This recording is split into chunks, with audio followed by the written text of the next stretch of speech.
This is not a test. This is not a test.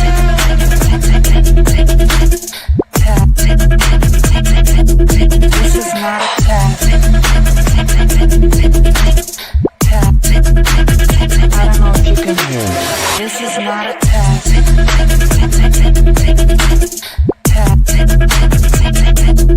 This is not a test. I don't know if you can hear me.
Won't bother hiding my bruises. And when they finally think you're wounded, then it's your chance to be ruthless.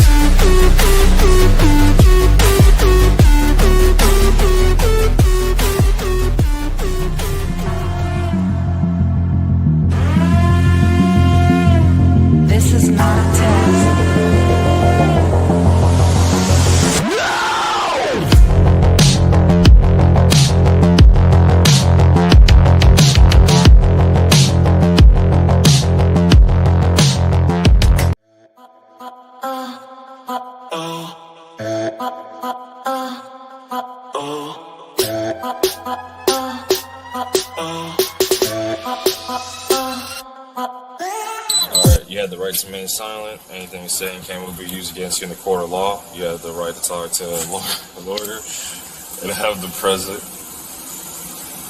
with you while you're being questioned. If you cannot afford to hire a lawyer, one will be appointed to represent you before any questionings if you wish. Alright. You good, dude?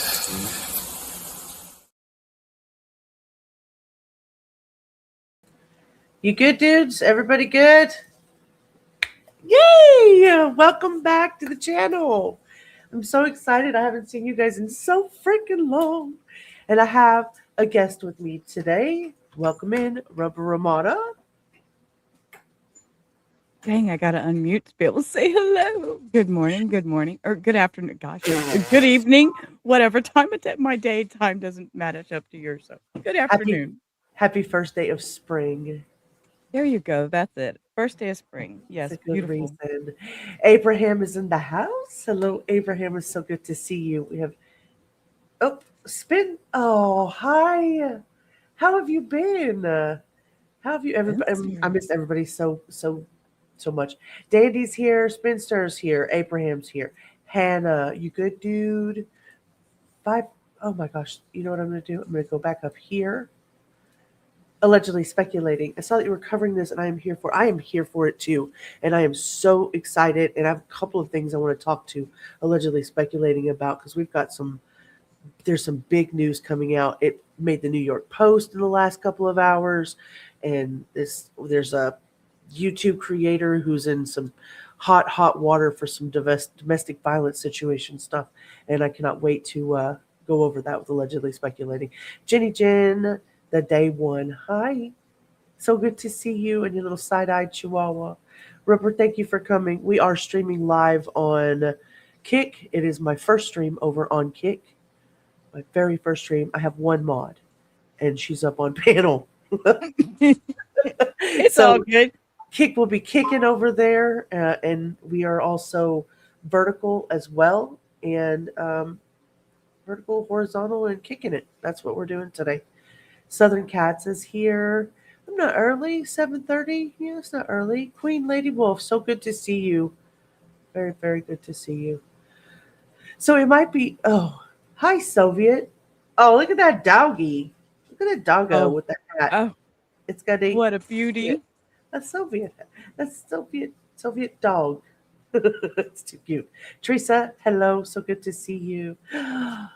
Member for 11 months, which gives me the perfect opportunity to say thank you to Hannah for being here almost a whole year, hanging out with me in my BS.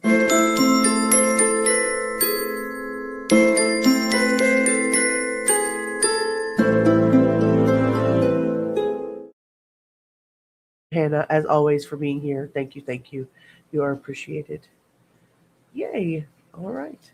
I cannot wait to hear if and you're stuck over there on on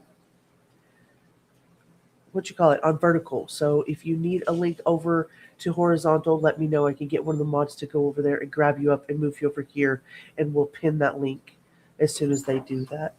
I love the music too. Nona rocks.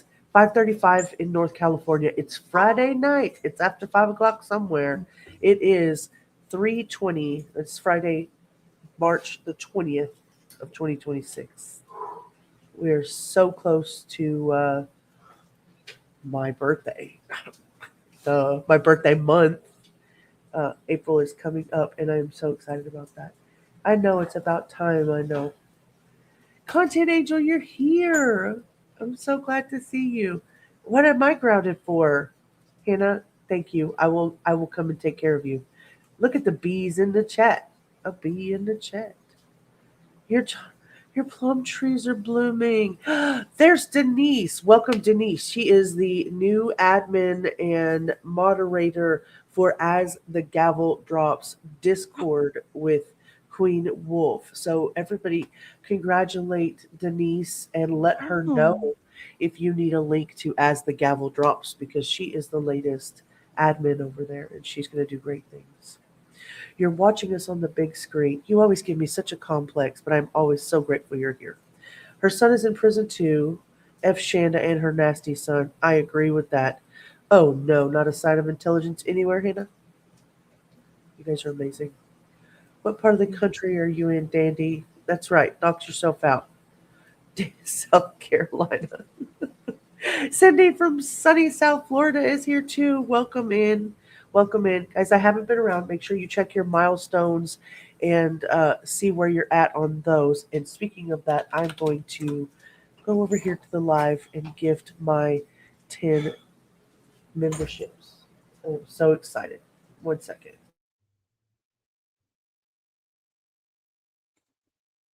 Yeah, it was 32 degrees at the beginning of the week, and it is 95 degrees today. My husband is melting outside, taking the dogs out.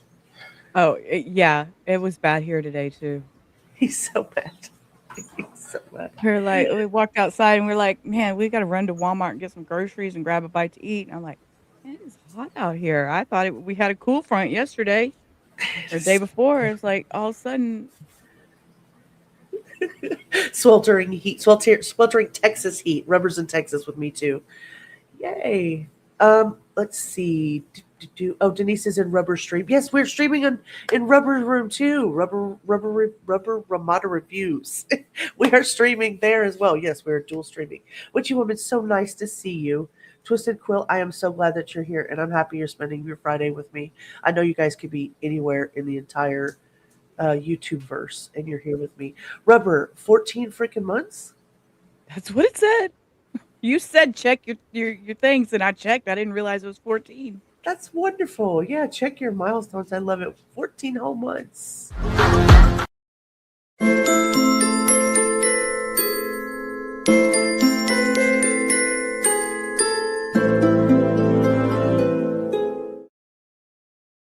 Thank you, Rubber. Yeah, I didn't want to show you my grifty that one yet. I will have to do that though. It's really cool. I made a grifty. It's not really grifty, but I made the new super chat wizard. Let me go back over here. Oh yes, that's what I was gonna do.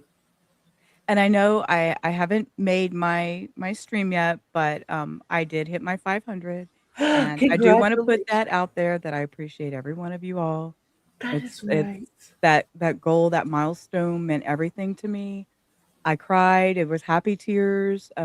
Yeah, it was a wonderful feeling. So, That is and I couldn't amazing. do it without all y'all. So I appreciate you all. Yeah, you most certainly can't do without the subs, can you? That's right. I wouldn't be here if it wasn't for all y'all. Look at So, and that. I will be doing sometime over the weekend. I just kind of a chat, chill, just a little bit of content type stream, nothing heavy. So I'm trying to get that together. You're at 5:15. You're doing so well. I'm so proud of you. Thank you. Look at all of this. So anybody who didn't follow along with the Afro Man civil trial that he just won, this is where you're going to find all the information, and it is both hilarious and serious at the same time because this man won his his lawsuit. He won the lawsuit that they put against him for defamation, slander, libel, and all of that good mess. But yeah, it just goes to show you that you can sing away, I guess, sing away in your freedom of speech. Freedom of speech and freedom of expression. Meant a lot to me. Yeah, it was interesting. It was definitely interesting. Hello, Angel baby. You're lurking. Thank you so much for being here. You're behind and you don't want to discuss the weather. I do not blame you there. Let's see. Membership gifting. Let's do 5 True Crime Guardian memberships. And let's see who got those. All right. Low tier steer. Is that what that says? Yeah. Nona Rock's got one. Yay. Grits, Jane Thanks. Crow, Donna. You laughed so hard watching the Afro trial. Oh my gosh. I also enjoyed Allegedly Speculating's live that she went over Yes. all of his songs. That was a fun live. That was a Yes. fun I live. enjoyed that. Orange Rose has been with us for 10 months. Good evening, Orange, and it's so glad to see you. It's so glad to see you, but I am so glad to see you as well. Ditto.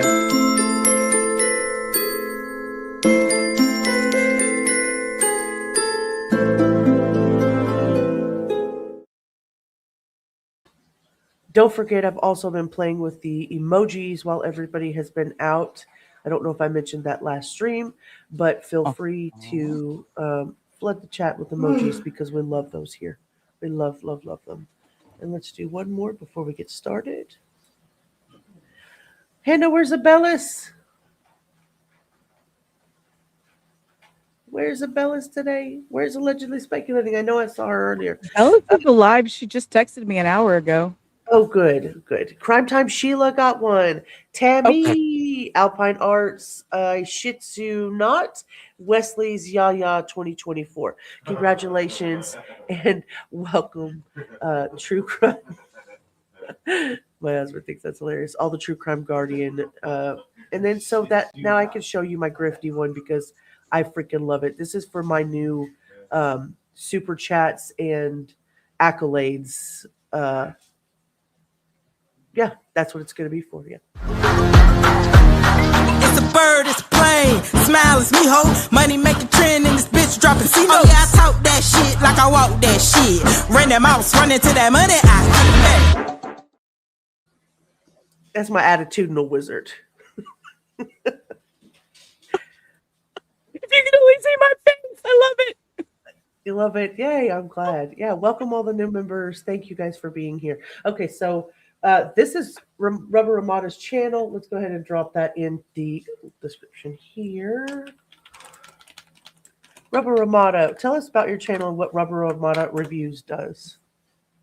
Oh, Rubber Ramada Reviews. We just kind of take content, whether it be true crime, it be just anything in general, and we review it and we give our expression, our opinions, and sometimes things are hard and it's a hard subject to deal with, and so we try to put a little comedy in the chaos. We let things roll off our back. We don't take things too seriously, but we are serious to the situation, basically. Sounds good And we to me. try to have fun with it, You had quite a And bit of we- success with the Epstein stuff, right? Yeah, I really did. And I try to not be all gloom and doom about things and try to keep it on a not, I mean, everything's not funny, but to be able to laugh and talk and have a comfortable place to enjoy each other means a lot to me. And so I try to put that out there.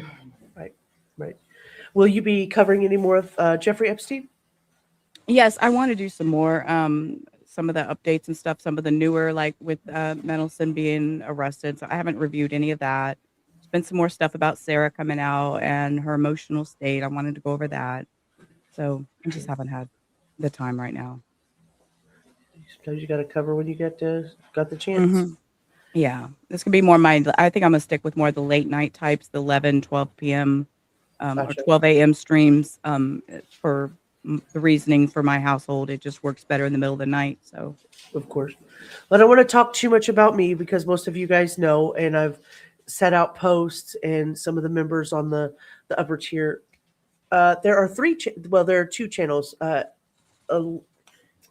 Rubber Ramada and I are dual streaming on both her channel and my channel, and there is a vertical and a horizontal on both of those, and as well as Kick. So you are at, where are you on? the Angel Baby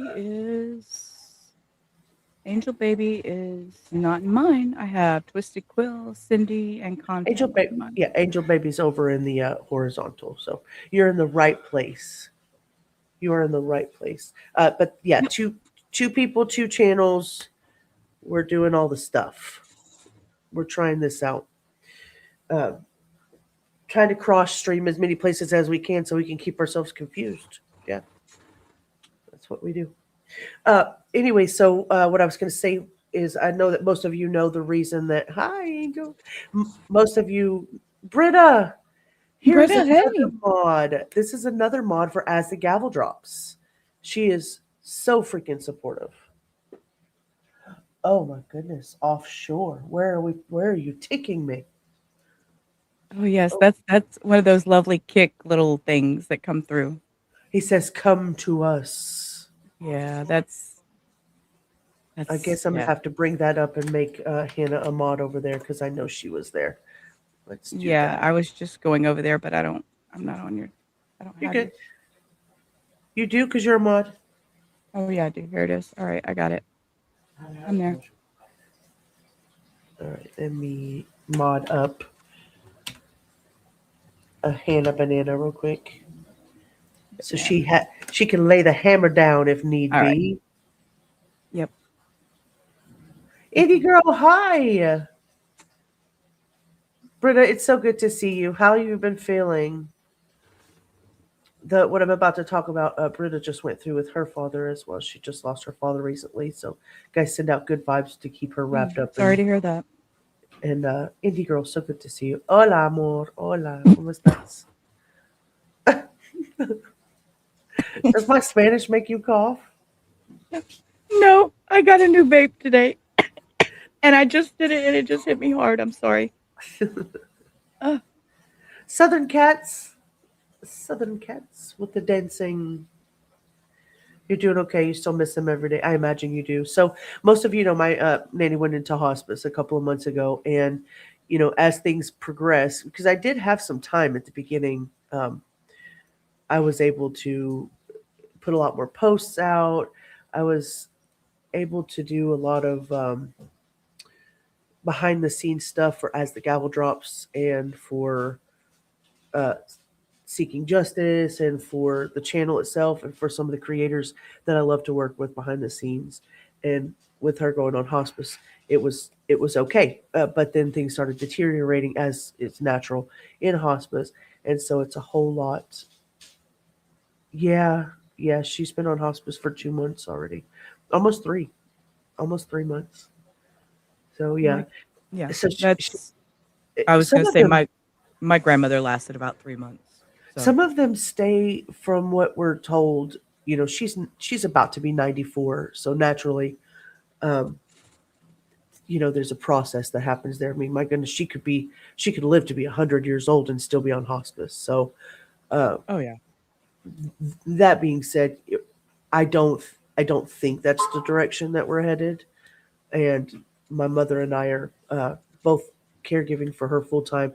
And then my other grandmother is now on supportive care, and she will be 87 this year. She just got out of rehab for the third time in a year. So it's a lot. It is a lot. And I'm just grateful I still have people who will show up to a channel who's basically been nothing but quiet or dead for about a month. I see some of you guys around on the streets, but me personally, I don't know a way to thank everybody for the amount of support that I get behind the scenes. But when the channel goes live, I have people in here that always support me. And so I just want to say thank you for that. So I appreciate you guys. Don't be sorry.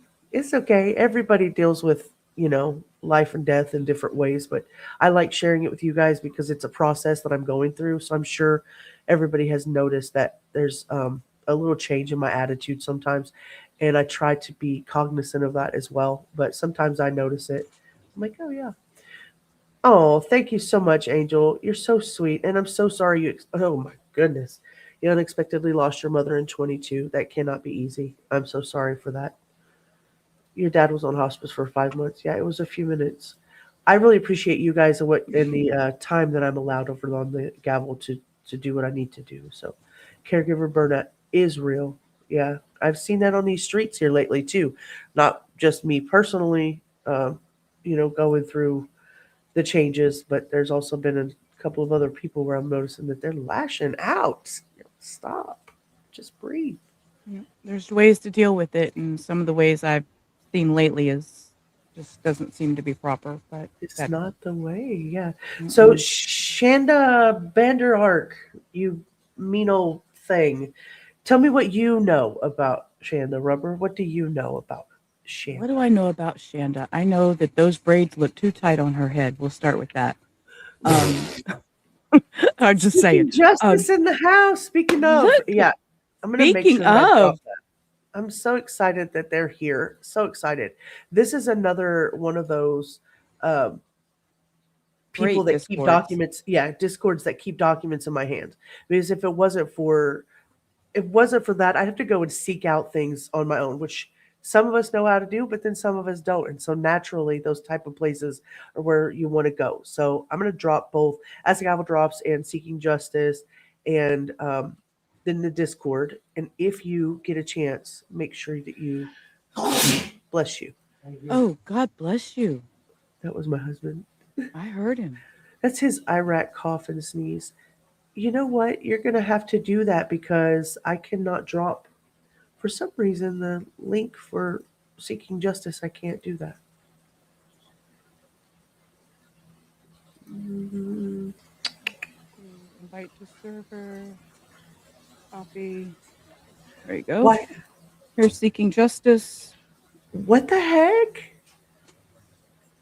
What? I'll show you what it says. Hold on. I'll show you what it says. I'm not fibbing. I'm not fibbing, I swear. I'll show you what it tells me. Okay, well, that was Seeking Justice. Did you want me to drop As Perfect. the Gravel Drops too? Absolutely. Please do. Okay, Please do. okay, hang on, let me open it. Invite to server. Okay, so the first one was Seeking Justice, and this one coming behind, and it's coming up as Heo, but it's me typing it. That's okay. That is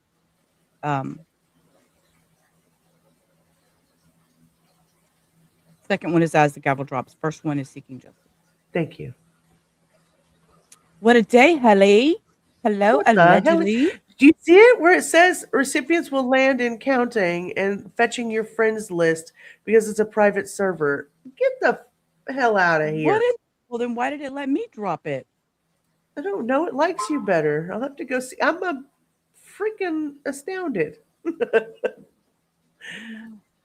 Well, anyway, please go to the Discord and join there. You can find me on Discord. If you need me, let me know. I will walk you through the process on finding the documents that you need, finding the cases that you want, finding the friends that are over there, and we can get you sorted out.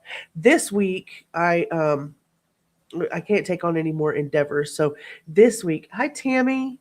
So good to see you. Thank you.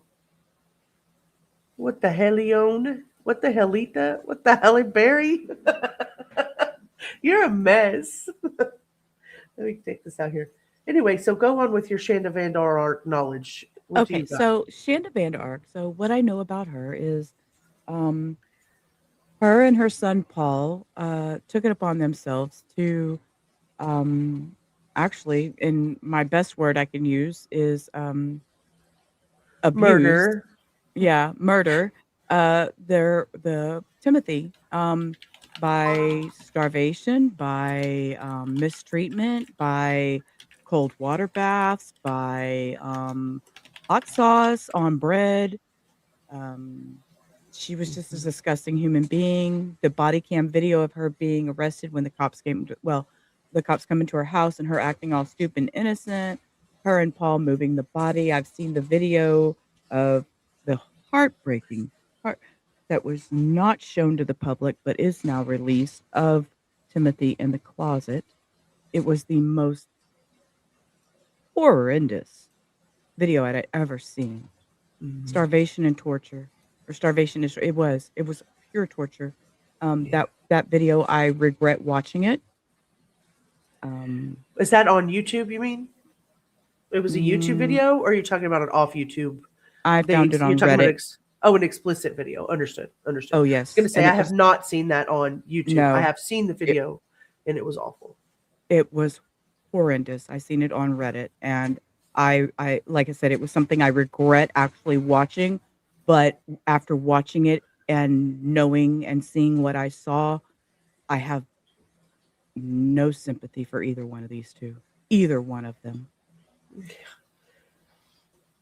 It's well, they release a lot of videos with body worn camera, and then things like pictures from crime scenes and stuff like that they would hope that people wouldn't put online, but they. Yeah, this was the actual video of the camera view from inside the closet watching Timothy. Yeah. So it was their video camera. It was Shanda's video camera from inside her house. Oh my gosh! So that's awful. They must have showed it in court. Then is that where that came from, or how would they get? I'm really not sure where it came from. I just know that it's out there, and it shows Timothy going in the. It shows Paul and Shonda in the closet. It shows his little Yeah. body withering away and not being able to hold himself up. It very, Jeez. very traumatizing video. So anybody who doesn't know about the case, Rubber just described it. So the case started in July of 2022 in Norton Shores, Michigan, and Timothy Ferguson was 15, and he was found dead in their home. Prosecutors said that Timothy had been severely underfed and subjected to, as Rubber stated, ice baths. The medical examiner determined he died from malnourishment and hypothermia. He was 69 pounds at the time of his death. Shanda Vander Ark was arraigned on open murder and first degree child abuse charges, and her bond was denied. Before trial, there was a competency issue. In December of 2022, Muskegon County judge ruled that Vander Ark was competent enough to stand trial. She's been pulling that batshit crazy um, narrative for a long time now. So, prosecutors' theory was that Timothy, who had disabilities and was being homeschooled, had been tortured through, as you heard Rubber say, starvation with restraints, the ice bath punishment, the salsa on the genitals, on the mouth, in other places, just things that were horrendous. And at a trial in December of 2023, the state's case was really, really bad. The jurors heard that Timothy was routinely handcuffed, forced to sleep in a closet. He was deprived of food, left in the ice baths for hours, and forced to stay in there. Evidence that was shown include text messages between Vander Ark and her oldest son, Paul Ferguson, who was also in prison, including one message from Paul warning, "He's bone thin, Mama. I honestly think we need to actually feed him." And Paul testified that he acted as his mother's enforcer.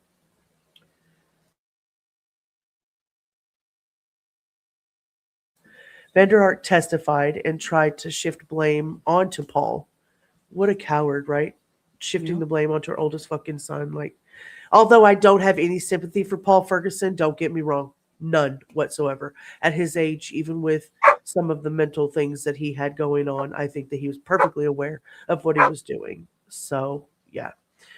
Um, he Vander Ark testified, tried to shift the blame onto her son, claiming he was the one who devised all of the abuse. So during her trial, her mental state became a major issue again after she appeared to vomit on the stand. Does everybody remember that? She tried to on the stand when Yeah, I think she that was was shown a fake. yeah, when she was shown a picture of her son. So the defense argued she did not fully grasp the harm done, and she did not know that Timothy was starving, but the jury didn't buy that shit. So on December 15th of 2023, the jurors convicted her of murder and child abuse after 1 freaking hour of deliberation. So when you hear it said short deliberation, usually guilty verdict, I don't know how people feel about that, but that was definitely a case of that. She was not in the courtroom when the verdict was read because she was ill. She was ill then. Let me see what you guys are saying before I keep reading. You remember this one now? Yeah. Actually, it was a video on YouTube. I'm gonna drop it back here in the chat in Sure. Discord. It's the three of us, you, me, and allegedly. And it is on YouTube, and there is an excerpt in this video that actually has part of the closet video in it. That's where I got Gotcha. it from. So it actually is on YouTube. I found it on Reddit, but it is a YouTube video. So. They have it on YouTube as well. All right. Just to play devil's advocate, shouldn't the oldest son get a little sympathy? Shonda started somewhere. I can't. I cannot. Um, I wouldn't treat my dog the way he treated his brother. But I don't know how intimidating she was to him. But for me personally, no, I can't give the sympathy. Maybe I'm sure there are people, including the people who wanted to adopt him from behind bars. I'm sure At, there's a lot of people that give him sympathy, but I at, cannot. at very first, when I first was watching the trial, I at first had sympathy for him. I did. And then as it went on and more evidence was brought out, I lost it for him. It was like, he just seems he knew what he was doing. And then now after I had watched this, like I said, I regretted watching it, but this is a heart wrenching video that's on YouTube, and that it's just there's no way, especially after seeing that, I was like, absolutely not. I lost all sympathy. I I do remember having a pang of, you're his mother. Could you not have guided him in the right direction? But why would she guide him in the right direction when she's having him torture his brother? So I don't know. I couldn't. I couldn't. I just can't. We're horrible to each other. Kim, so glad that you are here. So welcome. You're so welcome. I'm so glad that you made it in. Scratch that paint. You have a new avatar with your name on it. That's fabulous. That's fabulous. She skipped court because she had a headache. Oh, Lordy. Yeah, she's not fooling anyone at all.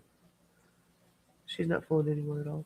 He relished participating in it. If he was looking for validation from his mom, I could see that. You know what I mean? People tend to do evil things for validation. You think it was caregiver burnout extreme for her or for Paul? I don't She think was it's at work all the either. time. She was at work all the time. So I don't know. And who the hell was homeschooling this kid? Because she wasn't home a lot. Like, she was out working. No, and he was in the bottom of a closet. I mean, Wasn't the day that he passed away? Wasn't he had been in the tub all day, right?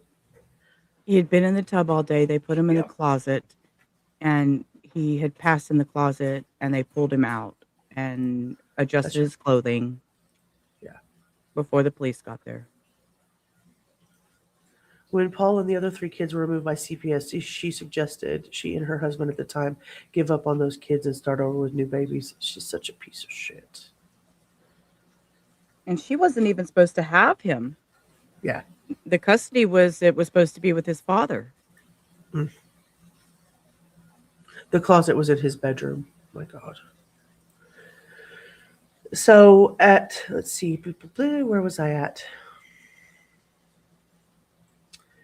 She was sentenced on January the 3rd of 2024 to life without parole for murder, plus 50 to 100 years for first-degree child abuse.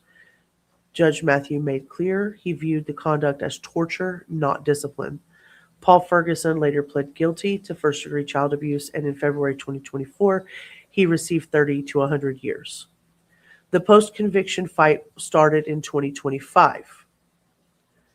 Vander Ark began to seek a new trial, arguing that she had not been competent during her trial and that her lawyer was ineffective.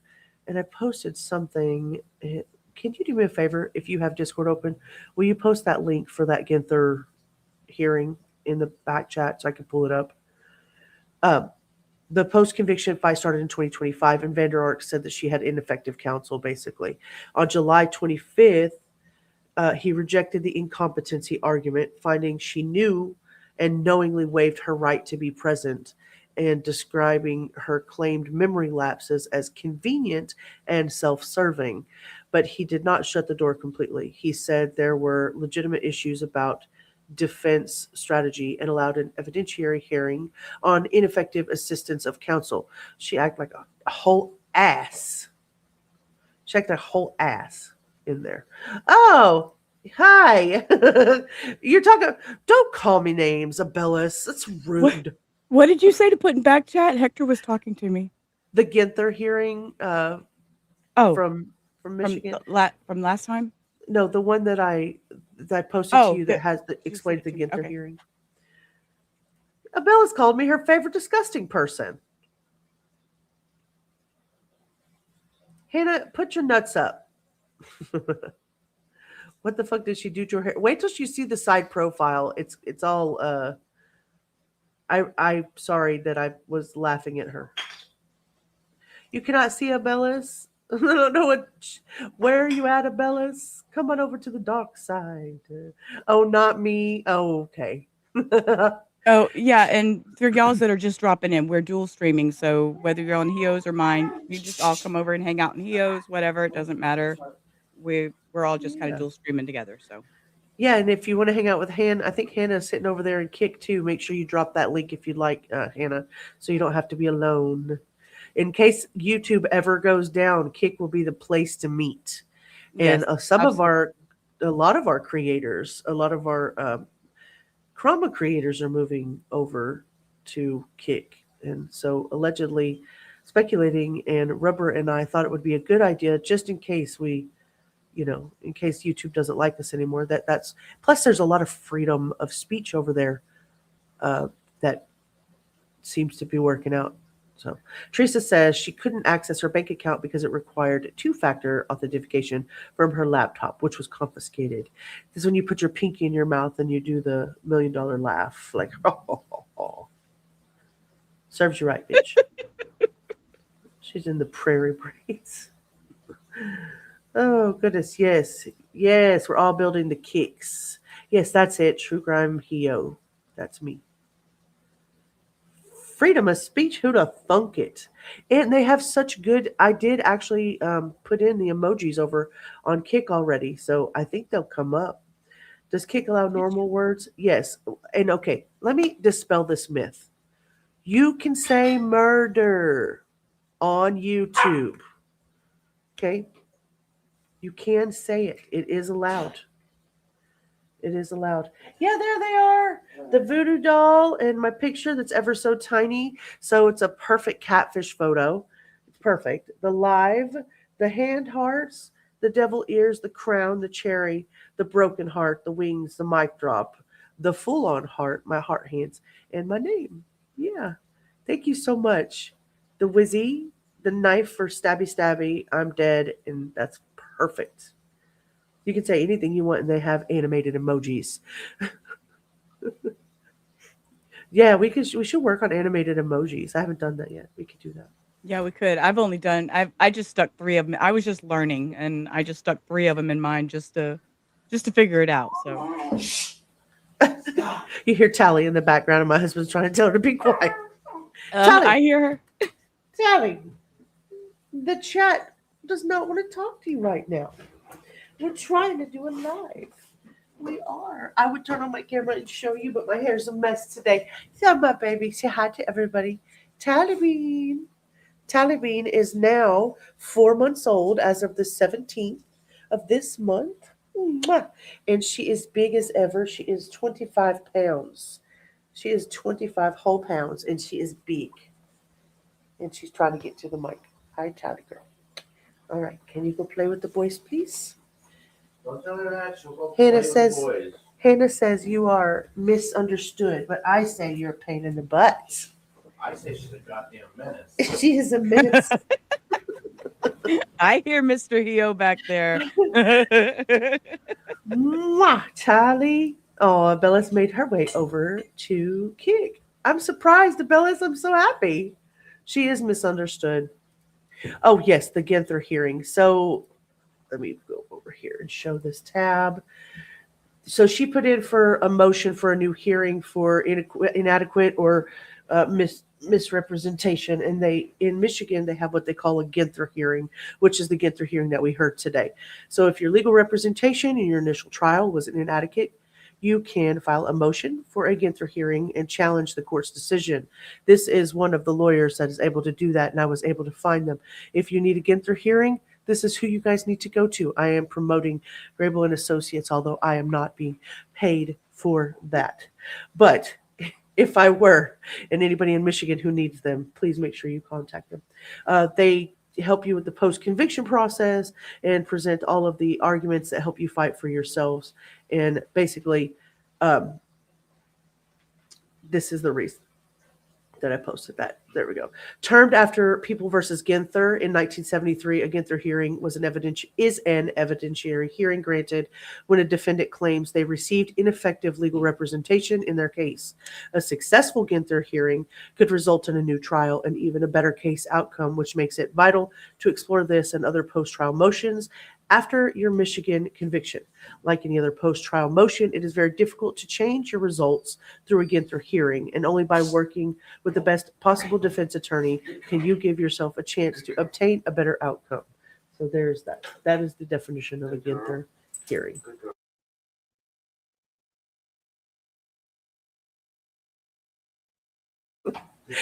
Okay, in November of 2025, they had a hearing. Her former trial lawyer, Fred Johnson, testified that his strategy was to attack the premeditation. But he also admitted Vander Ark never gave him permission to argue manslaughter in the closing. And that matters because her appellate claim is not just my lawyer lost, but my lawyer made a concession I did not authorize, which is a trip. Literally a freaking trip. Say that again. What did she not wait, what? She didn't just file he was wrong, he did me dirty, or he lost and so I want a new trial.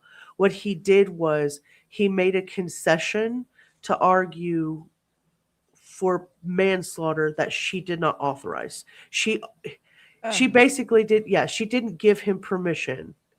He was trying to attack the premeditation part of the defense, but she never told him he was able to argue the manslaughter in the closing arguments. And he did that. He did that. So she's saying we lost because he didn't have my permission. I did not concede or authorize him to talk about the manslaughter in closing arguments. She's trying to throw about her little bit of legal knowledge and make this twist and turn her way. Is that, anything she can to appeal it? Yes, more or less.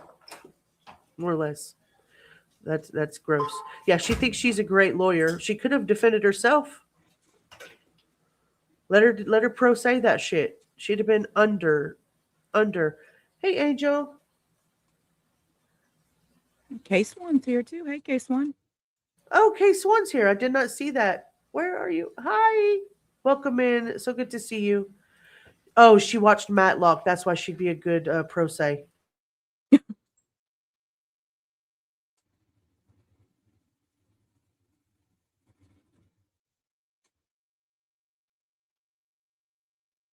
Sorry, I was getting an update on Tally's poop movement. Oh. Geez. Curious Christine, hey. So glad to see you over here. I hope your day was great. Hio, make sure Shanda rhymes with Panda. She hates that. Shanda Panda. Shanda Panda. Shanda Vander Ark. It's Shanda Panda, okay? Shanda Panda. Okay. We're going to say it Hio's way. Shanda Panda. Because otherwise I have to say Shanda bitch. Because that rhymes. Okay. She actually does have... I know, I don't give a crap. She doesn't have any mother's instincts. I don't give a crap. She doesn't. What she has. You watched Murder, She Wrote, but you're not going to go pro se? You might could, because you could talk yourself out of right out of anything. Oh my God. Mr. Speculating is here. I'm scared. Solistic Glow. Hi, baby. That's what literally Speculating said. I'm not calling her husband baby. That's rude. You can ask Soul. Oh, he could represent you. He could totally represent you. He can definitely talk his way. He can sell milk to a cow. You watch Leticia trial and you're going to go pro se. I think everybody who watched Leticia's trial knows exactly what to do in a court of law. Hi, Mr. Speculating. She couldn't get her license until she paid her support. That's ridiculous. I'm so glad. We could do a Sarah Boone pro se. Small favors. Let's not say we did. Anyway, so basically, she didn't say, hey, my lawyer lost for me. She's basically saying that she didn't authorize what he did in closing, and so therefore she had ineffective counsel. The hearing was cut short because Vander Ark said she felt quote unquote, like garbage. And the judge continued the hearing to a later date. So, as of the current hearing, March the 20th, which is the one we're going to watch, is Vander Ark is taking the stand in the continued evidentiary hearing. She, again, will blame Timothy for his own condition. She will piss you off. She is complaining about her jail conditions, typical Sarah Boone. She denied faking her courtroom distress, but you can clearly see in the last hearing that she looked like she was as fake as a $4 bill, and accused Fred Johnson of rarely meeting with her. Her lawyer rarely met with her and ignored her instructions. Prosecutors are hammering her credibility because, frankly, she has none, including with the medical report saying her claimed memory loss was selective. At the end of the hearing, the judge says he's going to take the matter under advisement, kind of like we heard in the Trevino case, and issue a written ruling at some point. So as of today, she's not won a new trial, but the motion is still pending, and that's what we're going to watch today. The underlying murder case is over in the sense that she was convicted and sentenced. But what's happening now is a post-conviction attack on the conviction that they gave her. So they're focusing first on the competency, and now much more narrowly, they're going to start focusing on the trial lawyer's strategy and what was so defective about that, and how she deserves a new trial based on that. So right now, the judge heard the evidence, not ruled, and that's what we're going to watch today. Any questions before we get started? Just kind of hanging out and watching the... Is she still trying to go with the incompetent anything? Or yeah, they're going to argue it because she was saying that she was Oh. incompetent at the time of her trial, that they didn't pay Oh. attention to her. Her lawyer, yeah, look, Okay. she was, yeah, exactly, Angel. She was just fucking fine at sentencing. And I do Mhm. agree that I didn't diagnose her, but I can see how she has the tendency to be a hypochondriac. I don't know if they've officially diagnosed her or not. Surely if they did, it would come up. But I would agree with you. She has the likeness. All right, well, let's get started. If you guys need anything, get up and get your snacks or anything, let me know. I can pause. If you can't hear it, let me know. She doesn't look like a concentration camp capo now. No? Incontinent may not be incompetent. God, that's really funny. You're a dose of oxytocin for me. I didn't tell you last time. Oh my God. Abelis is drugging Teresa. Curious Christine became a YouTube member. Welcome to the True Crime Guardians. I'm so happy. Thank you.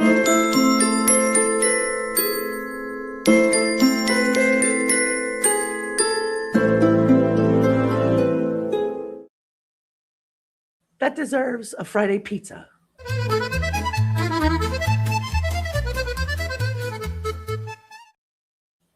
Thank you so much, Christine. I really appreciate you. I really appreciate you. I love it too. Girl, did you see my grifty one? I got one for my new ass pats and accolades. You want to see it? It's so cute.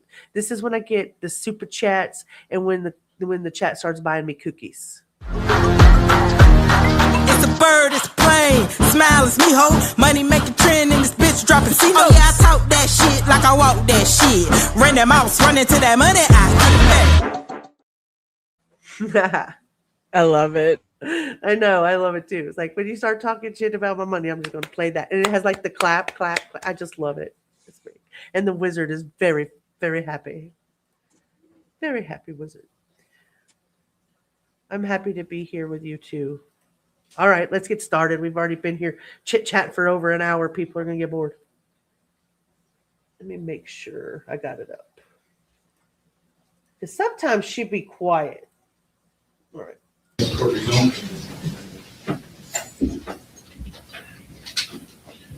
Morning. Please be seated. Bellis, your time is impeccable. It makes me so happy. Thank you so much for gifting 10 True Crime Guardian memberships. Thank you. Freaking awesome. That went to Angel Baby. Angel Baby got one. Yay. Tamara, hey. Tamara Donanen, 8242. Volleyball Nana. Morgan LaFay Stephanie. Kylie Needham. Detector Wolf Buffett. I can't speak English. These names are hard. TC. I wish they would just change them back to the way they were. Ava, Hawkshaw, Monica, C1.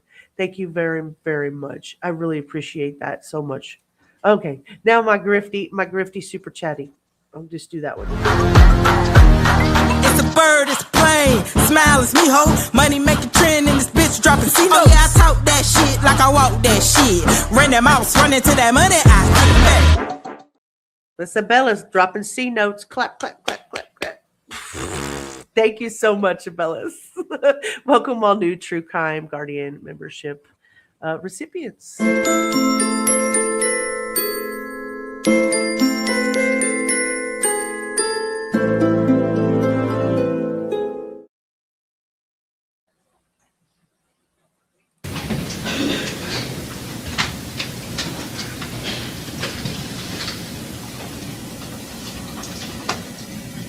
Don't look at me, girl.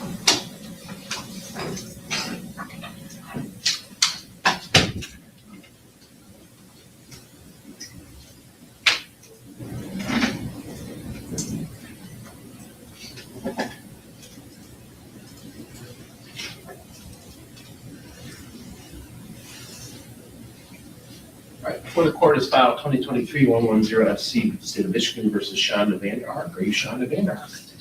All right, Ms. Vander Ark appears before the court with her attorney, Mr. Ronald Ambrose. Ms. Lindquist is here on behalf of the State of Michigan. Sitting time for a continuation of a hearing on a defendant's motion for a new trial. I believe we are at the point where Ms. Vander Ark was going to testify. Is that correct, Mr. Ambrose? It is, Your Honor. Okay, is that your understanding, Ms. Lindquist? That is, Your Honor. At the last hearing, we took some of my witnesses out of order so that we could just kind of get something done on the record. I believe it was November 25th. Okay, all right, Mr. Ambrose, you can go ahead and call your first witness. Yes, Shanda Vander Ark. All right, Ms. Vander Ark, if you want to come right around here, please remain standing and raise your right hand.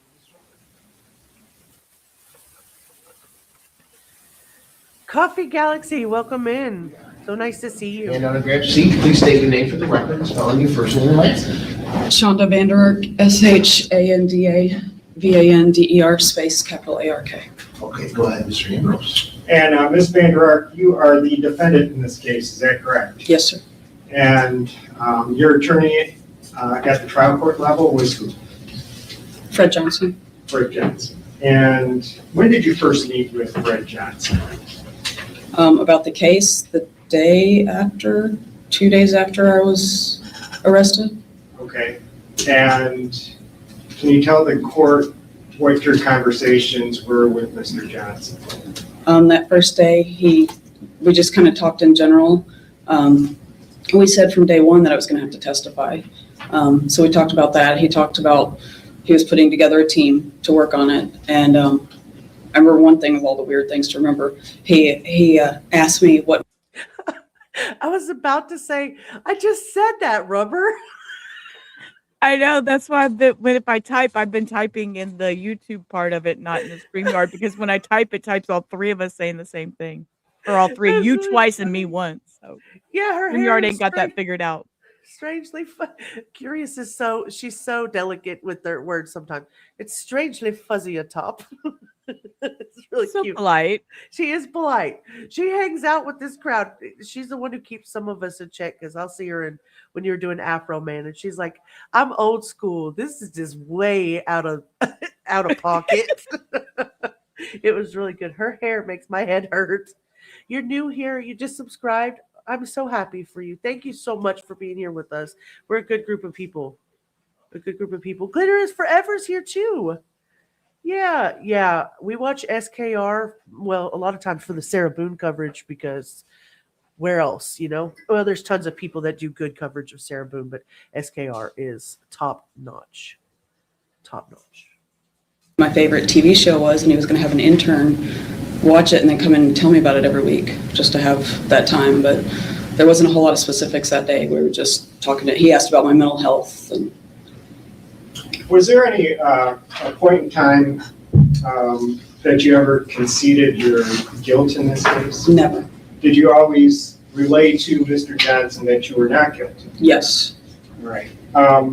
Have you ever been charged with anything? No, I've never even gotten a parking ticket. Okay. So,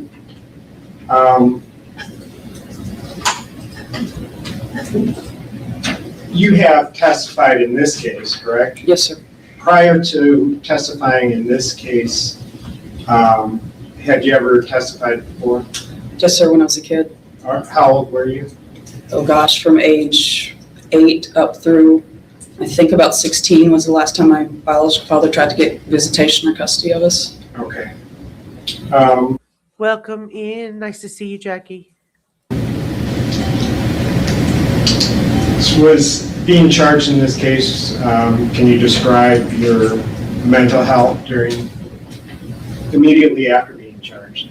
Oh, horrible. I couldn't eat, I couldn't sleep. I actually didn't eat for 18 days after I got to Muskegon County. And how long did your son go without eating? Bitch, don't fucking start. Girl. Yeah, I was like, wait, what? What? I'm holding back. Your child looked like literally a bag of bones. Fuck out of here. Jail. It was, I didn't know which way was up. Just as a bit of a background, when did you move to Michigan?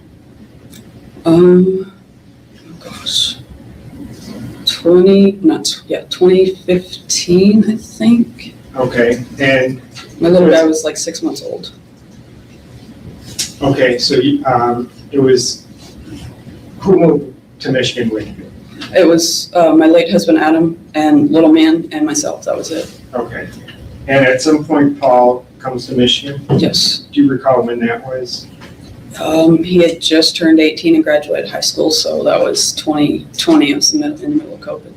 Okay, and sometime after that, Timothy arrives. A year later. Do you remember the month? I want to say it was the end of May because school had let out. May of 2021? Yes, sir. And I think during your testimony in this trial, he came with like a bag of medications. A gallon size Ziploc bag, yeah. All right. What were the medications for? Well, he was diagnosed ADHD. Dandy, hand over your devices and go to your room. Just hand them over. Go on. This makes Abraham want to cuss. The top of her head looks fuzzy. I'm laughing. I'm trying to be serious listening. Oh, no, you laugh at this. Oh. Laugh at her. The littlest boy was sheltered from the torture, supposedly. I don't know how. Well, because she has her favorites. Yeah, she had her favorites. Exactly. If she hadn't eaten in 18 days, I want to see her prison records. I don't believe anything she says. We could FOIA like we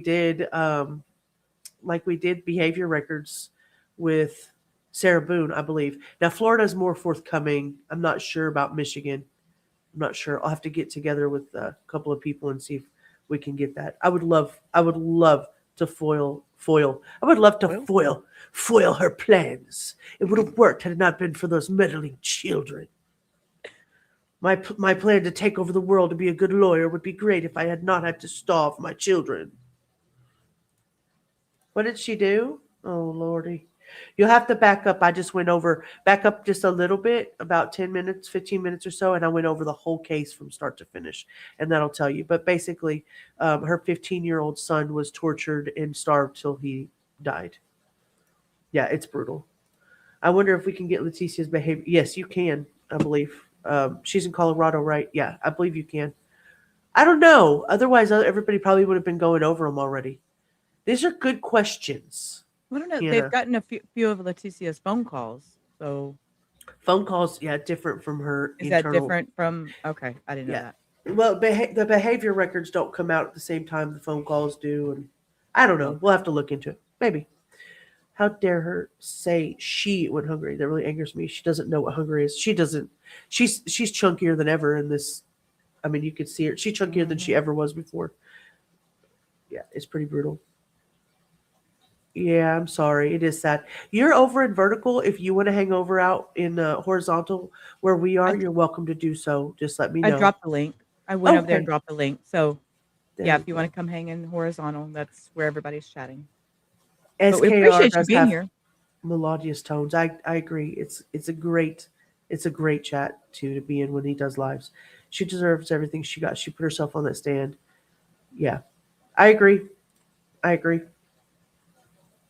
So she's talking about his sensory processing disorder and listing what it is that she knows that Timothy had.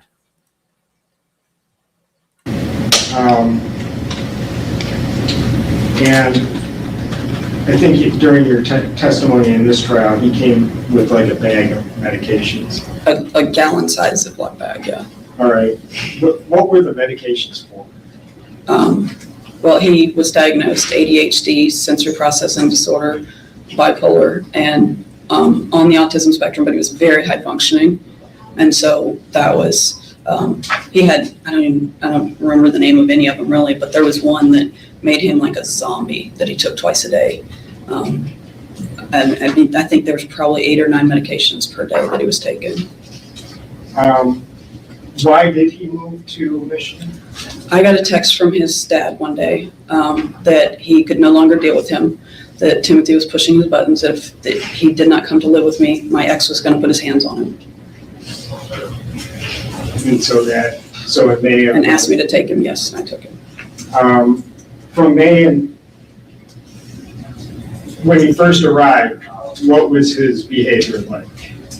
I mean, he was about to turn 15 when we got him, so he was a teenager, but nothing outlandish. I mean, he was trying. He did not care to tell the truth hardly at all.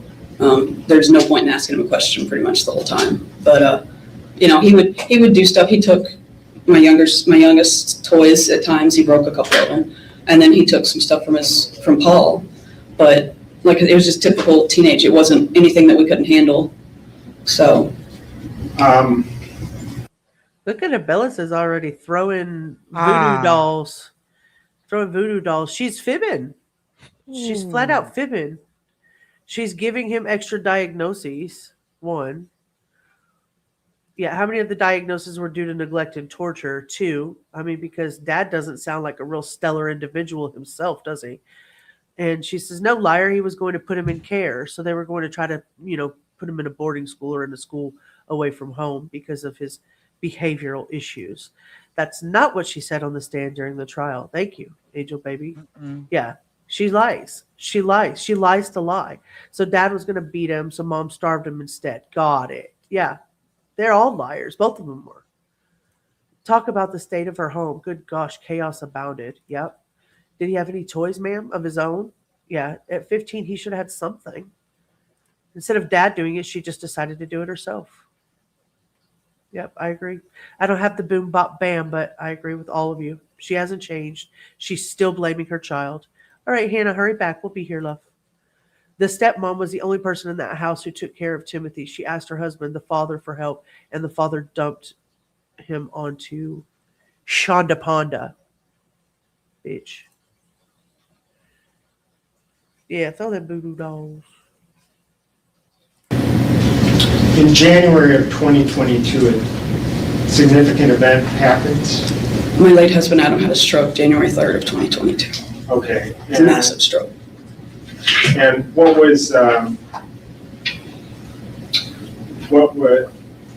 did that impact the household?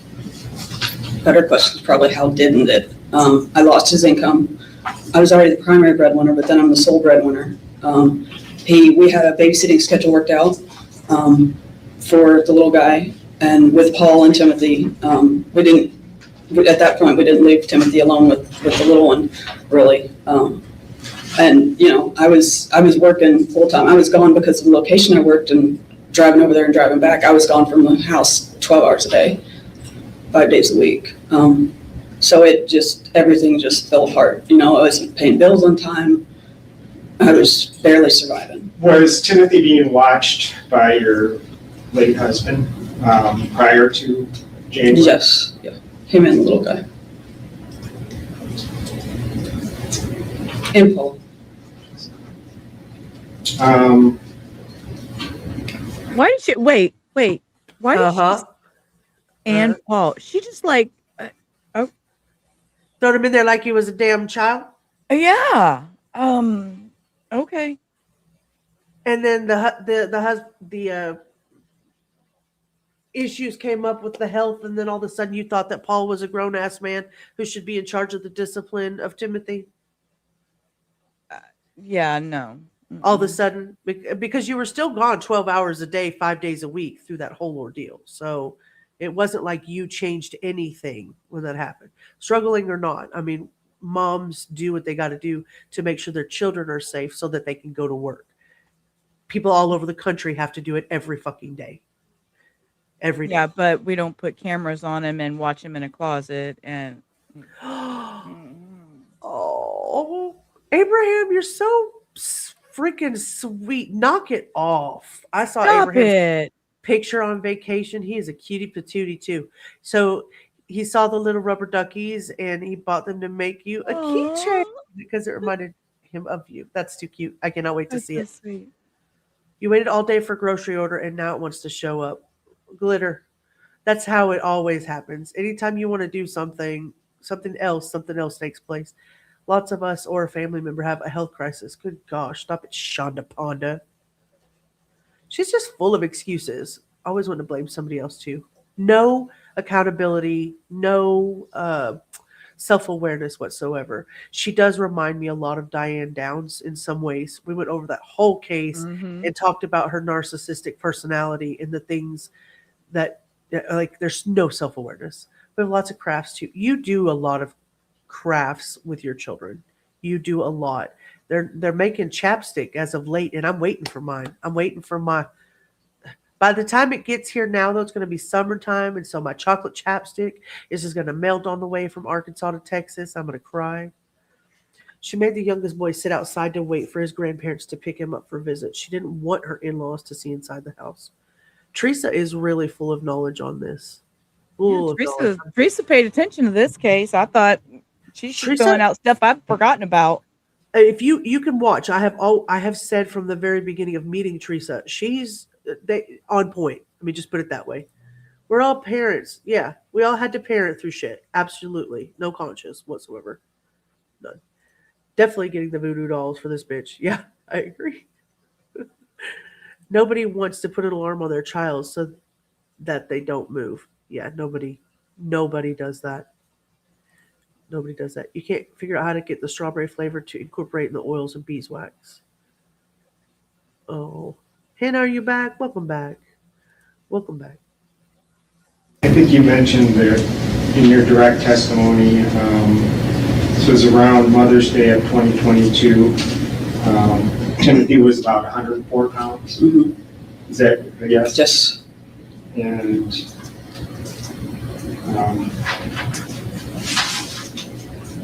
you knew that because he picked up the dog. He weighed the dog. I could no longer lift. It was a Great Dane puppy that was 6 months old at the time. And the dog weighed 102 pounds. There was no way I could lift that dog. Okay. And so he got on the scale, weighed himself, grabbed the dog, got on the scale.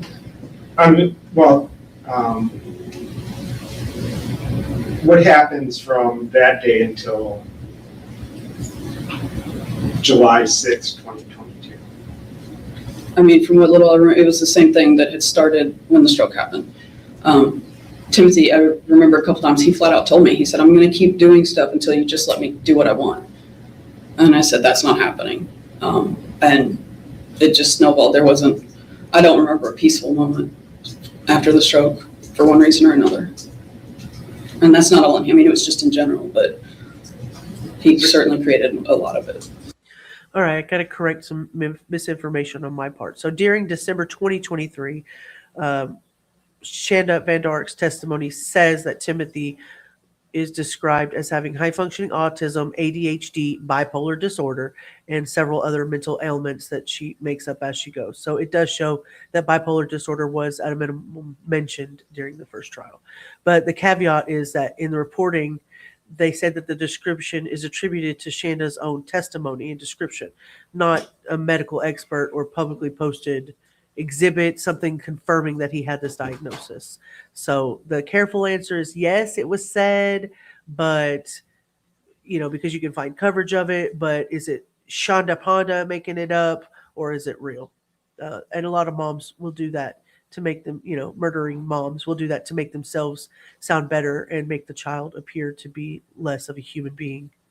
So there's that. She does. She lies like a fucking sidewalk, so it doesn't matter anyway. Fact was, him having bipolar disorder doesn't make him worthy of murder, does it? Regardless of. Mm-mm. Could lift your pure knees if needed, even with a bad back. I know, and I know you would, girl. I know you would.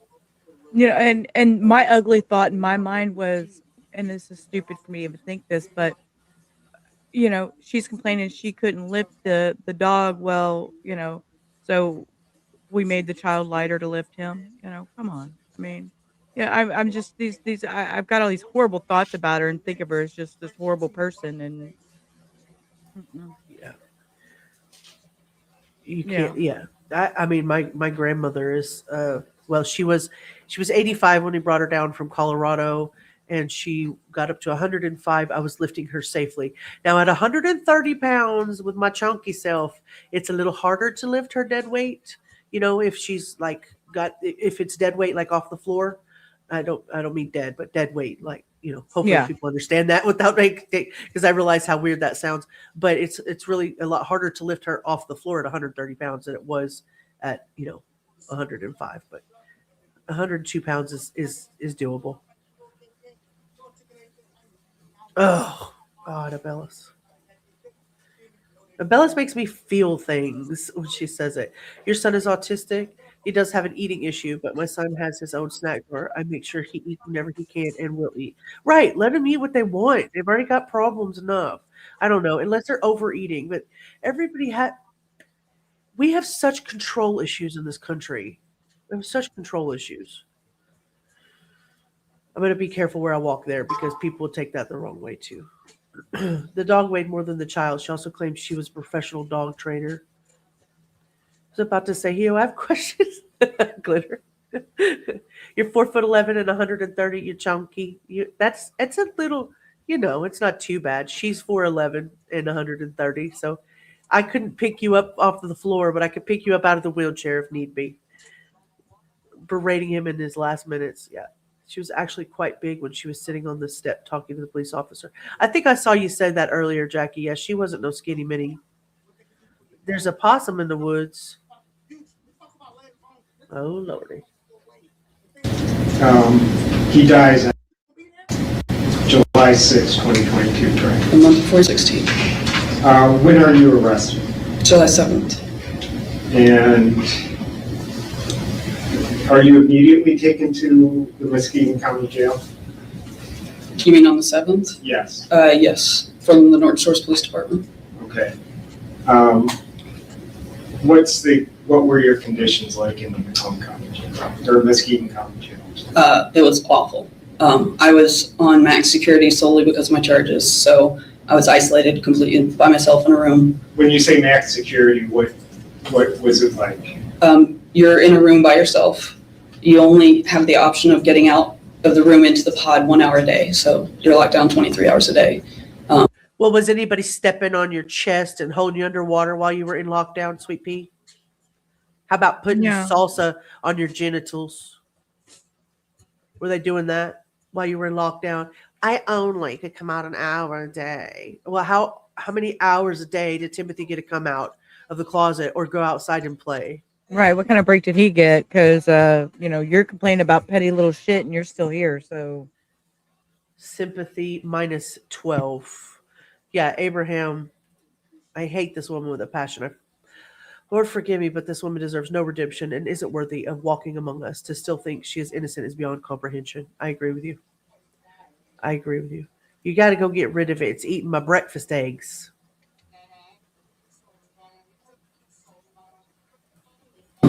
For me, I was in such bad shape. I couldn't eat. I barely slept. I mean, the whole 17 and a half months there. Fuck you. I might have averaged an hour or two of sleep a night.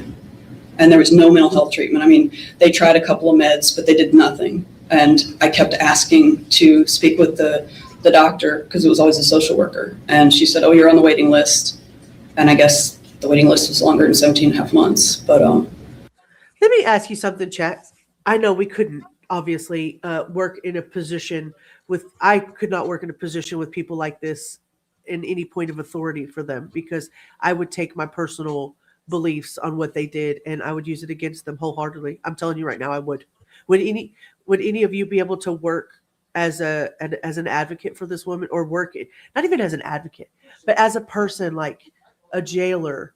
Like, do they take things out on her? Like, oh, you're on the waiting list because we don't give a shit about you. Like, I could not do it. I'm telling you right now, I don't have the moral compass to guide myself through a murderer's. Could you do that, Rubber? No. I couldn't do it. I wouldn't. No. I wouldn't even begin to lie. I'm sitting here reading these chats. She's consumed with herself. Meds don't treat criminal behavior. Y'all are on point. Yeah. Y'all are on point. She's playing victim. I try not to look at it in a place where, like, do I feel like it's just because if I were trained to see all of this every day, but even sitting here in true crime, and you know how much true crime I consume behind the scenes. Oh, you know, I'm always in a document. I'm always looking for stuff. I could not sit there and see this girl and not get angry and not want to do something I shouldn't. Yeah, ever. Very ugly things go through my head that I have to refrain and keep to myself, because at least we're honest. Yeah, at least we're honest. You know, and the defense attorneys for people like this, man, I don't know how the hell they do it. Yeah, I mean, look, Abraham just said, Your Honor, I cannot represent this woman. I turn in my bar license. Right. There's no way. I couldn't even. I wouldn't want to be her med nurse. I'd be afraid I'd give her the wrong thing on purpose. Yeah. Oops. Oops. I met with her a few times, and she was no help at all. She'd say, oh, I'll meet with you once a week, or I'll meet with you once a month, and that never happened. So it wasn't because of anything that you did. It was Angel, we all need help. Help, Angel. Angel's a licensed psychologist, so if we're falling off of the edge, we'll just hang out with Angel for a little bit. It's a hard place to be in. Do you ever have to deal with psychology in the manner of prisoners, or jail, stuff like that? I once had a prisoner on end of life. We were not told his name and had prison guard in his room 24/7. We had to treat him with the same respect and dignity as every other patient. At the end of the day, you guys are good people. We're shit talking. At the end of the day, every one of you in here are good people. And I'm sure you would walk away from the situation if you could not handle it. But a lot of you would just do what you had to do because. So the jail cop refused to accept Shanda Panda's meds, told her the jail has its own doctors with a lovely, snarky attitude. Well, good.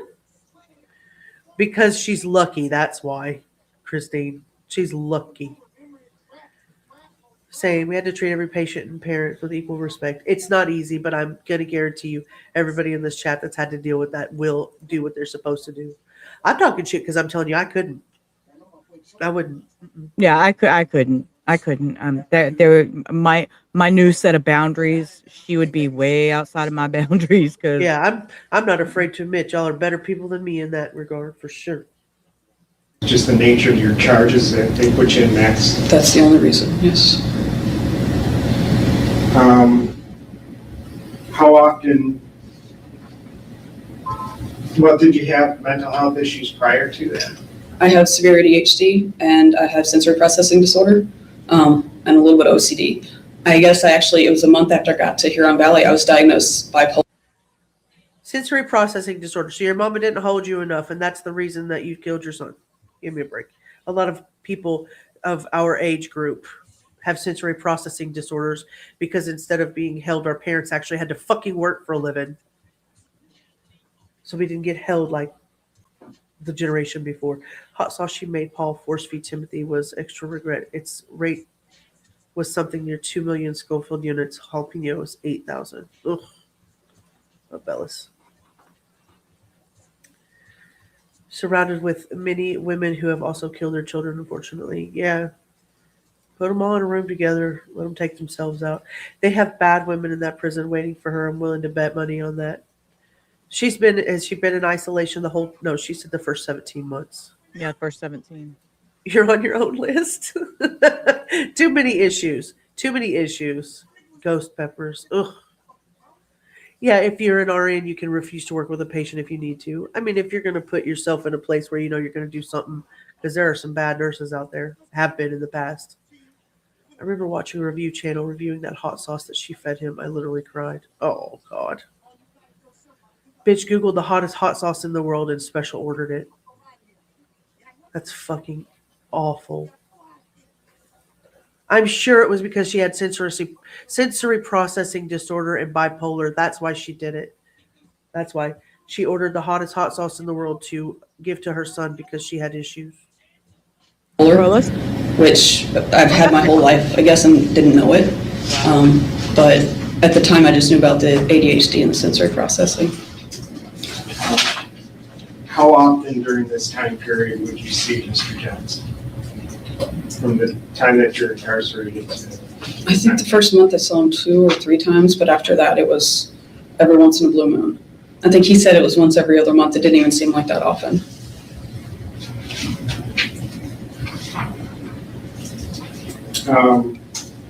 During your conversations with him, were you talking trial strategy? A little bit. We didn't a lot, but we did a little bit. Was it ever, well, tell me what the strategy was. Well, on the child abuse charge, it was intentionally and knowingly. And that was, without that, the felony murder charge was gone.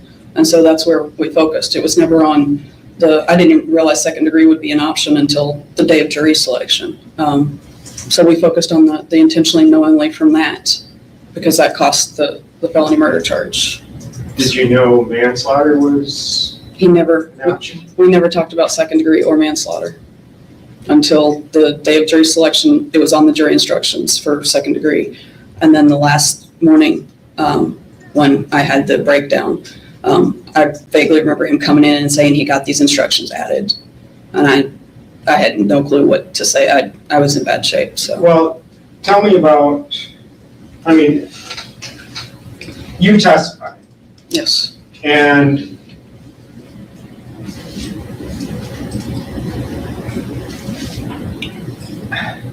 tell the court how you felt during your testimony.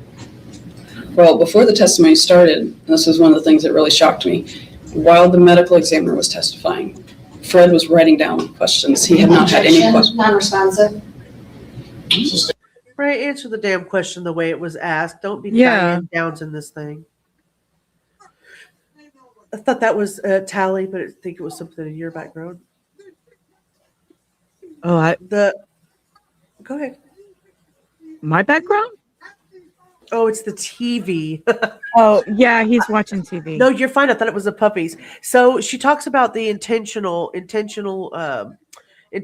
knowing was the direction that they were going to go for the trial. So intentionally obviously means on purpose, right? It means the person meant to do the act or meant to cause the result of the act. So the person knew what they were doing, knew the relevant facts and circumstances behind it, and was not acting by mistake or accident. Right?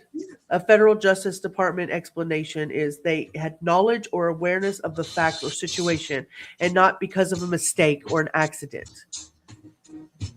I meant to do it. I knew what I was doing. So why are we here? In Michigan criminal law, words like knowingly and intentionally are treated as meaning they describe the defendant's required state of mind. So she knew what the fuck she was doing. She willingly participated, purposely and intentionally killed this child. And in the first degree child abuse context, the courts summarize the statute as a person is guilty if they knowingly or intentionally cause serious physical harm or serious mental harm to their child. So why are we here? Dismissed. Done. Done and dusted. Doesn't matter if you thought you had a bad lawyer or not, although that is the Constitution and we have to abide by that. Yeah, did you think about killing before you did what you did? You know? The judge better dismiss this bitch and send her back to a hairdresser. Applied to Shanda Vander, the phrasing would mean the prosecution is arguing that the conduct was deliberate and understood. So I'm not 100% sure where it is, besides the fact that she's just saying he glossed over the second part of that. Two sons, Paul and the other one, were accused of CSA within the family. Wow. Wow. Explain that again. Say that. Wait.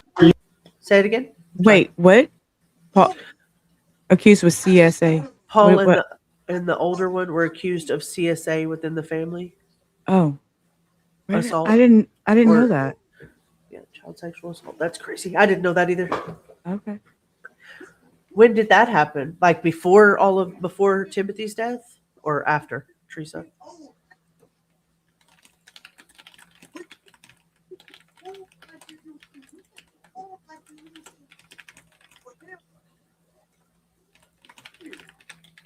I'm looking to see if I can find it too. She was working in the court where she was on trial, so how was she okay for that? Right?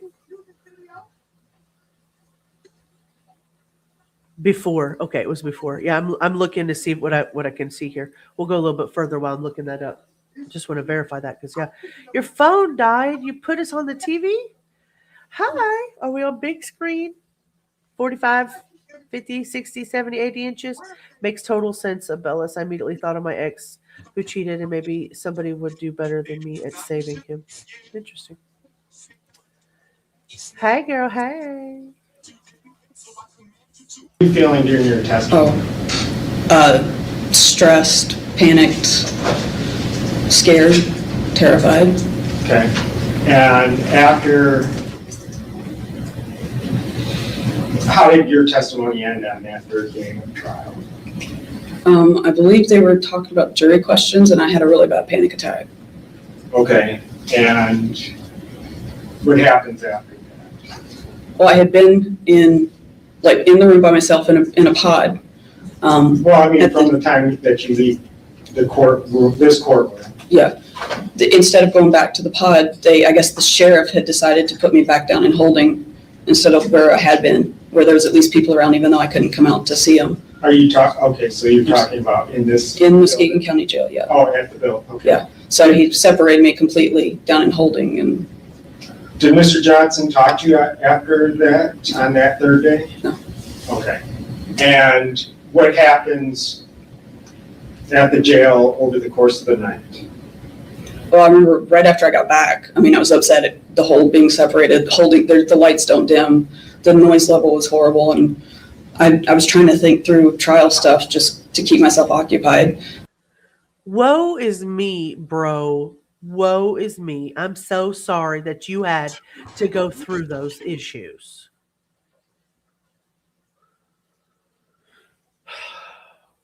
Save me, rubber. Where's I'm already over here squeezing it. I put down my vape and I'm actually squeezing it. I'm like, this Lord, bitch, I'm gonna go through this screen. I'm trying to behave, watch my stuff. We're on your channel and I'm trying not to lose my shit. Oh, you can lose your shit. She ain't nothing but a liar, right, Abellis? I have seen what's going on with the Duggars, but I don't want to talk about it here because I do want to talk about it, if that makes sense. One whole nother stream for that. Oh, yeah. But whoa. Just whoa. I was just a kid long time ago. Mm-hmm. He asked how you felt, not how Timothy felt. Did another one go to jail, Hannah? Not a fun memory, I'm sure. No. Looks like the Cobain case is being reopened. You guys are full of all of the things that all the tea. I know. Kurt Cobain. I knew that they were looking into it and trying to decide. Do you? Yeah. I don't want to bring too much up, but I'm like, do you think they'll go back over the person that everybody initially thought it was and go after her again? I wonder. I can't understand how she believes she's a sympathetic person. My eardrums are narrow. Teresa. She's blaming the lawyer, the lights. She blames Timothy. She blames Paul. She blames the stroke. She blames everybody but herself. Doesn't matter. She starved and had his siblings participate in torturing him. That's spicy evil, literally. So now's a river in Egypt. Cry me one. Yeah, I agree with you. I had thought of some questions I wanted him to come back and try to ask me the next day. But then I don't know if I even slept for an hour that night, but I remember that when I was, I don't want to say come to, when I was functioning, I was curled in a ball. I was freaking the heck out. I couldn't, when they first came to get me, I said, I can't even go. I can't leave the room. And they're like, well, you have to, come on. And it just. How were you taken from the jail to the courthouse or courtroom? Well, we went to, I guess, where I changed clothes, and that's as far as I got. We walked over there. Okay. We heard, you were in the courtroom and we heard some testimony that you were curled up in a ball. Is that accurate? Yes.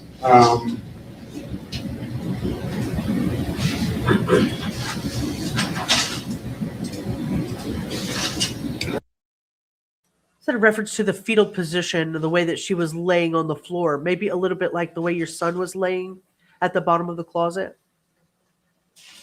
Just wondering.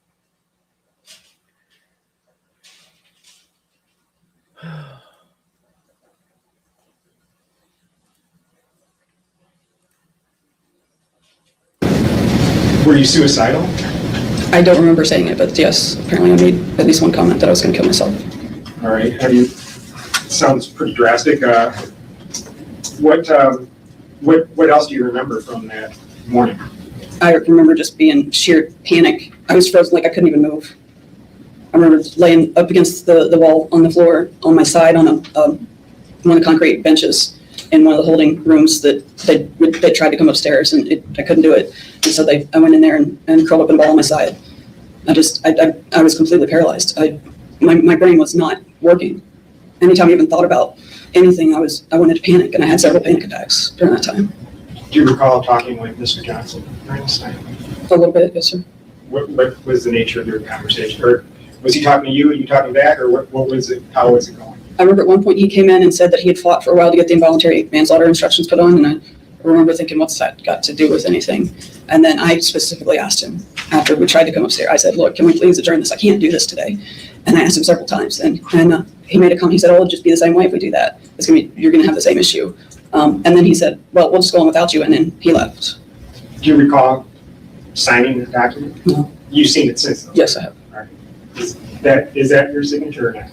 I mean, it looks like it. It looks like a version of it. Okay. But you don't recall. Because people are out to get you and would want to sign your fucking signature on stuff. Get a grip. I'm girl. Oh my god, this. Okay, just hit play. She yeah. No, I'm thinking, talking about I was thinking of self-deleting myself, and I was thinking, and we're supposed to have sympathy for her, knowing what she's done. I'm sorry, I can't. Boom, bop, bam, Teresa. Boom, bop, bam. Literally what I was saying. She deflects. She projects everything mentally that she put on that child. And she's making it sound so as if she's being so mistreated and everything. Hello, where's Timothy? What happened to Timothy? And everybody's supposed to feel pity for you, knowing what you've done. No sympathy whatsoever. I'm sorry. Oh. Bella's you next in line. Yeah, she's exactly the same as she was when she was arrested. No sympathy at all. Nothing. She doesn't. I mean, literally, Diane Downs, Leticia Stout, all of these mothers who have done away with their children have a couple of things in common, don't they? Yeah, absolutely. And it was Leticia that got me where I was like, no, I've got things to say. And that was when I wanted to start my channel, was because the mental health excuses she was using. I was like, no, ma'am. No, you're not going to do that. So, yeah. I'll be right back. Okay, we'll still be here. Your gasps are flabbered. Yeah, I agree. No, sorry.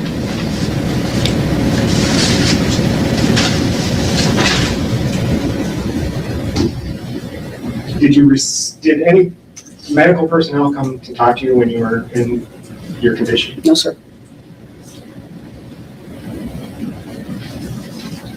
Waiting for Rubber to get back.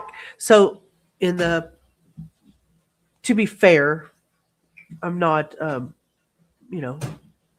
can't clinically diagnose anybody with anything, but it would be fair to say that what she appears to be doing in court is a familiar abuse deflection pattern, right?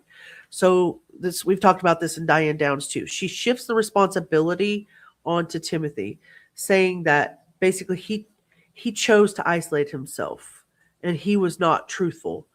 And so she recenters herself as the one that was suffering during all of this, complaining about her own isolation and her jail conditions, which echoes the way abusive dynamics often take the victim out and spotlight the abuser with their discomfort instead, if that makes sense. So she's denying or minimizing her own conduct, including rejecting the fact that her person who talked to her, I say her evaluator, mental competency person, she'll strike down their credibility and their concerns that she's denying or she's faking something in order to minimize her own conduct. So she can be described as like blame shifting and victim reversal. So what I did to him is not what she's confronting. What she's confronting is this happened because of him. In spite of him, I'm still here. But what I did, I didn't do this to him. All of this happened to me because of him. Look what I'm going through. Go ahead. And how fair is that, though? I mean, she wants to me. What about? Okay. Yeah, you're right. I mean, from her behavioral standpoint, everything she is doing, she's repeating the same pattern in court that she did to Timothy in the abuse that she did to him. The responsibility gets pushed onto the kid, while her own suffering is what's front and fucking center. Screw you, dude. Fucking screw you.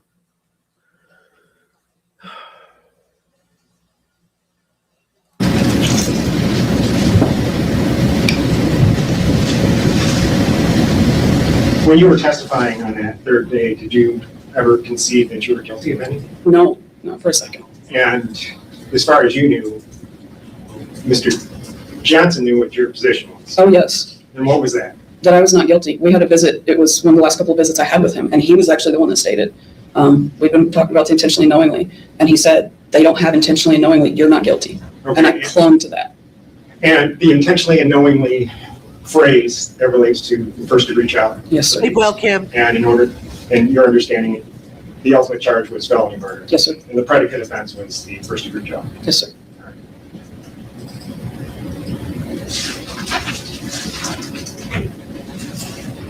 I don't have any further questions. Is it already been going?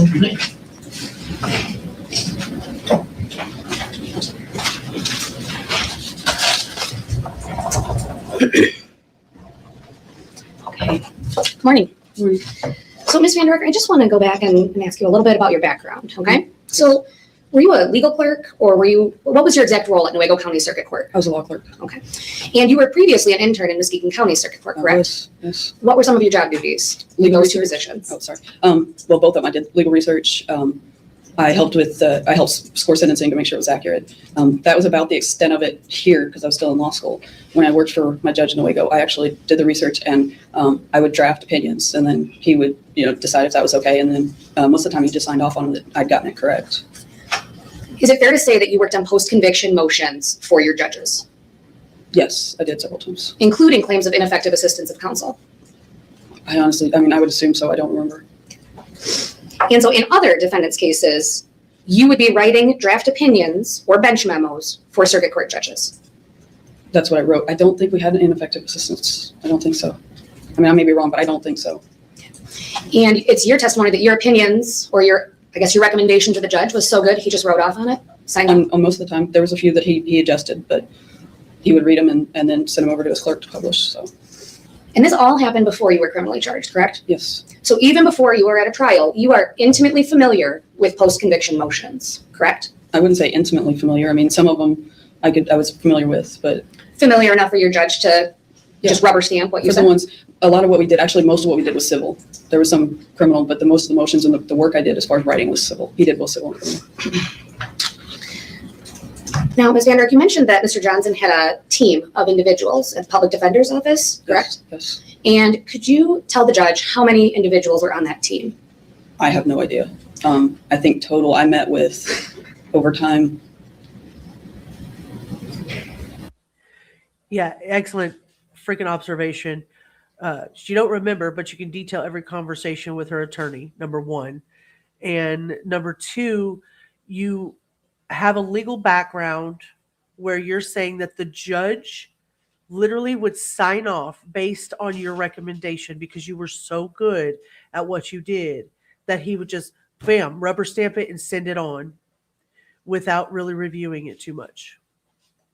And that speaks volumes for the fact that she is saying that she was not competent at the time of her trial. Yeah, she is great. She is freaking great. What the fuck was her name that killed her? Wait, oh, yeah, Sarah. Sarah Boone. Yep. Yep, Sarah Boone.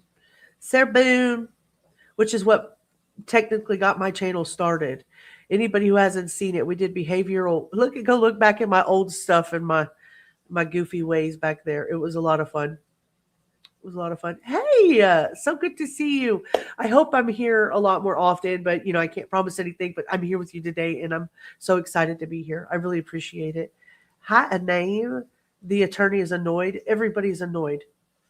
Everybody's annoyed with her as they should be. Thank you all. My dang YouTube froze. Oh no. We'll give you a second to catch up.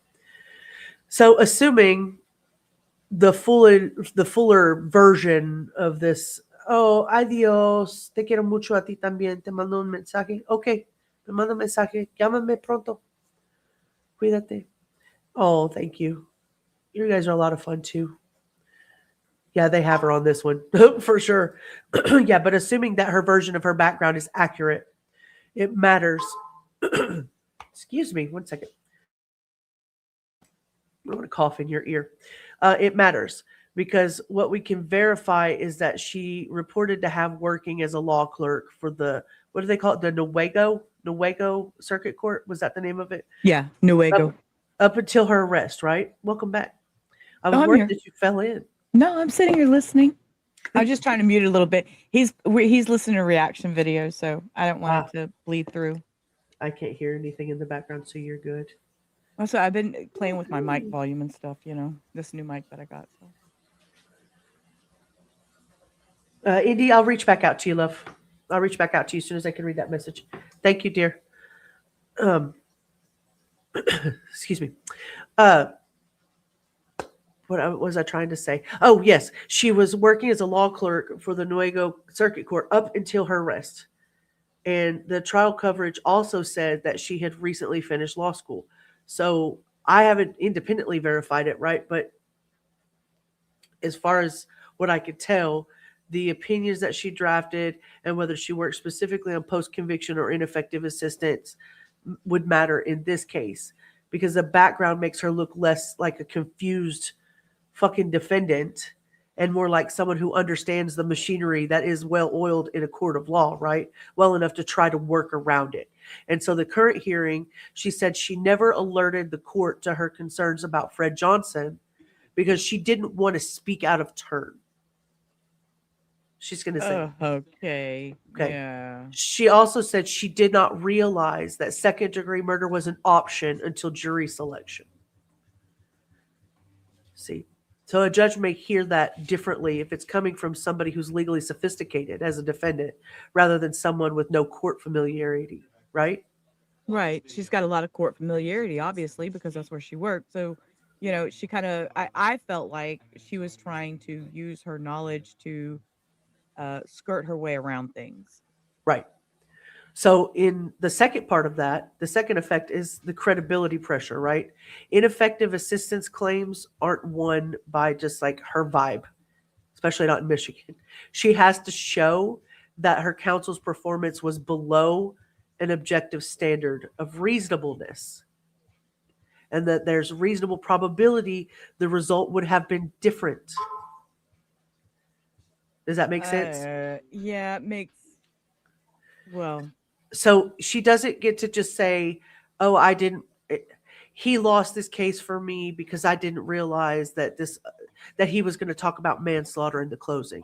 She has to show that Mr. Johnson's performance was below the standard of reasonableness. That means that had he not talked about that in closing, there was a probability that the result of the case would have been different had it not just been for that closing argument. The court also, does that make sense? yeah, it makes sense, but I'm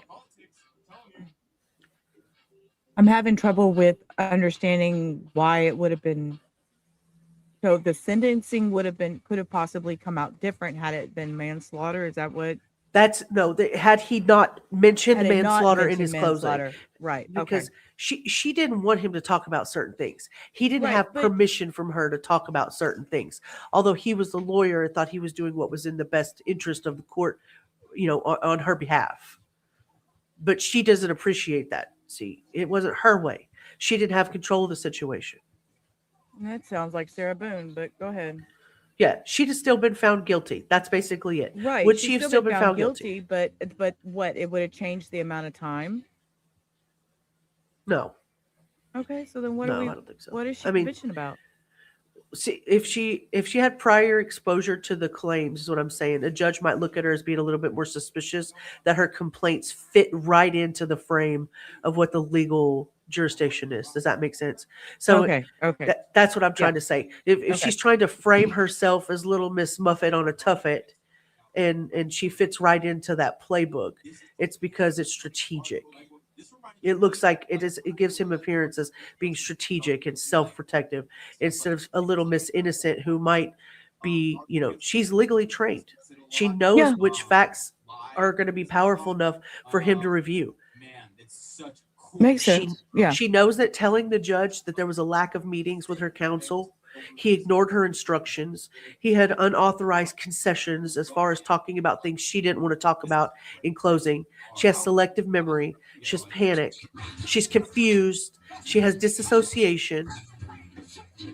She attacked her counsel for rarely meeting with her and for not following her instructions, while the prosecutors are attacking her credibility with a report that they have stating her claim to memory loss is selective. She never had that issue before, up until the day of her arrest, when she was still working in the process of, in a legal standpoint. But all of a sudden, after she was arrested, she started getting memory loss, and that is selective. It doesn't prove. I get that. Yeah, I see that. I see what you're saying. So yeah, it doesn't prove that she's manipulating anything, but it definitely asks the court to think about it. Is this a reason whether she's being genuine, or is this a more polished version of somebody who knows how to blame shift in the courtroom? It's crazy. Yeah, monsters are real. Monsters are real. Okay, let's keep going. Probably 6.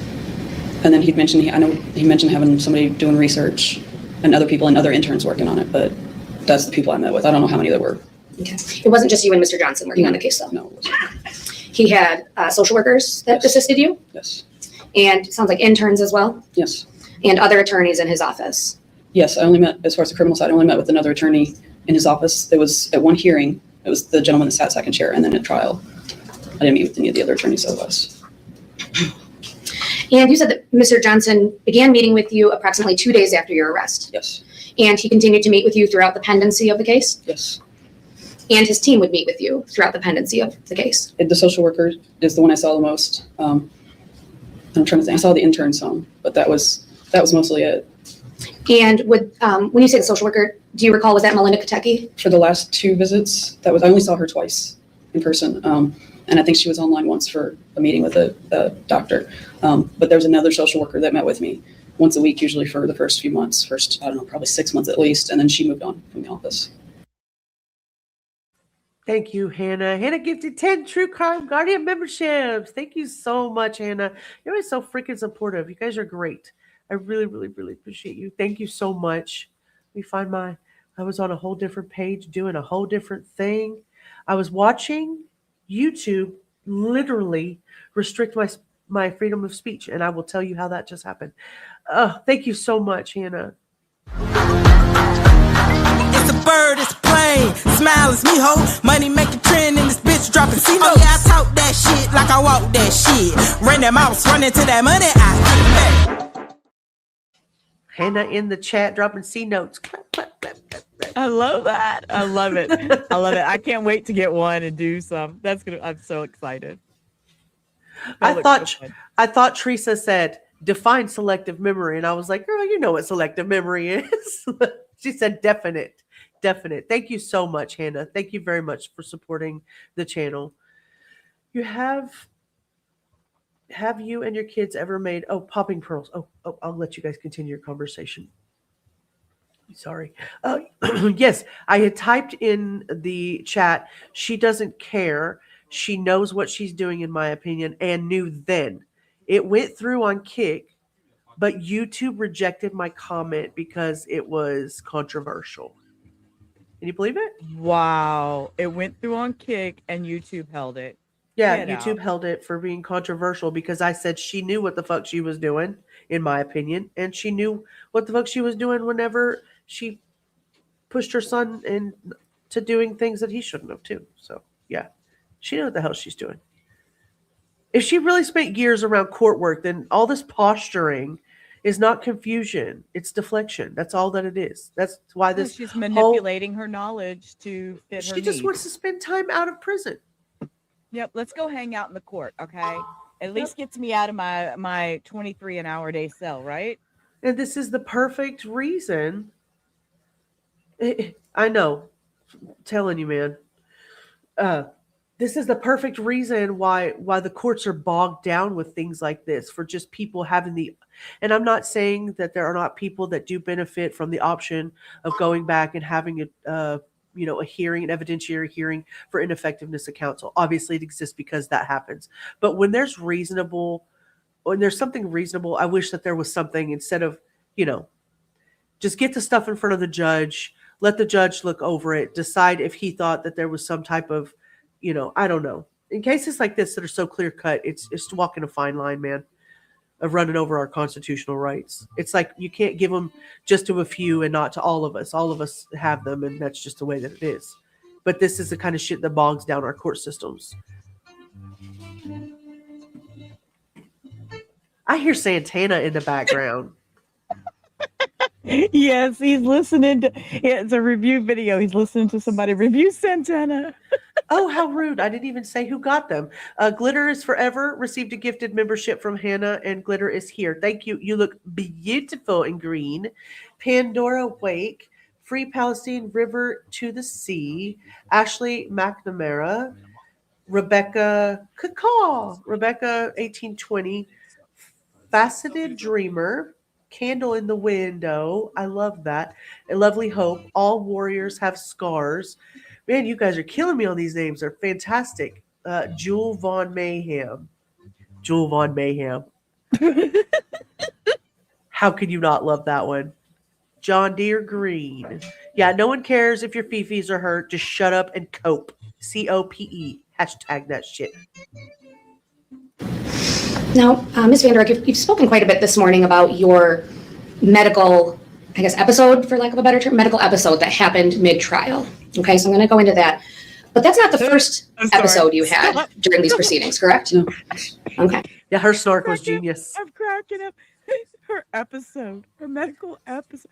Girl, that was a fake ass puking in a bucket for attention. Get out. Okay. Oh yeah, YouTube. When you say the word fuck in chat, space it out, or FUK works. yeah, I was gonna say, or I usually say fuggin with G's. Yeah, or the fuck with a Q. Sometimes it gets me, sometimes it don't. It's getting real smart, their AI. And one of those happened at your preliminary hearing or your preliminary examination, correct? Yes.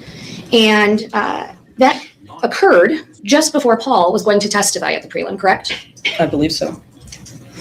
And your medical episode that happened in the trial happened right when you'd been confronted during cross-examination, correct? I had one other one before during trial. Okay, when was that? There were some police officers testifying. And I was sitting there and had a panic attack, and they cleared the jury out. And do you recall what the officer was testifying about when you had that episode? No, I don't. Probably something pretty significant about your case, though, correct? I mean, I would assume so. Or something about your son's condition? I don't know. It's fair to say that those episodes, though, don't happen all the time. They do, well, they were beforehand, and they still do happen consistently. That's a poorly worded question, so I'll clarify here. Those episodes didn't happen on direct examination with your own attorney questioning you, correct? They didn't happen yet. They didn't happen during opening statements? No. Or jury selection? No. They didn't happen during certain parts of your preliminary examination? No. But these episodes happen when you're confronted with evidence that you don't want to acknowledge or admit. Is that fair? No, they happen when I was confronted with traumatic events. It was anything traumatic that got that bad. Skirt! SWAT! Police! Whatever Terry says.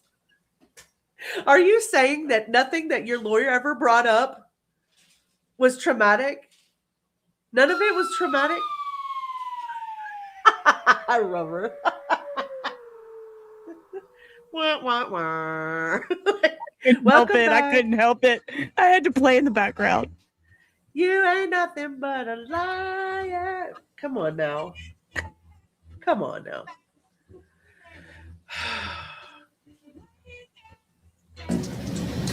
So seeing your son, who was in your care for all those months, in a picture, was traumatic to you? Yes, extremely. But you'd seen him every day that he was in your care, correct? Yes. What I remembered, yes. And then when you see a picture of him on that stand is when you have this episode. Yes, I mean, I had panic attacks. Looking back, I know I had panic attacks previously, but I don't know what brought those on. Nobody diagnosed you with a panic attack on the night of that trial, correct? I don't know. That's a yes or no? I said I don't know. Okay. You have no evidence that you had medical diagnosis of a panic attack that day? That day? No, as far as I don't know. And you have no medical diagnosis that you had a panic attack during your preliminary examination, correct? There was no medical person called in. Okay, so my question was, you don't have medical documentation of a panic attack that day? No. How is she still getting those manicured freaking eyebrows so she can perk them up like that? What's the version of Botox? Oh, yeah, these braids. Pulling those braids back like that. There you go. They're so tight, they're pulling her eyebrows up. They really are. Look at those devil horn, like the devil horns at the top of the braids, and then they go down to around her head. But they're literally like horns. I want to do that mama thing where I lick my hand, and wet down her hair and wipe it down, that I'm sorry, but that's gross. It's the mama thing in me. Go to fucking prison and go away, Shanda Ponda. She has guilt-ridden panics. Yeah, and Did she just admit she sometimes forgot to check on her son every day? Yes, she did. She most certainly did. I hope it is. I hope it hurts. I hope it hurts like a bitch. It'd give me a headache if I did braids that way. She gives me a headache. I hope it hurts like a bitch. All right, we'll go a little further. Let me say something sassy. Sure. Watch her when she talks. Watch how the tip of her nose moves when she talks. It's just a distraction for me. It's petty, but I keep watching it when she's. Damn it! Now we're not going to be able to unsee it. I'm sorry. I can't stop. Y'all know me. I pick out the weirdest things. It's an OCD. We're not going to be able to unsee it. Now everybody's going to be watching her nose. Watch her nose when she talks. No, we're still going to analyze this bitch. Painful on her tip. I hope it is. I do hope it is.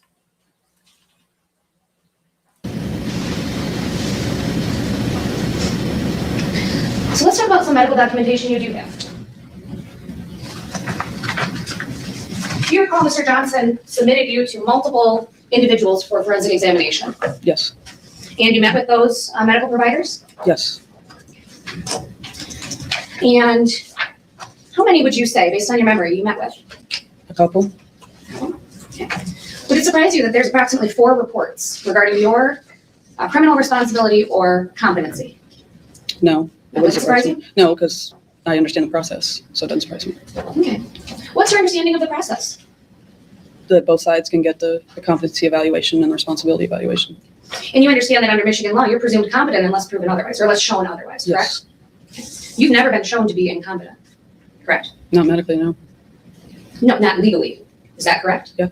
You have never had a legal determination that you are incompetent, correct? Yeah. And that's after meeting with these 4 providers, correct? Yes. And in fact, some of the providers called into question your rendition of facts to present to them. Do you recall that? I don't recall that, but I'll trust if they said that. Do you recall specifically? Let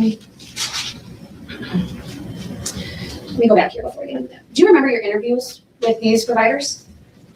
Bits and pieces. Do you feel that you were truthful with them? Yes. Do you feel that you appropriately explained your situation and your memory with them? I hope so. But you don't know, correct? No, I don't.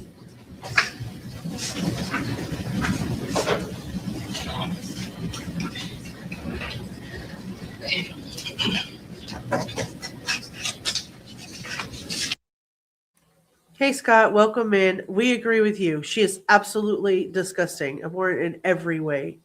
In every way. Yeah, look at the way she slumped over. Look at the way she slumped.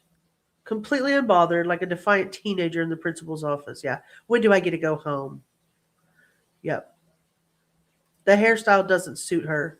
I think what would suit her is if they shaved her head completely. Oh, Nona says, thank you so much for the gifted membership. Very appreciative. We appreciate you being here, and you look lovely and green. I will send you a pizza. You hungry?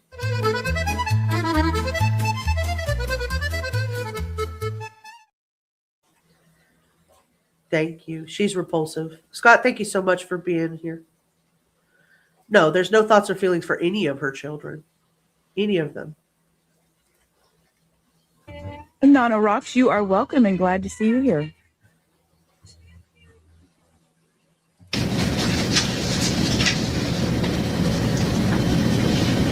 Sorry, bear with me 1 moment, please.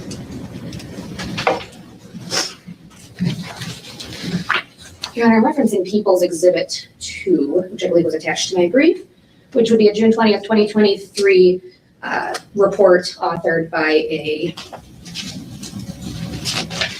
Benjamin La Liberty, doctor. Now you. Hey, welcome everybody coming in. Anna Banana Wildfire. I love that. Hello. So glad to see you. Tracy coming in to kick, throwing up the, what is that? The voodoo doll? Oh, the voodoo doll. And she's dead. She's dead.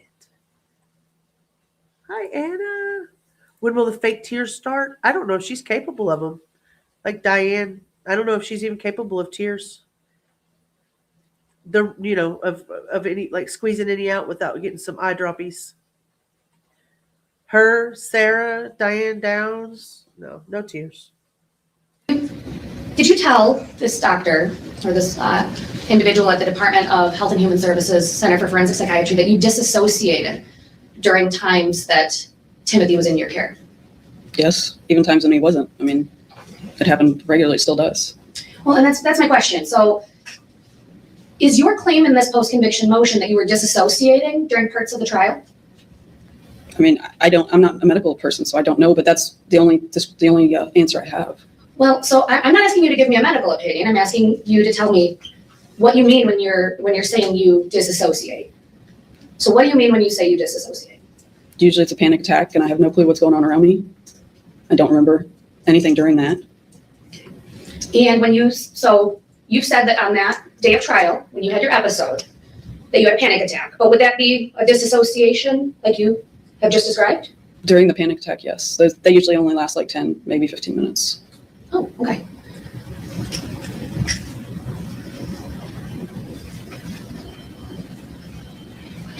Yes. I just want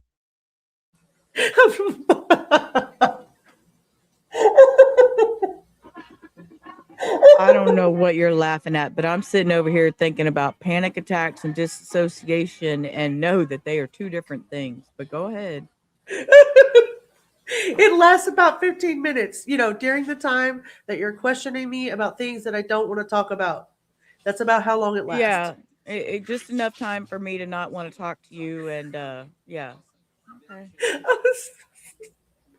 I was just thinking about if all the court system ran on this logic, like everybody would be getting away with everything because they would just disassociate during the record. There you go, I can't Hannah. stop looking above her ear. Dang, does she shave her head? She probably pulls them hairs out one by one because she's got so many diagnoses. Oh no, not disassociation. Get the fuck out of here. Angel says, BS. Have panic attacks, but I don't disassociate. Are you sure? You might not be remembering. She's inventing diagnoses now. My hair is thin too. That's just thin, straight hair. You don't give her no outs. Don't you give her no outs. We hating on her hair, girl. Follow the lead. You never heard of one, Abellis. What have you never heard of? Oh, that diagnosis. It's called fucking idiot diagnosis. The face of hers cannot pull that off. I agree with that. Who the hell told her pigtails are a good look? She is the new Letitia. From someone who has experienced real panic attacks, I'm offended by her even saying those words. Amen, girl. People totally don't understand panic attacks, and when they don't really have them, and Shanda Panda does not have them. She clearly slept on it too. Yeah, she got them bed braids. Look at that pause game on point. Look at the back of that head. Somebody in there done her wrong. I don't know who she has doing her hair, but I think she, actually, if I'm being honest with you, she's always done her own hair. She has dumb-itis fuck office. She keeps digging herself further into deep shit. Well, yeah, because the judge is not going to buy this shit. Yeah, she's not going to buy this. You think Shanda's worse than Letitia Stout? I don't know. She was a long con, man. They both are really long cons. Amen to that. Yep.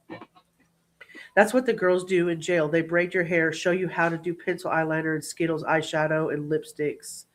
Even if she was accused of what she was doing, I don't know. She said she was isolated for 17 months. She's been there a minute. She's probably made a few friends. I guess the hair lady wasn't available that day. Right? All right. On that note, let's do a palette cleanser over here, and then we'll get back to her non-sensory. Wrong. Non-sensory. Hey there.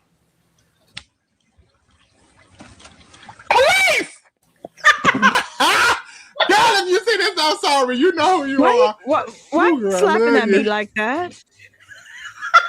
I was a little bothered by that, but go ahead. I love that's how the video started. I love the way he just totally roasted his entire friend. Well, that wasn't her ministry, but she is a nurturer. And if you see this, I'm sorry. That's hilarious. How we get back here?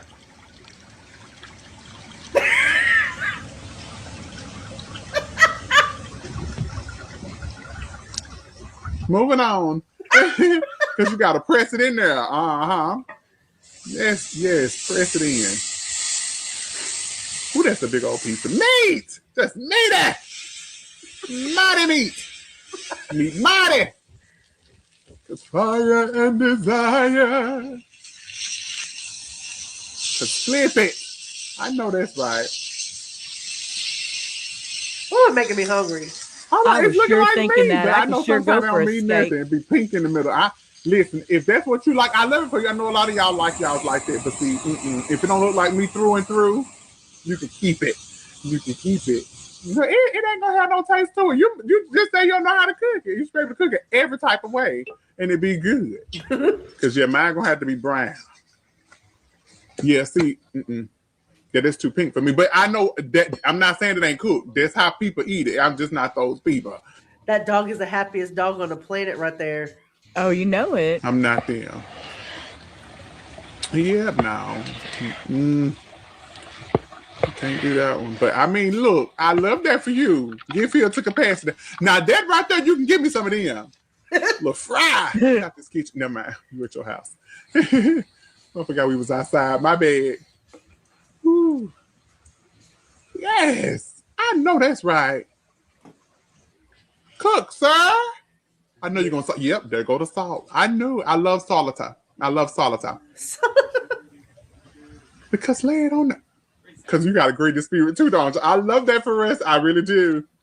Oh, listen at the crunch. Listen, the church van is fixed and the members will be in attendance. Deacon Ross.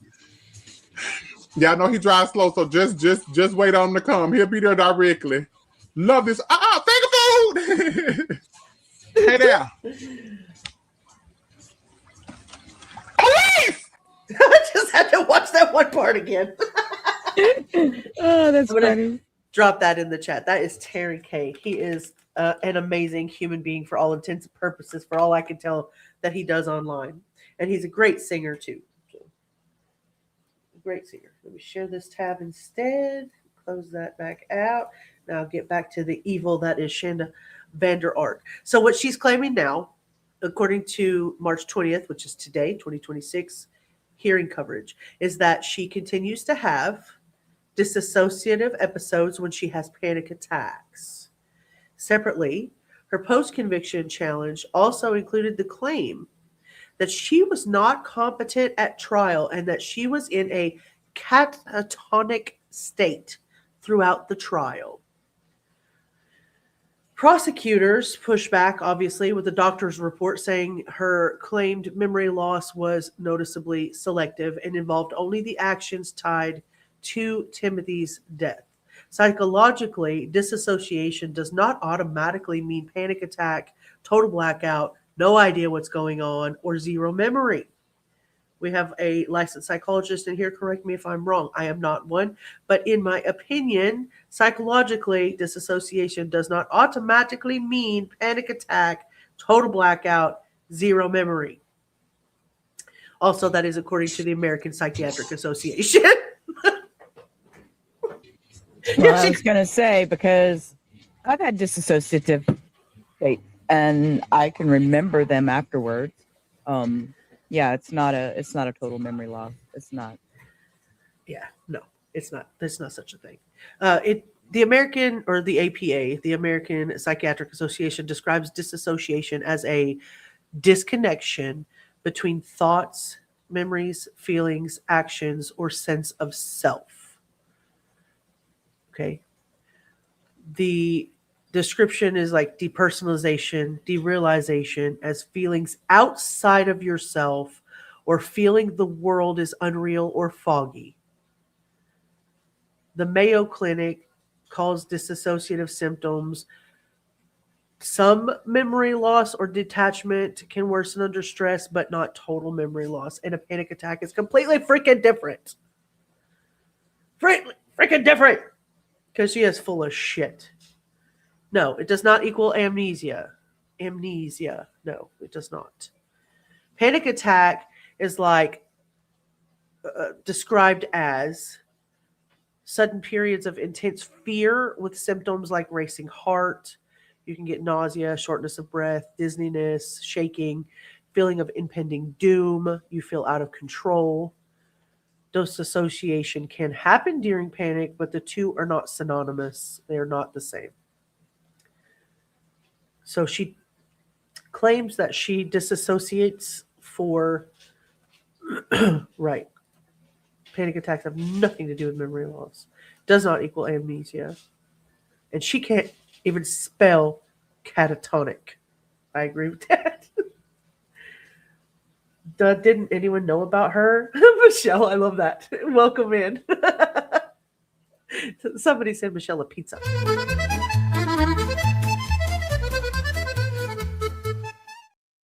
Y'all don't know about Shanda Panda, okay? Yes, Disneyness. Excuse me. A 10 to 15-minute episode of disassociation is possible. So, the dissociative experiences can last only moments, and panic attacks are typically acute or short bursts. They can last longer, but they're not, like I said, they're not synonymous. Synonymous. But the people where people overclaim stuff like disassociation, overclaim foggy awareness and feeling detached and patchy memory, and then they claim like stuff like amnesia for just part of the event that happened, mainly the questioning of her lawyer. So while it doesn't automatically mean it's complete unconsciousness or guaranteed total memory wipe, some dissociative experiences can involve altered awareness but not zero awareness. So that's why it's called selective memory issues, because sometimes in court, a forensic evaluator and a judge are going to look at whether she claimed memory problems that are broad or they're consistent, whether they appear to cluster around the most incriminating facts of the case, in which it is her. So that's exactly the line that the prosecutor hits here. She disassociates during the most incriminating facts of the case, but the rest of the time she's fine. And up until the arrest, she was practicing, well, she wasn't practicing lawyer, but she was in law school, finishing law school, and the judge was just like, here, sign away my life. Let me rubber stamp that and go over here. But she wouldn't know she was going through dissociative and panic attacks if she had complete loss, right? Unless she was told about it. Great observation, Abellis. She is the most incriminating fact. Yeah, I agree. So yeah, disassociation is real, and yes, it can happen during panic attacks, and it can make someone feel detached. It can make you foggy and unable to recall certain parts of an event, but it's not automatically the same as blacking out, knowing absolutely nothing. And in court, the real issue is whether she claimed memory loss, consistently, or if it was just suspiciously selective. And we already know the answer to that, right? All right, let's keep going. She would have to have a heart, and she doesn't have one. Agreed. Mrs. Vander Ark, can you describe to the court what you believe and what you are experiencing, not the people? So what do you call panic attack? What are you experiencing during these events that you label as panic attack? It's one of two things on the breathe. Either I hyperventilate or I feel like I've got an elephant sitting in my chest and crushing and I can't breathe. So that's trouble breathing? Yes. Much like whenever you had Paul put his foot or his hands on his brother to keep him under the ice bath, like that elephant, or a different kind of elephant. That's just gross. I'm just, Yeah. Right. This is just my experience, but most of my panic attacks have not been related to anything. They just happen out of the blue. Feels like you're going to die. They've just been my experience. I don't disagree with you, Orange, and I would not invalidate your feelings in any way. Also, you're not a murderer. The judge ain't going to give her nothing. Yeah. He's trying, though, man. He looks sympathetic as he can be. All right, so I'm shaking. My head is totally spinning. So dizziness? Yes, sir. I don't have a clue what's going on around me. I know people have tried to touch me during a panic attack, and that just freaks me out worse. You mean painful? No, just trying to make sure I'm okay. So when somebody touches you, what do you experience when someone touches you? I pull away, and the panic gets worse. Okay, so you're aware of somebody touching you? When they actually put their hands on me, yes. Okay. When you say you don't know what's going on around you, is it you have auditory problems where you can't hear, or you just have an inability to understand what's being said? I think it's both. I mean, I don't remember anything that's been said to me during a panic attack. I know I had a couple people scare me at Huron Valley. They were just playing around, but it caused a panic attack because I didn't know they were there. And I guess they tried to talk to me, and they said, "Yeah, we got no response." And I don't remember them trying to talk to me at all. Okay. It's like I'm down. It's like I go into a total darkness, like this black hole. No, when you say darkness, are you seeing black? What are you seeing? Is it Like spots? a black or gray? Usually, I'm not. I'll try to fix on a spot as it sets in, but then that's it. I don't see anything else. Can you move? Are you able to move your arms, legs, extremities? Not most of the time, no. I'll curl up into a ball and So let me ask you a question. Do you curl up in a ball? Do you consciously make a decision to curl into a ball to stop the symptoms? Or Get her, Judge. Get her, Judge. Get her, Judge. He's Stomp like, that ass. he's asking her questions. It's the same questions I'm asking. Excuse me, this is not a truthful rendition of this quote ailment. I'm just like, this is somebody who's like never had one in real life and is just putting bullshit and seeing if it sticks to the wall. I'm saying, get her, Judge. Like, get Yeah. that ass, cause Yeah, and I'm with K Swan. Maybe she needs some lemon pound cake. lemon pound cake. All right, guys, I put up a poll. Make sure you vote. Make sure you vote. Make sure you vote.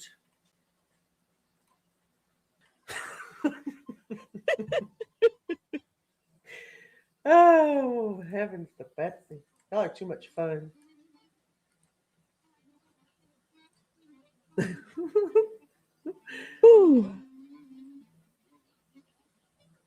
Is it an involuntary movement into a ball? It's an involuntary movement. Involuntary movement into a ball.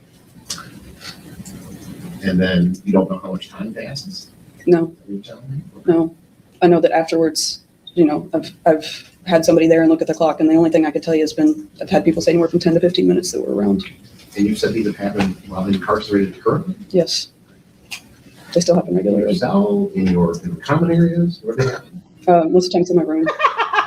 Somebody back in the back, like laughing at her. Like, are you saying this happens in the common areas? Where is it you be getting in that fetal position and laying on your side, girl? You ain't nothing but a liar. Case one. We're all, yeah. No, ma'am. No, ma'am. I'm not going to play that one. I'm gonna mute. I can't play that one. Anybody who wants to go see the definition of what Lisa Lowe is, make sure that you put that, Hannah, make sure you put that link to Allegedly Speculating's live. We could talk about who Lisa Lowe is over there. Oh, goodness. In your cell? Or in the restroom, yeah. Room or restroom? Okay. Any times when other inmates were around? Yes. Okay. So common areas? Yes. And you're aware that these areas are filmed, correct? Yes. This would be on camera? Yep. Okay, so you're telling me that you've experienced a panic attack where you curled in a ball on camera at the prison? Yes. In the foyer of one of my units, somebody came up behind me and scared me. And Do you know approximately when that was? I have I can give you a date range because there's a certain time I was in that unit.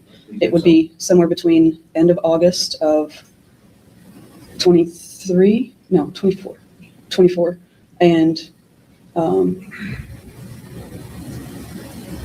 beginning of January of 2025. That was the time I was in that. All right, thank you. I just want to make sure we understand each other about the next. Go ahead, Ms. Goldstein. Let me clarify. You said August of 2024 through January of 2025? Yes, I was in. I can give you the name of the unit if Yes, you that want. would be helpful. Gladwin A. Yes, that'll be helpful in our FOIA. Thank you very much. Orange Rose, thank you so much for the $4.99 super sticker. That's a lemon dancing. Lemon pound cake.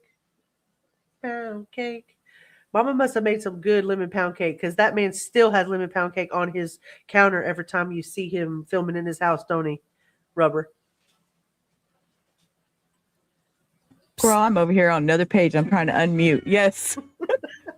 What you over there doing, girl? You're supposed to be over here. No, because I've got your original chat open and my original chat open too. And because Cindy said I'll be back, and I'm like, wait, what is she talking? Cindy said I'll be back later. I love you, but I didn't see it over here in StreamYard. Oh, yeah. So, I did okay, see Cindy, that. hurry back. We'll be here, Cindy. We'll be here. Thank you so much for the $4.99. I'm going to play my Grifty Wizard. Thank you for the super chat. It's a bird, it's a plane. Smile, it's me, ho. Money make a trend in this bitch dropping C-notes. Oh yeah, I talk that shit like I walk that shit. Ran that mouse, running to that money. Bam, Orange Rose throwing was- C notes. It was the dancing lemon was the super sticker. That's what I was trying to go see. That's what it was. It was the dancing lemon. So it was cute. I love it. Be. Thank you. Now you want lemon pound cake about us? Oh, goodness.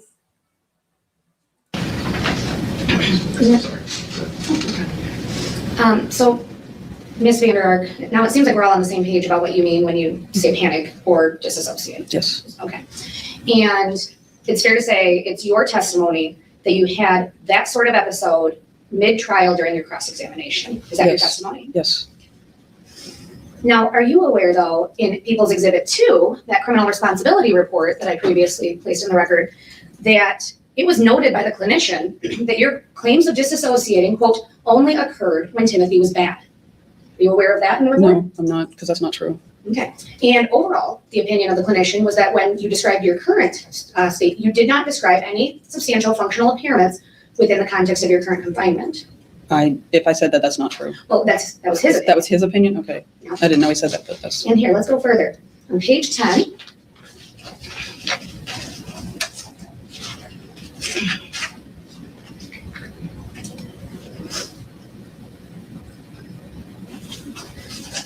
Oh, good idea. Good idea.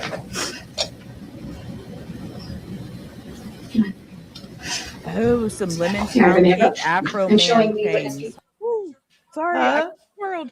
Lemon pound cake with some little Afro man thing. You know, his style of little Mary. With little patriotic suit and his hair on top. My mind just went, oh, just crafting ideas. Sorry, squirrel. People's Exhibit 2, page 10. All right, Ms. Vander Ark, if you would look at that, and would you read right where that star starts? Please read that into the record. Ms. Vander Ark was asked to recount her thoughts, feelings, and behaviors around the time of the alleged offense. However, Ms. Vander Ark claimed to have no memory of the events that led to Timothy's death, noting she frequently dissociated due to the stress of interacting with him. And you can keep reading. Please read the whole paragraph. Of note, this immediately appeared to be a self-protective response style as opposed to the result of a genuine memory deficit or bona fide dissociative condition. That is, her purported memory loss was noticeably selective and only involved the actions that allegedly caused the victim's passing. Thus, Ms. Vander Ark cannot be considered a credible historian. That's not true, but What's not true about what's not true about that? I know. Look at her face. Look at her face. She just looks so pissed off. But what is not true about it though? What does she think's not true about that? Because she doesn't have selective memory? This is Shanda we're talking about. Shanda Panda we're talking about. Who knows where her mind thinks? She and a panda. What is that? What is that? A squirrel? Little tiny squirrels in the chat. How cute. Can the judge get prison records and reports? Oh yeah, he can get anything he wants. Anything he wants. He probably, to be honest with you, he probably has it in front of him. Probably has it in front of him. What parent has ever disassociated because of their child? I don't know. Some of these look, some of these kids be bad. I'm not gonna lie. Mm-hmm. Some of these kids are bad. So this is a damaging part. She's a damaging part. So we won't pretend like we have the exhibit in front of us, but she read it, right? So from the public coverage of what she read, it does line up with the point that the prosecutors are trying to make, that the doctor's report is saying she claims to have memory loss. It was noticeably selective and tied only to the conduct surrounding Timothy, while Shanda Panda denies that and denies that she's faking or misrepresenting anything, calling her not credible historian. And that means basically the evaluator is saying she's not a reliable narrator of her own history, her own symptoms, or the events that surround that. So the doctor's basically signaling that what she reports should not be accepted at face value as accurate. And the medical usage of historian is usually to the person giving the history. She's a poor historian of, or, when she's telling the account, she's incomplete or inconsistent, unreliable. Sorry. So if the exhibit says she told the doctor, go ahead. I say, but that's nothing new. I mean, look at the story she told of what happened, and that she didn't know that he was dying, and she didn't know that he was sick. And I mean, yeah. Well, her selective memory argument is just like, it's landing really hard on the hearing. Because it's not that she just forgot things, right? She's suggesting that her memory is missing and seems to gather itself. Yeah, it seems to gather itself and runs at the most incriminating, part of her conduct. That's a pattern. So that makes the judges suspicious in a post-conviction hearing, especially when the defendant, Ms. Shanda Panda, is claiming incompetency or disassociation and panic and ineffective assistance all at one time.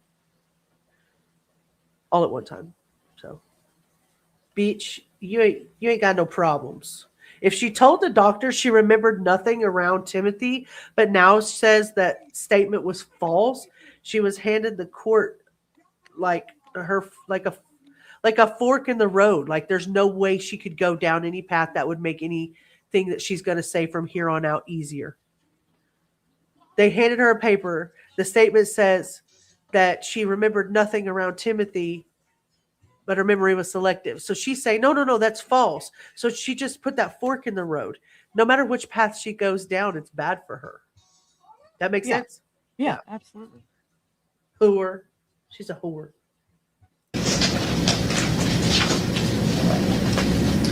So, Ms. Vander Ark, we don't have an opinion from an expert that you were incompetent, correct?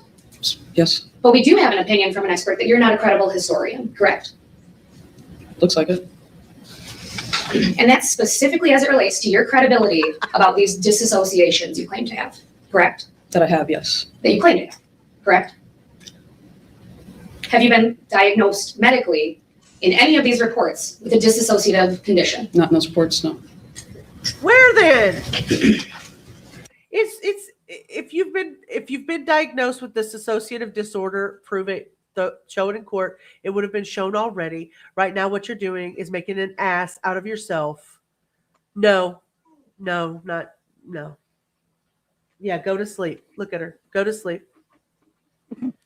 Oh, I don't have my snore. I so wish I had my snore over here. I wonder if I could change it. Can I change it to the snore? You did be able to. Where are all of those? They play on down with Halloween. Let's see. Hello?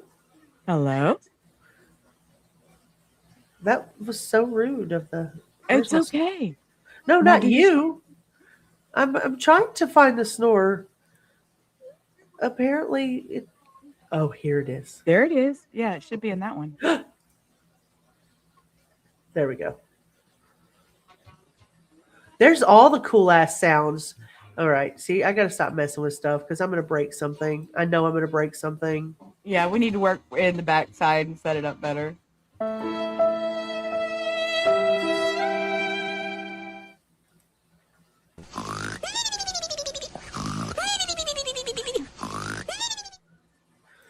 There we go. Maybe that'll help. Shut up, Hannah. Hello? Hello. Is it me you're looking for? Oh. Y'all are amazing. Now, you one of your claims in this post-conviction motion is that you take issue with Mr. Johnson not calling an expert, correct? Right, Coffee? If that's what's in there, then we discussed it briefly. I didn't know what he was doing. So as far as if he was going to call him or not. So I just want to make sure I'm clear. You weren't sure if Mr. Johnson was going to call the expert or if we weren't going to have the expert here at this hearing. For a while, I wasn't sure if he was going to call him at the trial. I'm sorry. But you do recall a meeting with Dr. King, correct? Oh, yeah. Yes. How did you feel that meeting went with Dr. King? Long. Was it thorough? I would assume so, yeah. I'm sorry, bitch. Did you have tea and cakes and crumpets to meet for? She had something else planned for that afternoon. The box braid lady was coming. What the? I'd been like, it was nice because I got out and got a snack and some Coca-Cola for a little bit with somebody.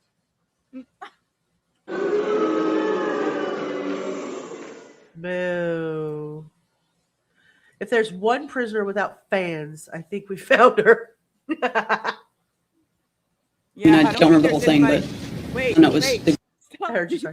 Do you think anybody's out there putting money on her books like Wade Wilson or Sarah Boone's or anybody's? Why would they? I don't understand the Sarah Boone appeal. I don't get it either. I don't understand the Sarah Boone appeal. Hi, Sally Bean. Are you back? Did you have your little nap? I know Mama's been online so long. You have your headphones on? She do. can't hear her grandma. No, she can't hear Grandma Sheila. Okay. But she sees Mommy. She says, it's been 3 hours and I miss you. Yes. Yeah, Hector's with ours, so they're all sleeping. Exhausting. Now, Dr. King also has some opinions as it relates to your credibility as a historian, correct? I don't know. You don't know? Okay. So I'm looking here at Defendant's Exhibit B, page 10.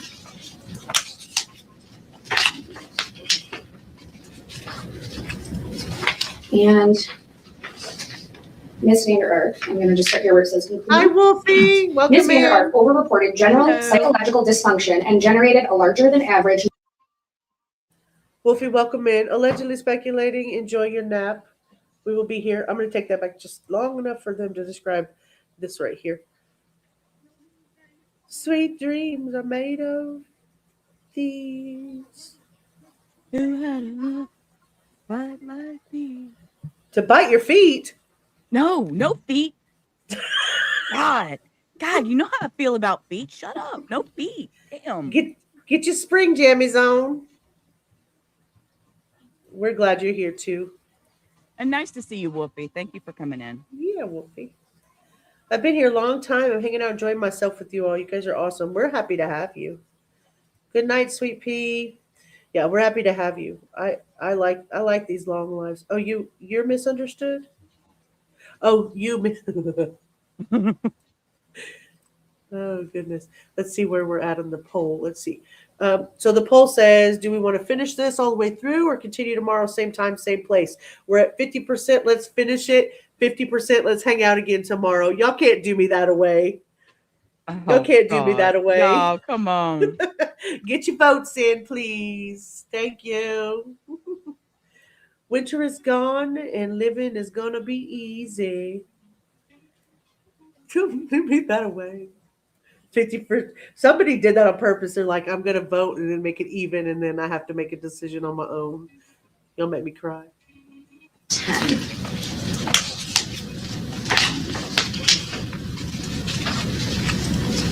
And Ms. Vander Ark, I'm going to just start here where it says conclusion. Ms. Vander Ark overreported general psychological dysfunction and generated a larger than average number of infrequent responses. Are you aware that that was determined based on your psychological testing? I mean, I think I've read it before. Okay, you have no reason to dispute. No, what I'm you not had in this disputing. report. I'm not disputing. In fact, you actually attached this report to your motion for a new trial, correct? Yep, my attorney did, yes. On your behalf, though, Yes. correct? Yes. And so we have one clinician saying that you're not a credible historian and another saying that you overreport general psychological dysfunction, correct? That's what they say.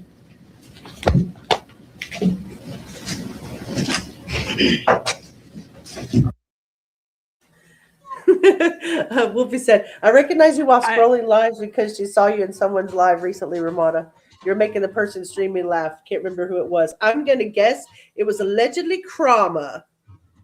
Probably, yeah, allegedly Krama, or I've been around nonsenses and earthies and Dutch. So those are have you been up on those panels? No, around them. No, scrolling because I saw you in someone's live recently. You were making the person streaming laugh. So no, I wasn't. No, I haven't been on any panel. Okay. Nope. Well, I don't get on panels usually. I saw you on allegedly Krama. It was a pretty good live, actually. Oh yeah, and it was about BJ. Yeah. Oh yeah, it was. It was. I forgot about that. Yeah, that was. We did about BJ. Did it? You're right. You sure did. See, y'all pay more attention than I do.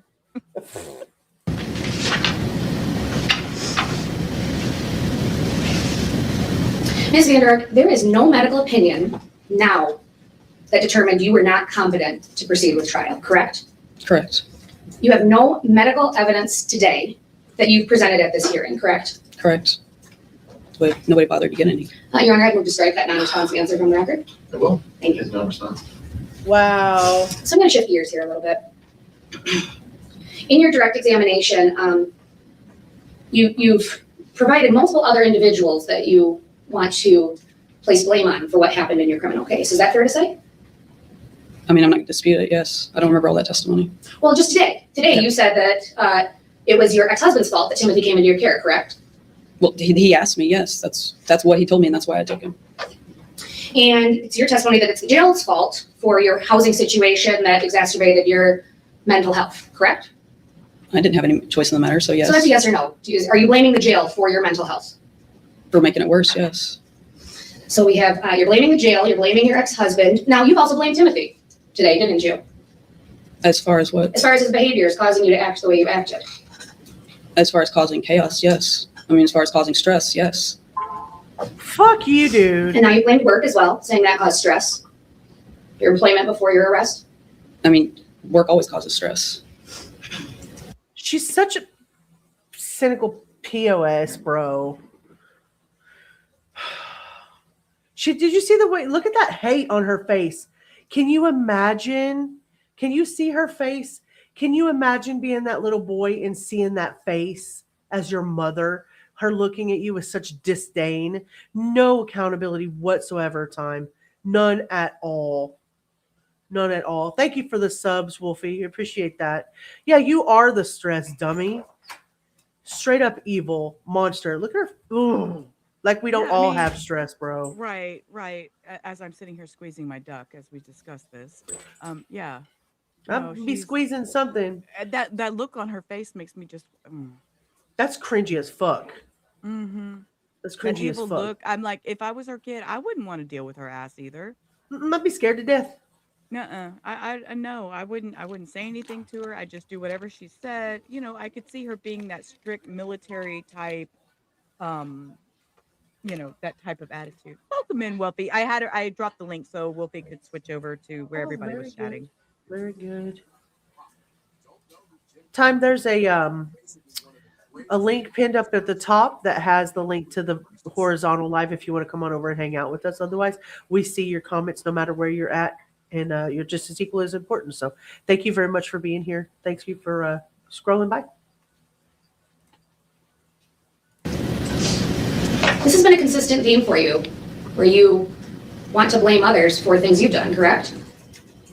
I've explained the situation. Well, so what you're saying it's your ex-husband's fault, it's the jail's fault, it's Timothy's fault, it's now your trial attorney's fault that we're here. So is it fair to say it's a theme of yours to point the finger at others for what's going on in your case? I wouldn't say it's a theme, no. That's an opinion. I can see the things that I had no say in that you can't blame me for. Oh, that's infuriating. Bitch, are you serious? That is infuriating. She continued to blame her dead son for his own death, including saying that Timothy chose to isolate himself, did not care to tell the truth. The same hearing coverage says she blamed trial counsel for rarely meeting with her, failing to follow instructions, while also admitting she never alerted the court beforehand because she didn't want to speak out of turn. The pattern is externalization and blame shifting. The center of gravity stays outside of yourself. The problem is the child, the lawyer, the jail, the evaluators. The episode was misunderstood. The responsibility keeps landing somewhere else. This is Diane Downs, 100%. Exactly, 100. I mean, did she study her something? I mean. Hi, DJ. This monster happened. She helped, aided, and embedded in starving her child until he was dead, put him in ice baths, made him sleep in the closet, in his own room, in his own excrement. He was entirely too skinny to survive. Gave him bread and water whenever she decided she wanted to feel like it. And hot sauce on the bread when she hot sauce on the bread. Had her son put hot sauce on his genitalia. Just total utter abuse. She fucking triggered me. She presents herself with a very consistent blame displacement pattern. Very, very consistent blame displacement pattern. Timothy gets blamed. Counsel gets blamed. Her evaluators get blamed. The system gets blamed. Whether you call it deflection, externalization, finger pointing, whatever accountability. It is, no accountability. She keeps moving it off of Shanda Vander onto somebody else. Bitch, your details changed, but your move stays the same. We see you. We see you. Now let's talk about those jail testimony you had about your being held in. You said it was max security during the pretrial phase. Yes. Correct. You said you were locked in there and isolated. In a room by myself. Yes. Okay, yes. Was Timothy also locked in a room and isolated when you? Boom! Slammer. Okay, Whatever, sorry. whatever. No, you're right. I didn't see that. I didn't know that was coming. Whew, I didn't see that. Oh, God. Get her, girl. Yeah, I think. Now let's talk about those jail, the testimony you had about your being held in, you said it was max security during the Yes. pre-trial phase? Yes. Correct? You said you were locked in there and isolated? In a room by myself, yes. Okay, yes. Was Timothy also locked in a room and isolated when you locked him in the closet? He wasn't locked in, but he was in the room, yes. Okay. When you had alarms on his door to keep him in that closet, was he isolated? Yes. And he'd be locked in there for hours at a time, correct? I would assume so, yes. I don't, Yes or no? Was he locked in there for hours at a time? Really? yes. Oh, that frown. I want to. Bitch. I cannot. I can't physically do anything, but mentally, I am punching stuffies. I know. Assume so. Bitch. Punching stuffies. He was so emaciated and then put in ice water for all day, then forced to stand in place naked or run up and down stairs, then starved and timed to use the bathroom. There was no end to his torture. Oh, yeah. God, No I end. remember that. The time limit to go to the bathroom and hurry up. She's so pissed. She's so pissed. With I'm the, glad. and with the cameras in the bathroom watching him. Oh, my God. All these memories are just. Yeah, it's angering. Throw them voodoo dolls at this hoe. And you want the court to use your isolation as a basis for making a determination about your mental health, correct? It has an effect on it, yes, it does. What about Timothy's mental health? Oh, yeah. What impact did your locking him away, isolated, have on his mental health? I have no idea how to answer that. Look at Truthfully, that I don't face. care. That's what you're here to do. That is truthfully. I have no idea how to answer that. Because I'm a loser, baby. Ooh, look at her. If looks could kill, bro. Mm-hmm. If looks could kill. A minute to pee. Yes, 2 minutes Abellis. to poop. Yeah, yet she's the bitch who was mistreated, right, Case One? She's the one with the issues. Woe is me. Poor little Eeyore over here. Get her, girl. Get her. Now, you talked about some of his Ooh, listen. If we talk about body language, watch that hard swallow. Watch the change in her Oh, I missed face. it. Let me see. Yeah, watch the change in her face when this lawyer goes after her. I'm gonna make it big and take us off the screen. Just watch this Okay. girl's face. determination about your mental health, correct? It has an effect on it, yes, it does. What about Timothy's mental health? Nothing. What impact did your locking him They're done. away, isolated, have on his mental health? I have no idea how to answer that. Truthfully, that's what you're here to do. That is truthfully. I have no idea how to answer that.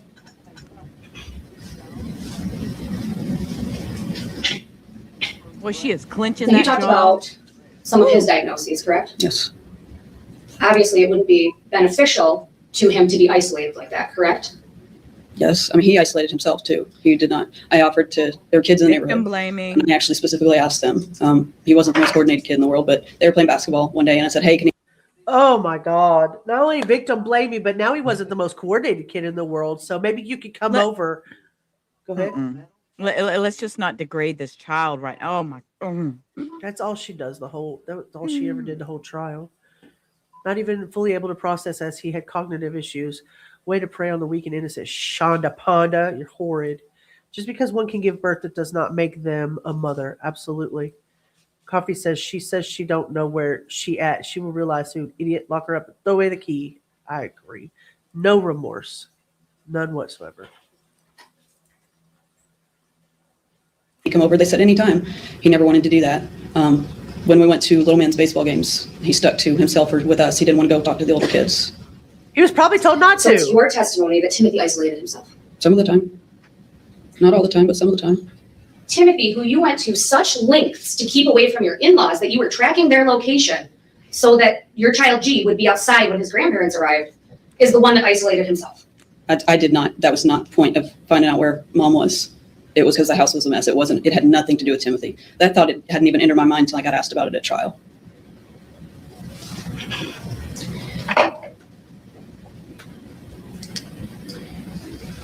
You expect the judge to believe that Timothy. You don't think that the house was a mess. You don't think that his grandparents might have figured out that his place of living, his dwelling was in his closet, and that everything smelled like hot sauce and death in there. She can pretend all she wants to that it had nothing to do with Timothy, but the reason the house looked like it did was because they were too busy abusing their son, she was too busy abusing her son and taking the brothers and showing them how to abuse their brother than to do anything right. She didn't have time to clean the fucking house. She was gone 12 hours a day, 5 days a week. You know, I'm really kind of curious, which it's probably none of my business and should never come out, but the mental health of the other child, you know, it's a really big concern. You know, I always think about the mental health of others, and on my back of my mind, I keep thinking about that other child, you know, that the stress that's going to have to endure, he or she, I think it was a boy.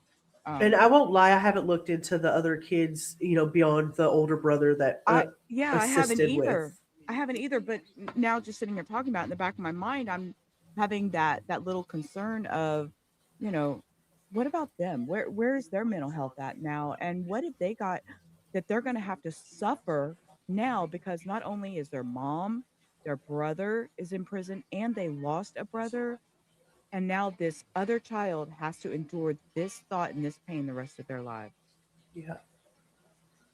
I know that's a total sidetrack, but No, it's so ridiculously sad. I mean, you got to think about it. I'll be honest with you, it hadn't even come into my mind until today. But yeah, it's devastating, dude. Teresa says he went to live with his paternal grandparents. Hopefully he is safe and well cared for and getting the therapy and love that he needs. Yeah, you know, not that it doesn't make a difference. Well, it does make a difference where they're at. It's not our business, but it's still that thought in my head, you know, that motherly concern that I'm always thinking about others' mental health and worrying about them. So, does she have 5? I thought she had 3.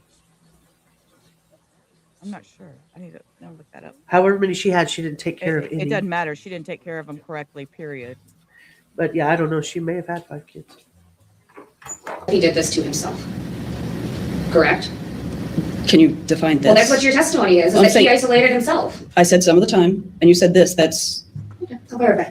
He isolated himself in that closet. Some of the time. Some of the times downstairs, where he had nothing but a tarp in there. He isolated himself in there. Is that your testimony? He tore apart a mattress. But that was not an answer. Some of the time. I said some of the time. Did he isolate himself in those ice baths? I wasn't there for that. But you ordered it, correct? I don't remember. You had a cell phone at the time this happened, right? Yes. And you were messaging with your other son, Paul, correct? Yes. And those messages speak for themselves, right? I'm not disputing the messages. I'm just telling you what I do and don't remember. Now, you testified earlier today that during the time after your husband's stroke, you were, quote, barely surviving. Do you remember testifying to that? Yes. She is not playing around. I like her. No, she's not playing around. And I do remember now. Remember the 2 older kids came and testified? Yes, I do remember the older kids, but I didn't know about the. Yeah, and there was one younger one. So there was 2 older ones, girl, boy, Paul, then Paul, Timothy, and G. And then the little G. I know this girl is on fire. She's good. I like her. You were surviving just fine. It was Timothy that was barely surviving, correct? I wasn't aware enough of what was going on around me. I wasn't, I admit that.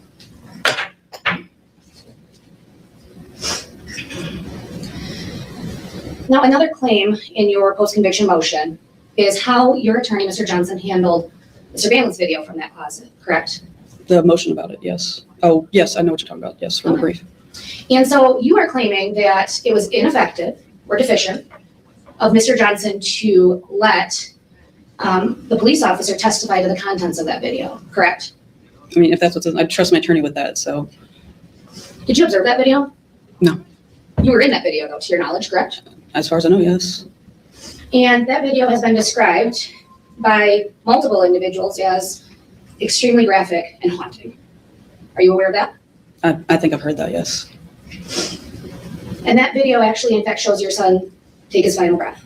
Are you aware of that? I did not know that, no. And it shows what you were doing in the time leading up to him taking that final breath. Are you aware of that? I would assume so. Are you aware that it shows you being extremely cruel to him in those moments? I don't know I got to breathe a second. I'm going to get angry. I'm holding my breath. I need to stop. Yeah.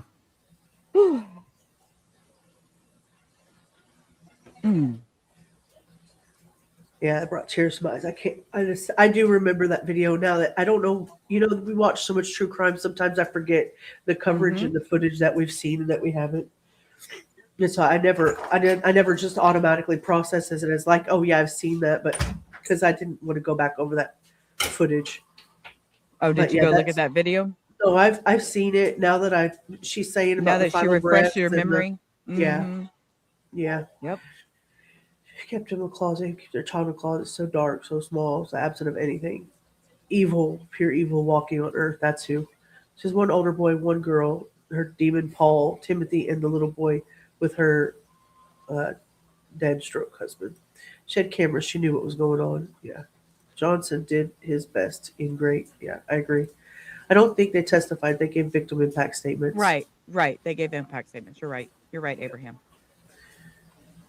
The older brother, I think his name was Nolan or Norin or something like that. Yeah. Nolan. Yeah. Now I'm starting to remember certain things.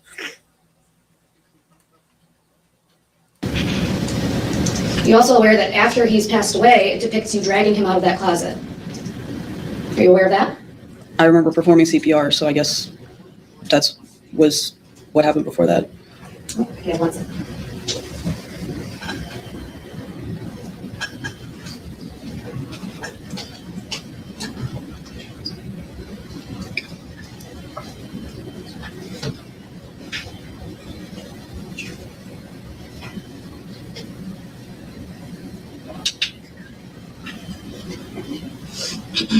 Thank you. Are you aware that at the end of that video, after you pull him out, there's audio about telling him to stop faking it? I have no idea what was in it. Are you also aware that before he passes away, you call him a dummy? There was something said about that at trial. We all say stupid things. So it's your time. Oh my God! Total fucking deflection. She is more, I will be honest with you, she infuriates me more than Diane Downs did. Because even though Diane Downs turned everything away and presented it as blame displacement, she is so blatantly fucking obvious. It is infuriating. She is infuriating. No, yeah, you know Millie. what you said. Millie was the other daughter, the adult daughter. Millie. Okay. She said bitch wouldn't even look at her older kids when they gave victim impact statements. Yeah, no, she wouldn't. Oh, I'm pissed. Yeah, I am too. I'm with you. Throw my voodoo dolls. Didn't you even, what? Oh, don't you even right now? Yeah, you know what the hell you said. Yeah, I agree. Yeah, she's a bitch. Complete fucking waste of trash. Testimony that was just a stupid thing to say to your dying son? To insult him? It's a stupid thing to say to your child, period. That's what Yet I'm you saying. said it, correct? Yes, I'm not disputing it. Do you believe that your attorney should have let the jury view that video in its entirety? No. Okay. Why not? So you think it's probably a good trial strategy to shield the jurors from seeing you on video insult your dying son, correct? That's exactly Yes. right. It's probably a good trial strategy to not have the jurors personally witness his last breaths, correct? Yes. And it's probably a good trial strategy to not have the jurors observe you telling him he's faking it when he's already dead, correct? Yes.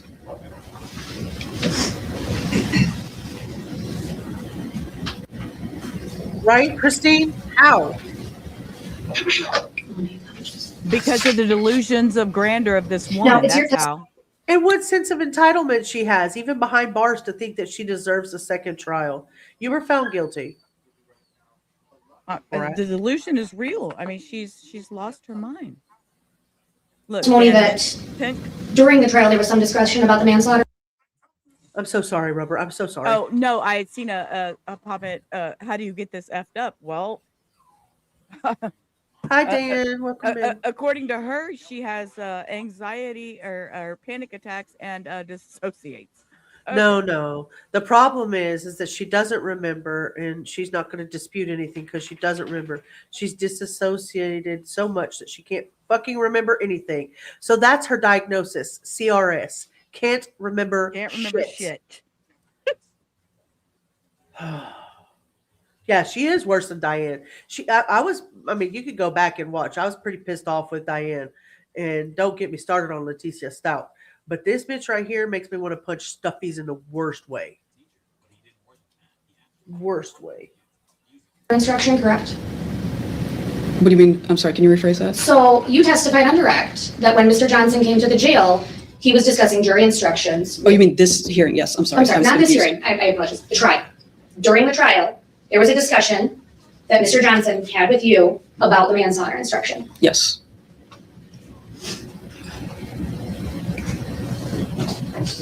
Yeah.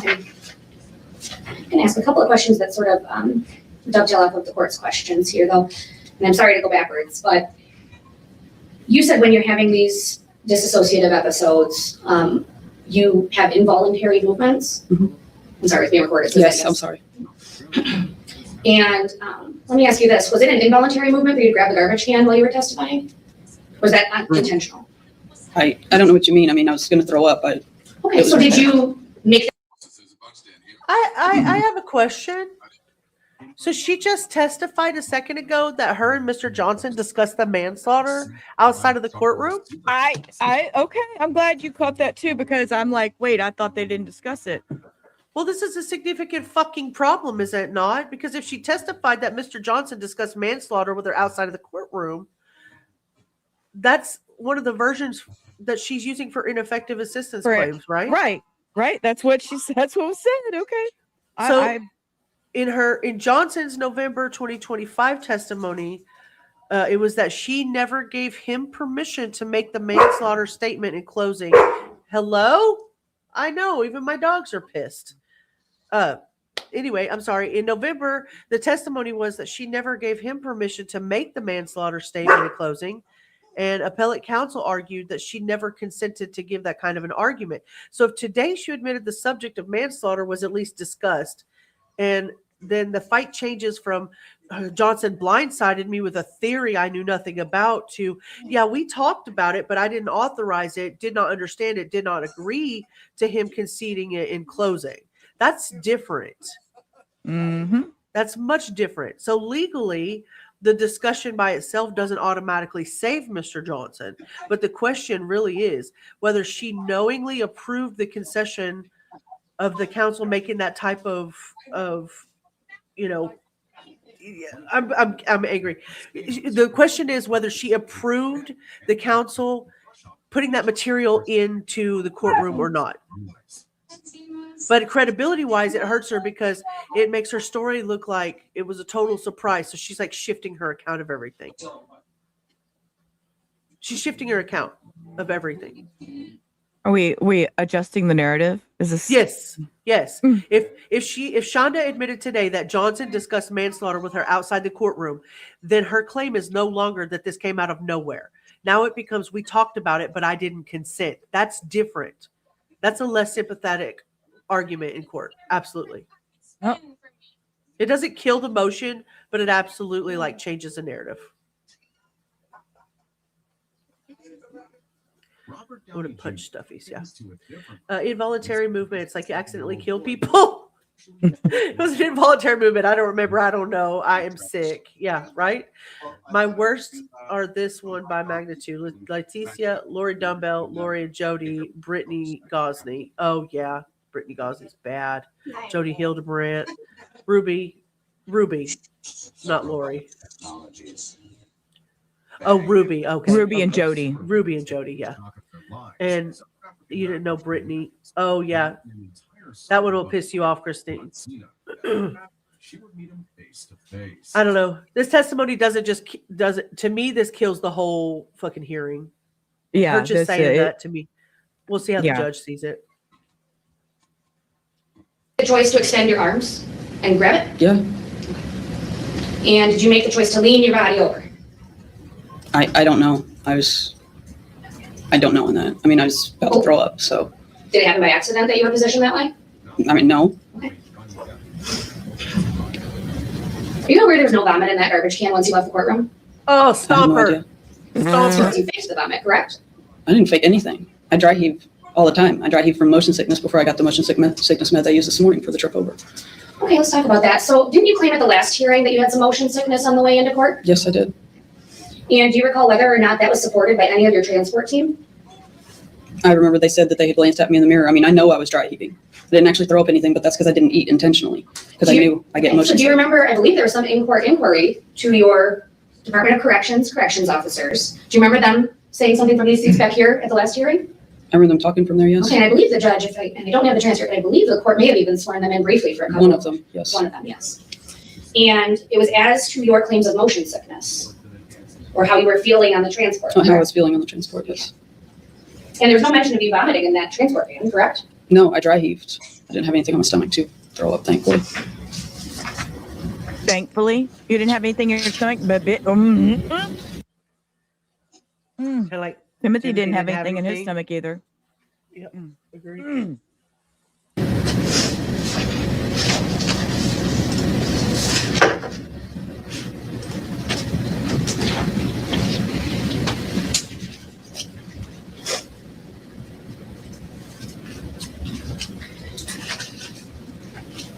Ms. Vander Ark, you were here for that November hearing, correct? Yes, And you sat in the courtroom while the other witnesses testified, correct? yes. Is it your testimony today that they all were lying about what happened in the jail before the Friday start of the trial? What do you mean? Dan, you are my people. I was just thinking that to myself, like, God dang it. She pretty much remembered that just spot on, like word for word, right? With all of these involuntary issues she's got with disassociating and panic disorder, she sure did remember how she leaned over because she was going to vomit, and she remembered her transport. She just remembered everything. She just remembered everything quite well. I know it. Nugget, move. Well, so let's talk about it. We had multiple individuals who testified about your desire to not come to court, correct? I know at least one said that, and I do remember making comment, I don't want to, but most of it was I can't. Okay, but you did say the words, I don't want to. Yeah. Is that a yes? Yes. That bitch is balling up her fist at that lawyer? Is she? Is that just me? Rewind that just a second. I was handing Hector my coffee cup to refill me. Desire to not come to court, correct? I know at least one said that, and I She's balling up her She is. fists. Look at her. She's getting angry. Oh She's- my God. But she doesn't know what she's doing, right? She's having a disassociation. Look at that pause. Your fucking pause is on point. She's balling up her fist, bro. Yeah, she's a little bit doing too much right there. Get the fuck out of here. Yeah, she wants to punch something. Christine noticed. What's she doing? Girl, get the... do remember making comment, I don't want to, but most of it was I can't. Okay, but you did say the words, I don't want to. Yeah. Is that a yes? Yes. And you ultimately memorialized. Oh, yeah, look at her breathing. Look at her, involuntary movements. Oh, yeah, I see what you did there, Shanda Ponda. I see what you did there. She's involuntarily going to fucking put her fist through the drywall or something. Involuntarily. She involuntarily, like, did all these things to her son, too. But her breathing, she's like, in between talking.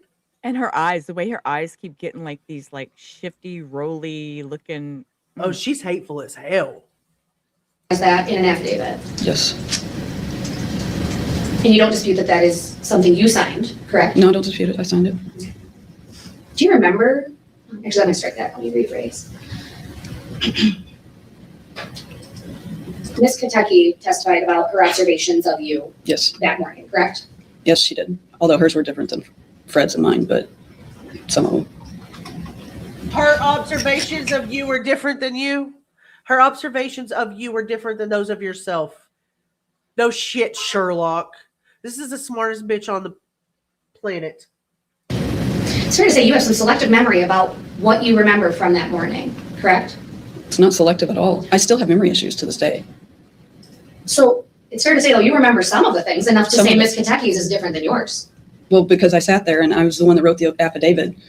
And I sat here when Mr. Johnson said that, and officer said that I was curled into a ball on the floor, and then she said I was up in a chair, that it wasn't as bad. But he described it. I mean, the most accurate total description was what he did, what he described and the officers described. He was your lawyer. What did you want him to do? Could he embellish in order to try to save your stupid ass? Hello? That's not going to happen. He might have embellished the situation a little bit and said, yeah, she was curled into a ball, even if she was on a chair or whatever. You know what I mean? He could have said it in a more dramatic tone in order to set the precedence that she was having, X number of issues. Okay, but if you were her lawyer, would you bother? Well, I mean, he's obligated to, otherwise things like his licensing and stuff like that comes into question. Because as I remember, Yeah, it, right, but why should he? But why? I guess.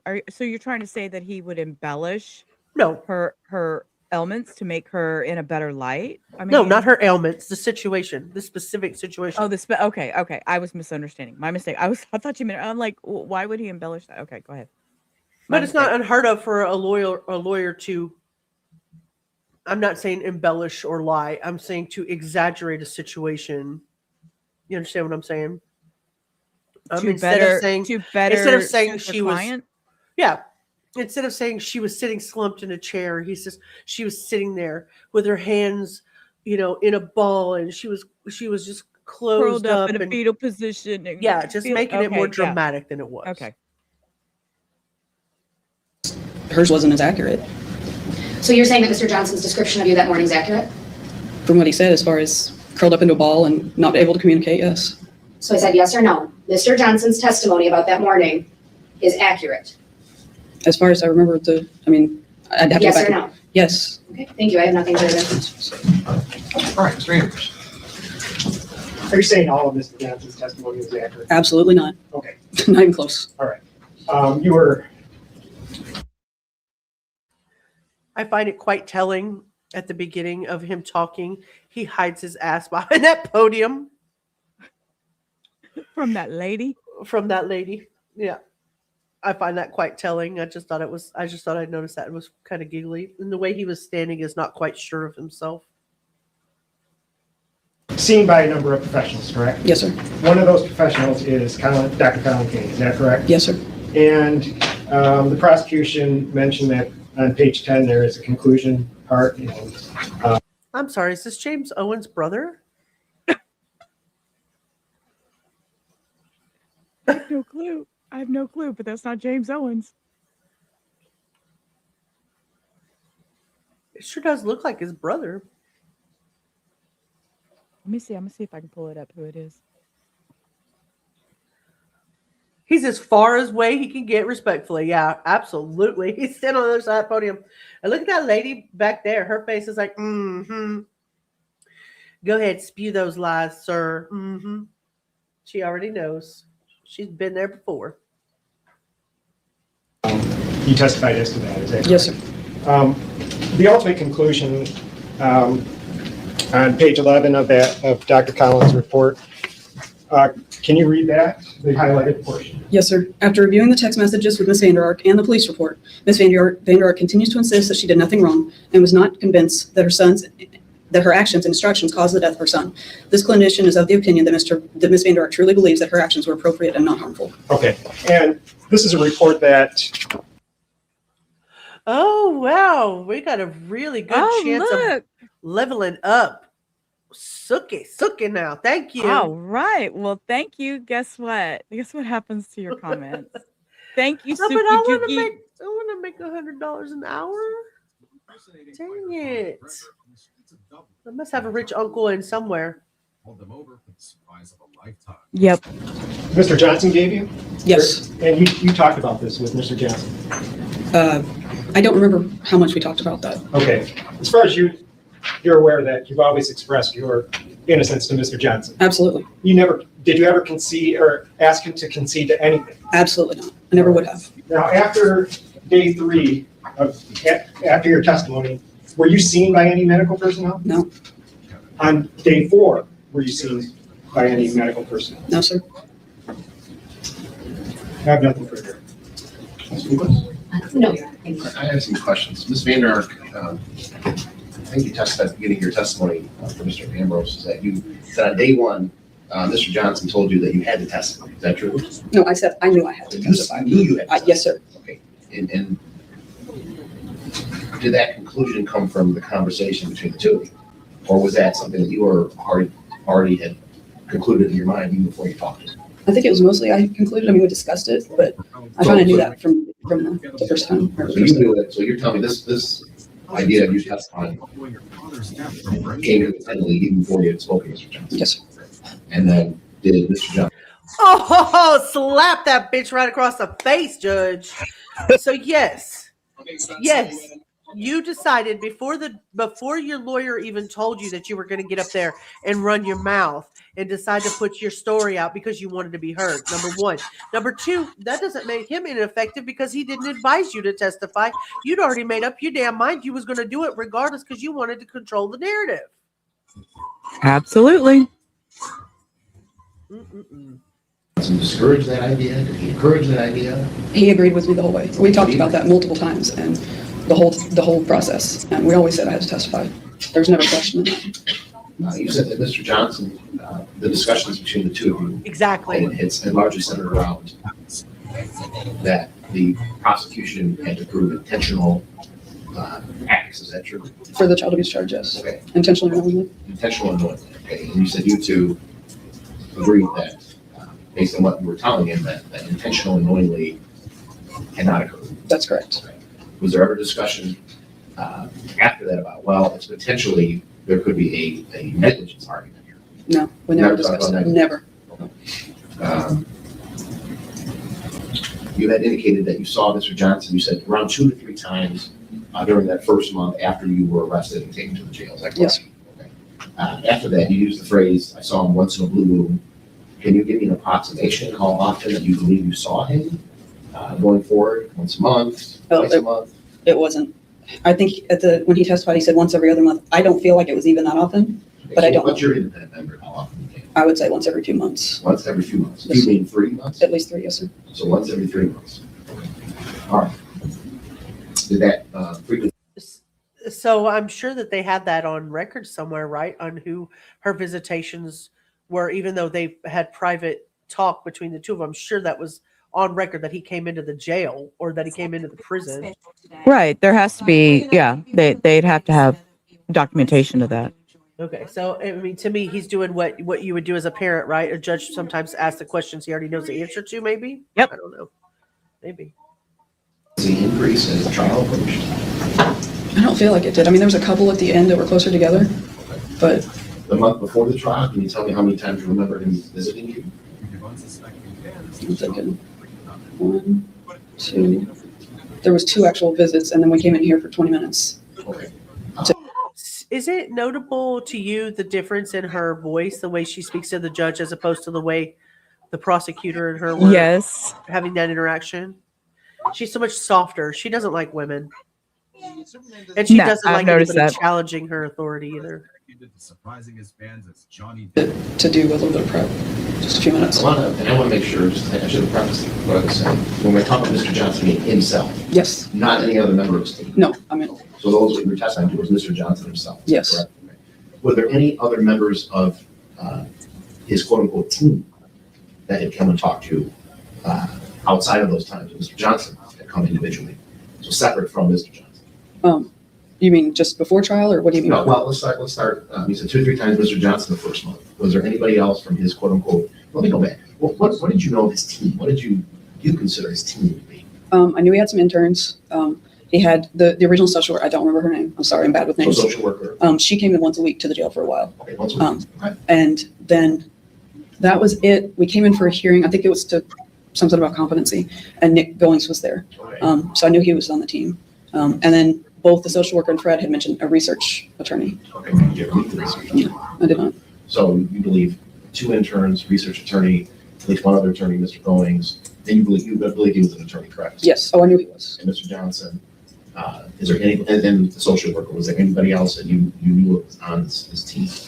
Not specifically. I know he would say he had people working on it, but that's All right. And you're saying the social worker came in every week? for a while. Before that one left, she left the public defender's office. Okay, do you know approximately when? I have she stopped no coming to see idea. her? Okay. I'm sorry, That's but okay. And then when a new one took over, did that social worker come? I saw her twice. I think the person before trial. All right. In terms of the interns, how often did you see an intern? They actually did not come like he had said they would. Look how good her fucking memory is right now. Exactly. That's what I was sitting here thinking, man, she has all this good memory and knowledge, but You're okay. You're okay. I'm in agreement with you, as are most people, I'm sure. I can't speak for everybody, but I do agree with you. They never came? One came with him. It was the same one a couple of times. Okay. I don't know, 2 or 3 times. It was there at the end. She sat in on the trial too. So did an intern ever come independently of Mr. Johnson? No. Okay.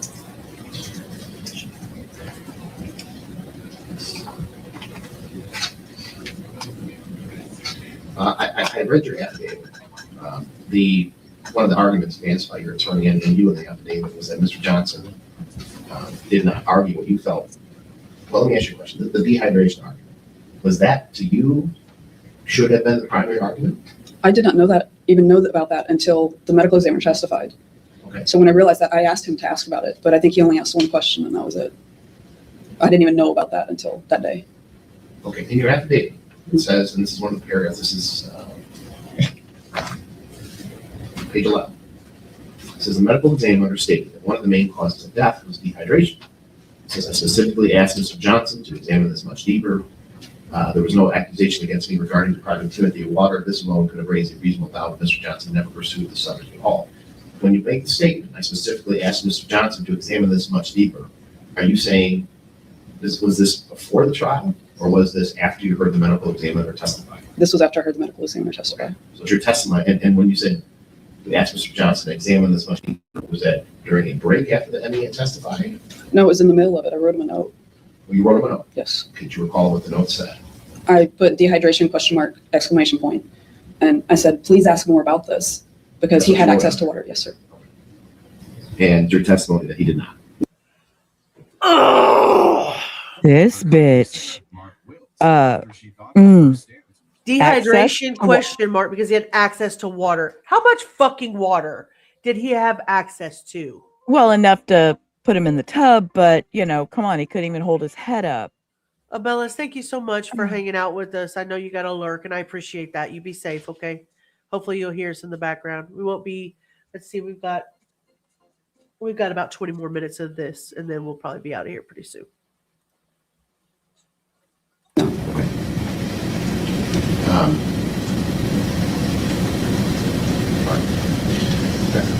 I don't want to go too much into what could have, should have.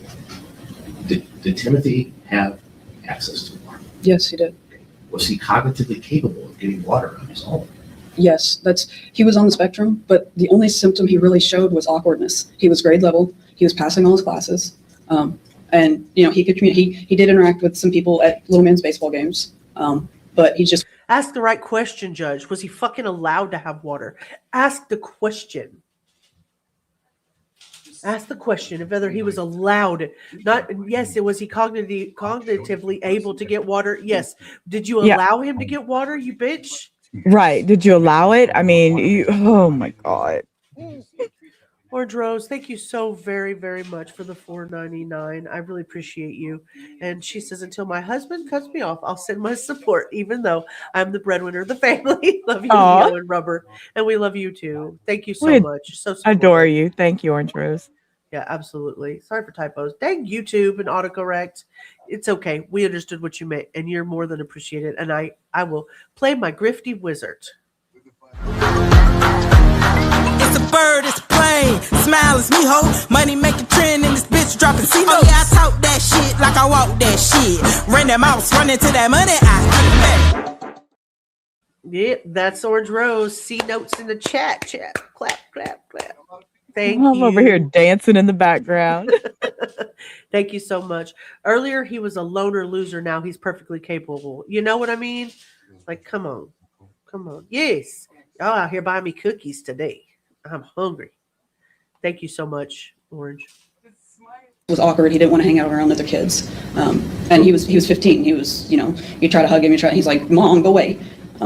But no, he could communicate just fine. Trust me, he could communicate just fine. I just want to be clear what you believe the argument. Trust me. You believe the argument that should have been advanced to the jury was that Timothy caused his own death by not drinking water.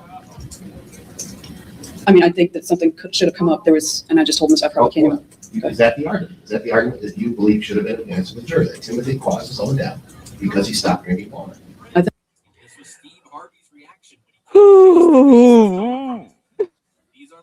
Her argument is that what the judge is asking her is that you're telling me that this child caused his own death because he had access to water and made the choice not to drink.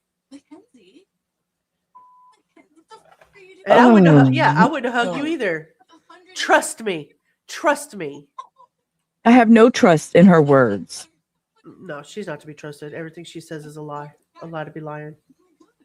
I think it should have been mentioned, yes. He had suicidal stuff before I got him, so he was hospitalized. He had suicidal stuff? Yeah, he was actually hospitalized for suicidal ideation. His stepmom told me that. Okay. So you believe that an argument should have been made that Timothy essentially consciously caused his own death? He was suicidal. He committed suicide. I mean, I don't know what happened. So, but I know that. Yeah. I understand that. I think it should have been brought up, yes. Okay. I understand. Okay.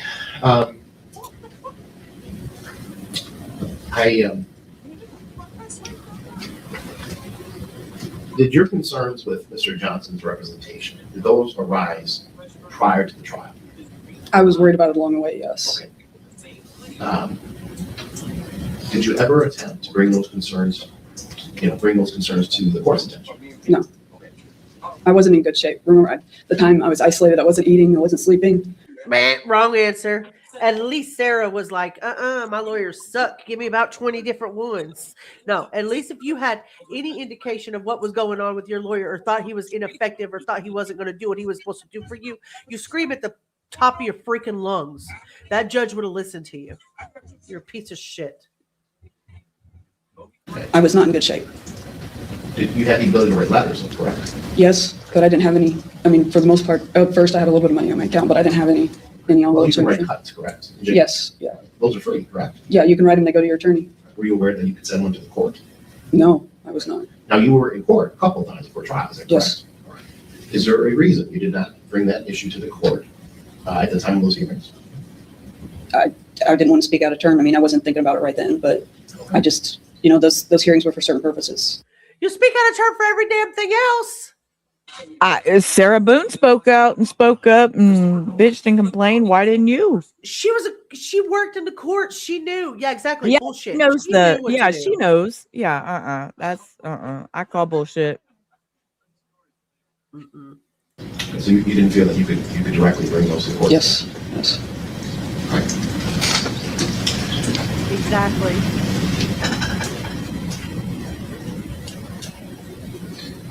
Just below that paragraph on page 11, it says, I testified for around 5 hours in the Thursday trial. I'm supposed to finish my testimony on Friday, including some very important questions that I wanted Mr. Johnson to ask me before I finished testifying.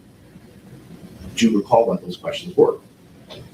For the most part, no. I remember one of them because I lose weight really fast. And so, I know there were some questions about Timothy's size along the way. And then we also talked because he's 6'1" and was like 130 pounds and I'm small.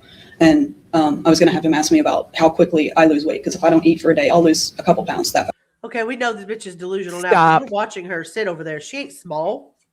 Stop. Yeah, no, get out. Does she look small to you, chat? Her brain's small. Welcome back, content. Fast. So I wanted him to bring that up. So you wanted to ask how quickly you lose weight? Yeah. Okay. Yeah, me. Well, family genetics. I mean, my mama did the same thing. Okay. Now, any other questions that you can recall? Not that I remember, no. I didn't have a pen or paper to write them down. I didn't have that available when they put me down in the holding cell. What paper I had where I was at, I didn't. Did you see that judge side-eye her like, bitch, shut the fuck up. Yeah, Judge Cakel is like, nah, I ain't stupid. He side-eyed her like nobody's business. She was bragging to her sometime friend that she refused to eat the jail food and only ate commissary. Who's putting money on her books, though, Teresa? She's got to have somebody out there that loves her. I guess everybody does. Yeah, the remember slipped out. Yeah. Yep. Yeah, she's a mean one, Mrs. Grinch. Yeah, the judge is over her ass. Have access to it. Okay. These questions that you had contemplated, those were. I'm trying to figure out when you form those questions in your mind. Was that on Thursday or was that on Friday? Thursday afternoon. Thursday evening, yeah, after Thursday evening, okay. At the time that these questions were formed, were you suffering from a panic attack? No, it was after that. Okay. Friday morning, did you formulate any additional questions? Not that I remember. No. I want to know there's a lot of in your affidavits about what was going on in the holding cell, that you curled up into a ball, you're barely able to communicate. You asked Mr. Johnson to postpone the trial. You recall his response? Yes. I want to know, do you independently remember that, or is that your affidavit, is that based on what someone else told you? No, I remember that small portion of it. I remember bits and pieces. I remember other parts of the morning as well, but that's it. I remember what was important to get me where I needed to be, Judge. Get with the program. Pay attention, sir. Pay attention. I remember what I need to get where I need to be. You're in LA. Women here are like size 0. Size 0. We're in Redneck, Texas. My husband calls them tortas. I ain't gonna lie. Girl, you know me. She had an acquaintance on the outside for a few months. Acquaintance as in girlfriend? Oh, yeah. Girlfriend on the outside, or was it somebody else? Ew, really, Teresa? Less to hug. Exactly. Gotta have more pushing for the cushion. Judge, I'm just a little wide.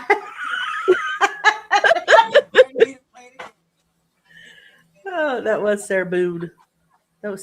She had a girlfriend on the outside for a minute. I think she's passed away. Didn't heard them on phone calls from prison. Oh God, I'd love to cover those if you guys want to hear them, but I don't want to do it by myself. I thought about that. There's a couple of the Shanda phone calls I wanted to cover. I'm like, nobody wants to listen to me cover them, but if you want to cover them together, I'll do it with you. I'll cover them on stream. I don't want to do it by myself. Yeah. No, I'll do it. He just doesn't realize the judge can check out all records, the records that he wants. Yeah. And he probably, like I said, he seems like the guy that already knows the answer to the questions he's asking and wonders if she's going to lie to him, especially with that boyish haircut. I mean, he knows some things. Just a nice lady that she guilted into communicating with her. That's sad. That's sad. I'll write her. Does she want to talk to me? No, I remember laying there. I was curled up, and because he testified that he had explained options to me, and he did not. I asked at least 2 or 3 times to adjourn because I couldn't do it, and he said that it was just going to be the same, and that they just go on without me. Okay, so those things you can remember, but other things you don't remember, correct? Yes. Okay, so when during these panic attacks, it sounds like you have, if I see lucidity, you know what that means? Yes. Okay, so you're saying during these panic attacks, there are brief moments of lucidity during these panic attacks, where you remember, where you can cognitively understand what people are saying. Not usually during a panic attack. It wasn't one solid panic attack. It was multiple panic attacks that morning, but there was times where I wasn't actually in the middle of a panic attack. So you're saying that what you recall independently of these communications. I'm sorry, where did our psychologist go? Are you still in the chat?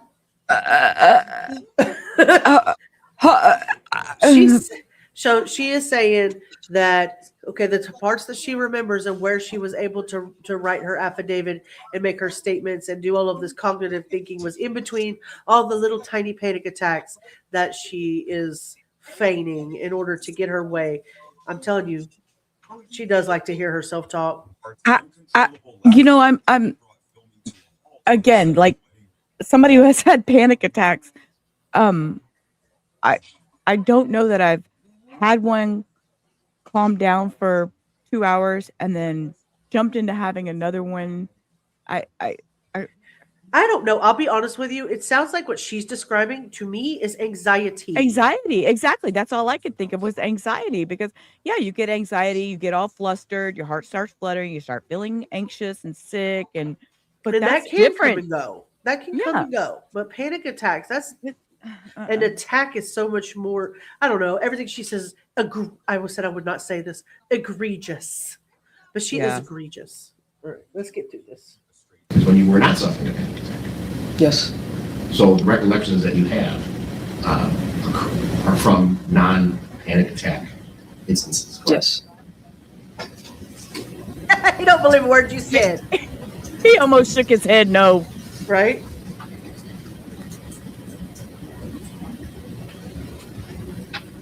It would be hard for me not to. That's all the questions. Follow up, Mr. Abrams, those questions. Mr. Abrams? As far as you're aware, when was the last time? Wake up, sir.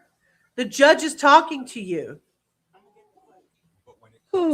He's going to be much more effective as counsel if he goes to second trial. He'll be much more effective for her. He can't even remember where he's at. Shanda's gonna love him. This dinosaur doesn't even remember where he is.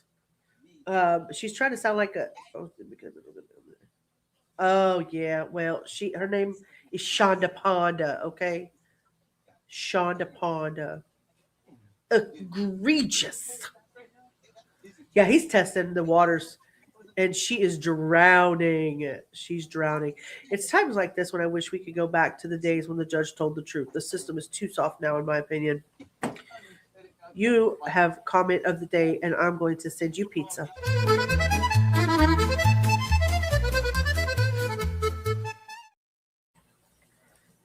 Yep. Too soft, Orange. No fear of repercussions. Agreed. It's all this soft parenting, right? I'm kidding. I'm kidding. Keep in mind, most judges are former prosecutors. Yeah, she didn't have no soft parenting. You never left the chat. I'm glad you didn't leave. That either you or Paul provided fruit to. I want to say it was the day before he passed. I think Paul said he'd given him something. She doesn't know, bro. She doesn't know. Ugh. She doesn't fucking know the last time the child ate. What'd you ask that question for?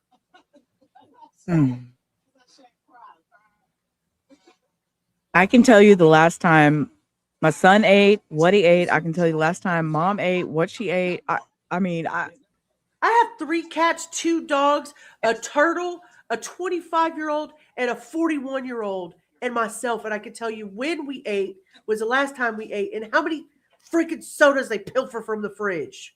Not the dogs; they don't do it, but the cats might. Exactly. I mean, I that's what I'm saying. I don't understand how she doesn't know what he ate or when the last. I'm just get the fuck out. I mean, I get it, Teresa. I get that she had issues, and that there's probably long-standing issues from trauma long ago.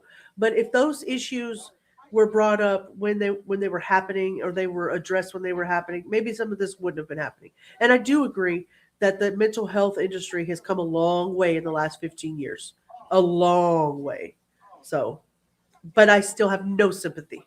But isn't it our right as the human, how else can I put it, nowadays to change what we were taught and do better? So if she was mistreated in any form or fashion, wouldn't she want to do better for her children? Yeah, but she has no self-awareness. Everything that's happened to her is somebody else's fault. See, I had family of mine. They were child molesters, and I've had murderers in my family. Does that make me a murderer or a child molester? No, it does fucking not. But I'm also willing to understand that there are problems in my family that extend outside of me, and I cannot blame anybody but myself if I were to turn out like them. But that's me, because I take accountability, because I'm a fucking grown-up. But this woman right here has no sense of self-awareness. She has no ability, no cognitive ability to say, I did this and this is why I'm a fucked up individual. No. Oh, no, I know. I know you don't, Teresa. No, they have not made a judgment. Millions, if not billions, of people have mental health problems, but that doesn't starve their children for 7 months. I agree. I'll take 20 nuggies and a large strawberry shake. Abraham's going to McDonald's. Very good. Let's go. Yeah. Nobody can blame your bad genetics. Yeah, free will. Absolutely. She doesn't see others as actual people or appliances. I agree with that. How is it that you can work for me? You have munchies? Oh. All right, let's get through this before I throw shit. Don't ask that fucking question again, dude. All right, I have no further questions. Good. Sit down. So, Ms. Vander Ark, it's your testimony that Mr. Johnson should have probed dehydration, correct? Yes, he knew about it the whole time and never mentioned it to me. Well, you knew about it too, correct? What do you mean? You knew about it too, bitch, right? That's what she asked. What do you mean? What do you mean? You wanted him to ask about dehydration, but you knew it was happening and you didn't mention it either. Like you have no say-so in your own fucking testimony. Well, let's go back. Were you at your preliminary examination? There you Yes. go. You attended it? Yes.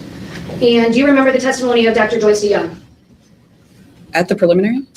The medical the examiner? medical examiner? I don't remember her testifying at the Do you have any reason to contest the certified transcript of the preliminary examination? No.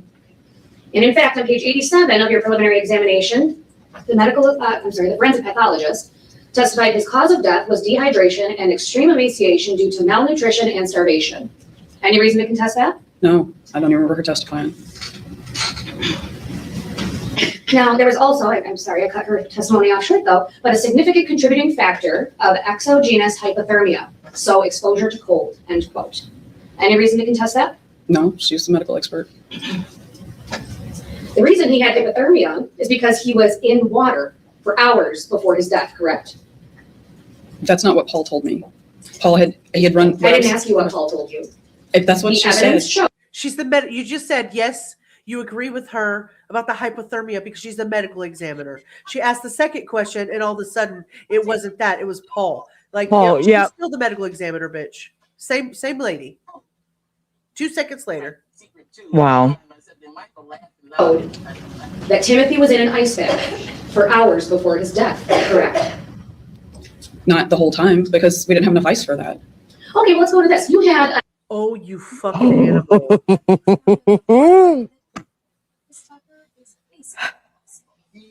What an animal. Trash. The only reason he wasn't in an ice bath, he was in lukewarm waters because we didn't have enough ice for that, ma'am. Get it together, get the program. an ice maker on your counter at the house, correct? Yes. And that ice maker was used to put ice cubes into a bath, correct? Yes. And you were aware of that? Yes. And ice is technically water, correct? Yes. And bathtub water is water, correct? Yes. So yes, it's fair to say you did not restrict his access to water when you ordered ice baths, correct? Oh, burn. I'll go with it. That's a really weird question, but I'll go with Well, okay. You weren't keeping him dry by ordering ice baths for him, correct? it. That's a really weird question. Well, ma'am, you are saying that Timothy committed suicide by not drinking water. I didn't say that. I said it was possible and it should have been explored because of his previous history.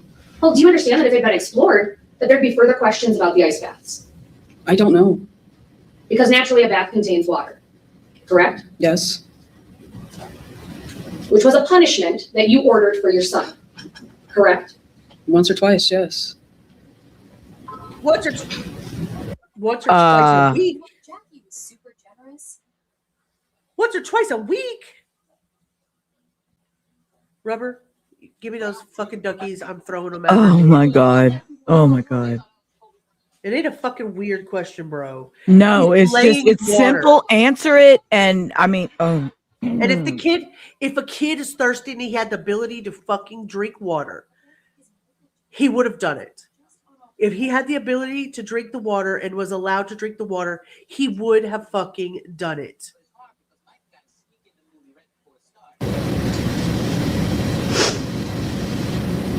Now, you also said that your attorney asked you when was the last time Timothy was provided food. Do you recall that? Yes. Do you recall having conversations about putting food in front of his face and pulling it away? No, I don't. Pizza rolls? But you have no reason to contest those I'm not text messages, contesting. correct? Bitch, the pizza rolls. Even I remember that. Put it up under his nose, see if he smelled it, and take it away. Don't give it to him. A child with severe dehydration who hasn't been able to drink anything for days and days and days. I mean, these kids in certain countries that don't have enough water will drink more than bath water. They'll drink their own urine. Urine, yeah. Yeah. Paul said he would put Timothy in painful positions in the tub on purpose.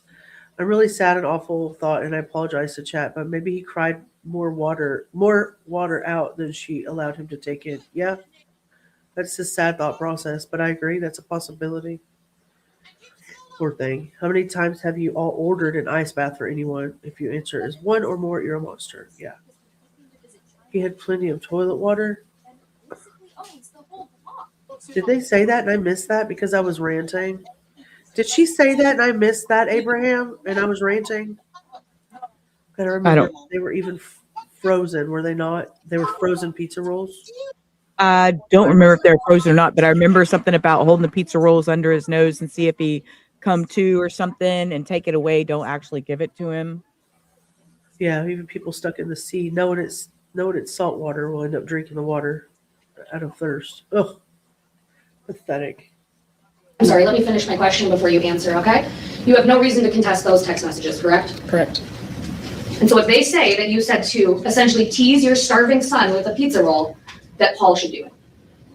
If that's what it said, I'm not contesting it. You also ordered that he be provided hot sauce, correct?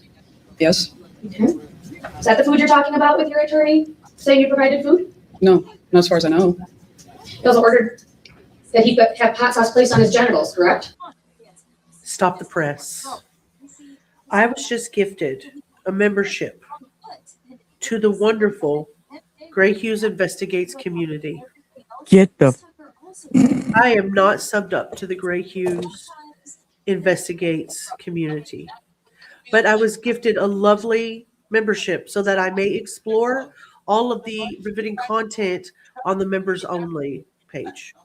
Well, I want to tell you that you deserve a big round of applause and a congratulations. Thank you. Thank you. I just wanted you to know. It's what the text message says. Is that the food that you say you provided to him before his death? No. Now, the medical examiner didn't determine that your son died from suicide, correct? That's correct. But now you're here telling the court that he was suicidal. I didn't say for sure he was. I said it never got raised. Well, you sort of raised it in that video that you said that your attorney should have played, correct? What do you mean I raised it in the video? On the morning you discovered Timothy was non-responsive in that closet. Okay, you following along with me? Yes. So that morning, when you discover he's non-responsive in the closet, you have discussions with Paul about telling authorities that Timothy was on a hunger strike, correct? I'm not disputing it. I don't. Did you, in fact, tell Paul that we need to say he's on a hunger strike? I don't remember. If that's what it was in there, then I'm not contesting it, but I don't know. I don't remember. And now you're saying he was on a drinking strike too, correct? I'm saying it should have been explored. There's a big difference. This is just another scheme of yours to try to blame Timothy for his own death, isn't it? Not at all. There is no scheme. Okay. Yes, maybe not that ma'am. Yes, Your ma'am. testimony is blaming Timothy for his own death. I'm not blaming anybody. I'm saying there's possibilities that should have been raised. Well, He you're had a saying he was- history of suicidal. So you're saying he was suicidal? I don't know. I never even thought about the possibility until that morning in court. She's She ready said- to come up out that chair, Girl. girl. She said that the stepmom said he was, and so now she's saying she had no idea. Girl, make up your fucking mind. Oh, I know Abraham. Abraham can't even gift 5 subs without flack. God. Yeah, she's a fucking, If you like being demeaned every 30 seconds, he's a perfect channel for you. Make sure you take your pocketbook. Girl, I live on cookies. I live on cookies and super chats. I do not. I have a grifty wizard. I have my own grifty wizard.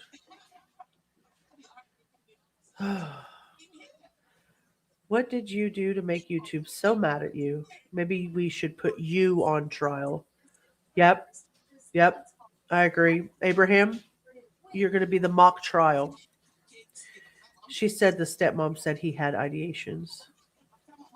Yeah, she said, they said, somebody said somewhere, but yet the lawyer over here hadn't heard that before. Or the judge said, oh, he was suicidal?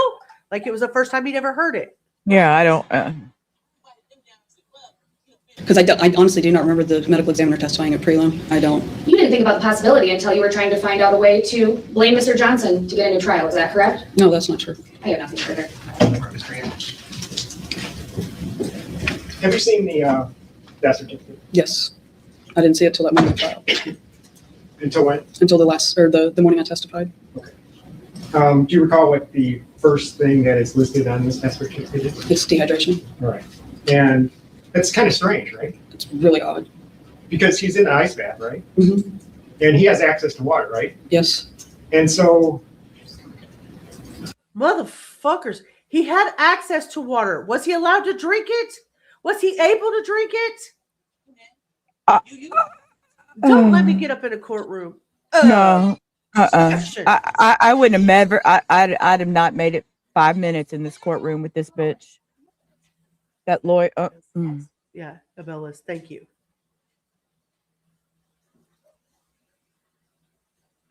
The judge is going to see through this. I'm sure of it. He didn't. He didn't drink. No. You never prevented him from drinking. No. All right. No further questions. Stay there. Stay there. All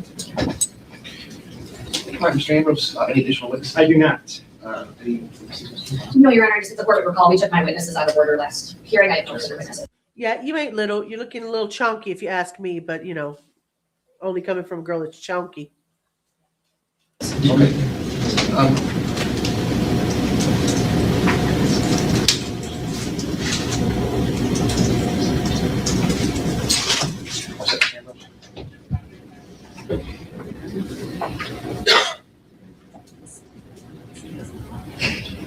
Anything else, Mr. Abrams?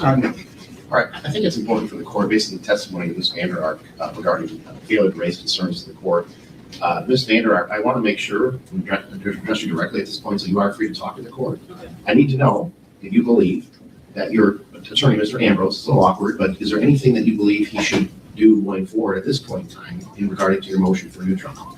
No. Are you satisfied with his representation? Very much so, yes. Any other witnesses you want him to call? No. Is there anything else you want him to do? No. Okay, all right, good enough. All right, I think that's evidence is concluded. The court is going to take the matter under advisement. The court will issue a written opinion, and then we'll go from there. All right. Oh, I cannot believe we made it through all that. That was painful. I won't lie. That was absolutely painful, and I am disgusted. I'm totally disgusted. Talk about anxiety, man. I might need to go take me an anxiety pill after that. You know, and that's the thing I've been screaming from the beginning. Ask the right questions. Yes, he had access to the water in the end because he was in a bathtub. Was he able to drink at that point? I mean, no. I mean, I'm going to say no. No. Wasn't there, but I'm going to guess no. Yeah, they Paul also kept in a position where he couldn't drink the water. That's exactly what I'm saying. Oof.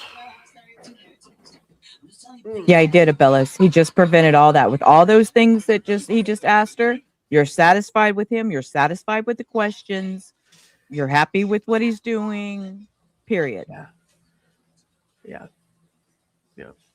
Rubber, is there anything you want to say before I dive into my closeout monologue? No, you do that. I'm going to be quiet. You don't have to be quiet, girl. No, I'm good. I'm good. I'm just chilling and hanging tonight. More than anything, congratulations to you on hitting 500. And in order to get those watch hours up, in order for you to get monetized, I want to make sure that I reiterate, put something in a playlist. You guys, when you go to sleep at night, play something by Rubber. Put those hours in, help her get to where she needs to be, help us get her monetized. I know it's not important. The money's not the most important thing, but putting in the work to get to 500 subs on YouTube these days can be tedious. There's some of us that get 20,000 in 45 days, and there's some of us that have to work for it. So if you don't mind and you have a little extra time to watch a Rubber Ramada video or to put that on when you go to sleep and let that playlist go and get her work hours or her watch hours up, I know I'm going to do my part in that. So thank you for being with me, Rubber. I really appreciate you. I appreciate that. I really do. I have a couple playlists together. I have an Epstein playlist. I have a the DTE trial from some imposters. There's a whole trial of that put together. Yeah, there's a few little playlists in there, so please Great.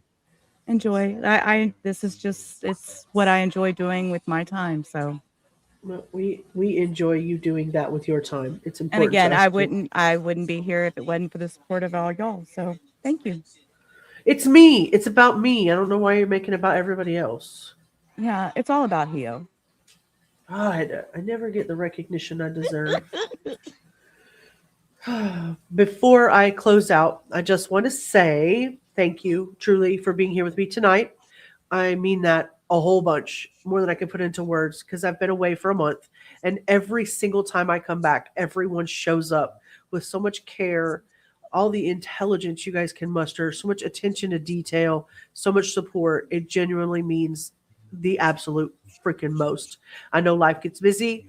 I know this space on YouTube is crowded as hell. So the fact that you choose to spend your hours with me, listening, thinking, discussing, working through these cases together is something I do not take lightly. Is that you talking, Rubber? No, that's my TV. That's Shannon Sharp back there. Oh, okay. I thought you were saying something. I didn't want to. No, I should have muted. But I will say this. Whether you're here or not, we do support you. We're always here. And every time you hit that live button, everybody shows up and shows out.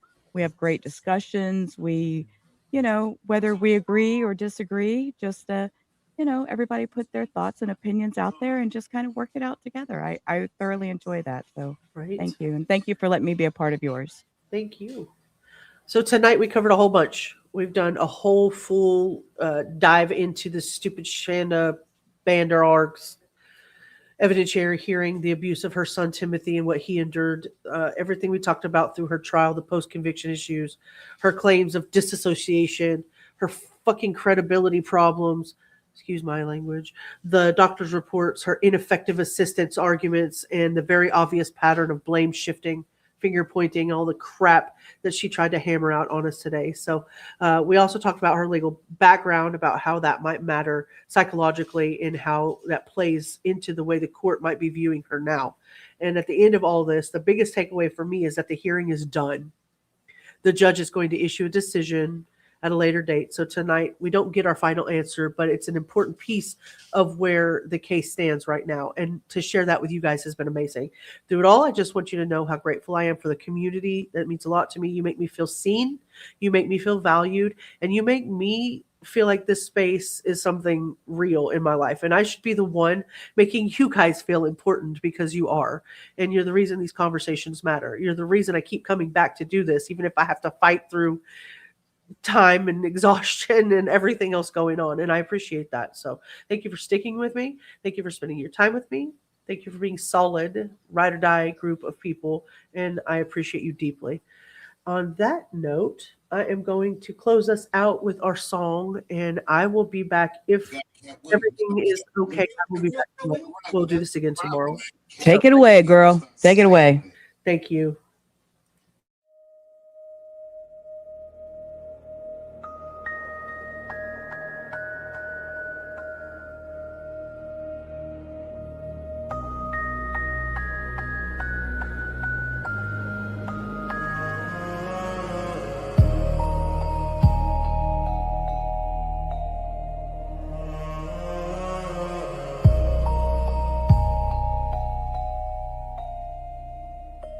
We found the flame in the silence when the world forgot our names.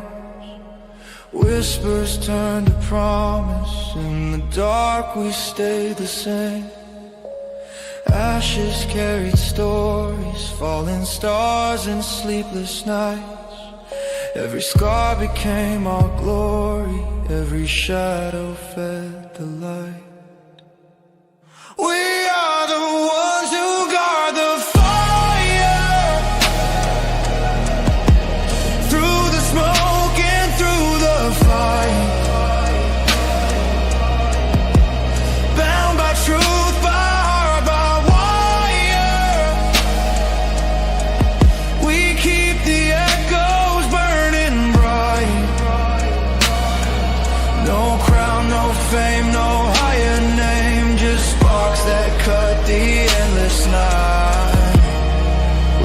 guardians of firelight. Broken glass and faded letters. Truth is heavy but it sings. In the quiet we are tethered by the warmth that justice brings. We don't bow to false horizons. We don't fade when others hide. We are born from fallen icons. We are flames that never die. If the light should fade away, we'll breathe it back, we'll make it stay. Every tear's a spark in gray. We guard the light, we guard the flame. We are the ones who guard the fire. Through the smoke and through the fight. Bound by truth, by heart, by wire. We keep the echoes burning bright. No crown, no fame, no higher name, just sparks that cut the endless night. We are the guardians of firelight.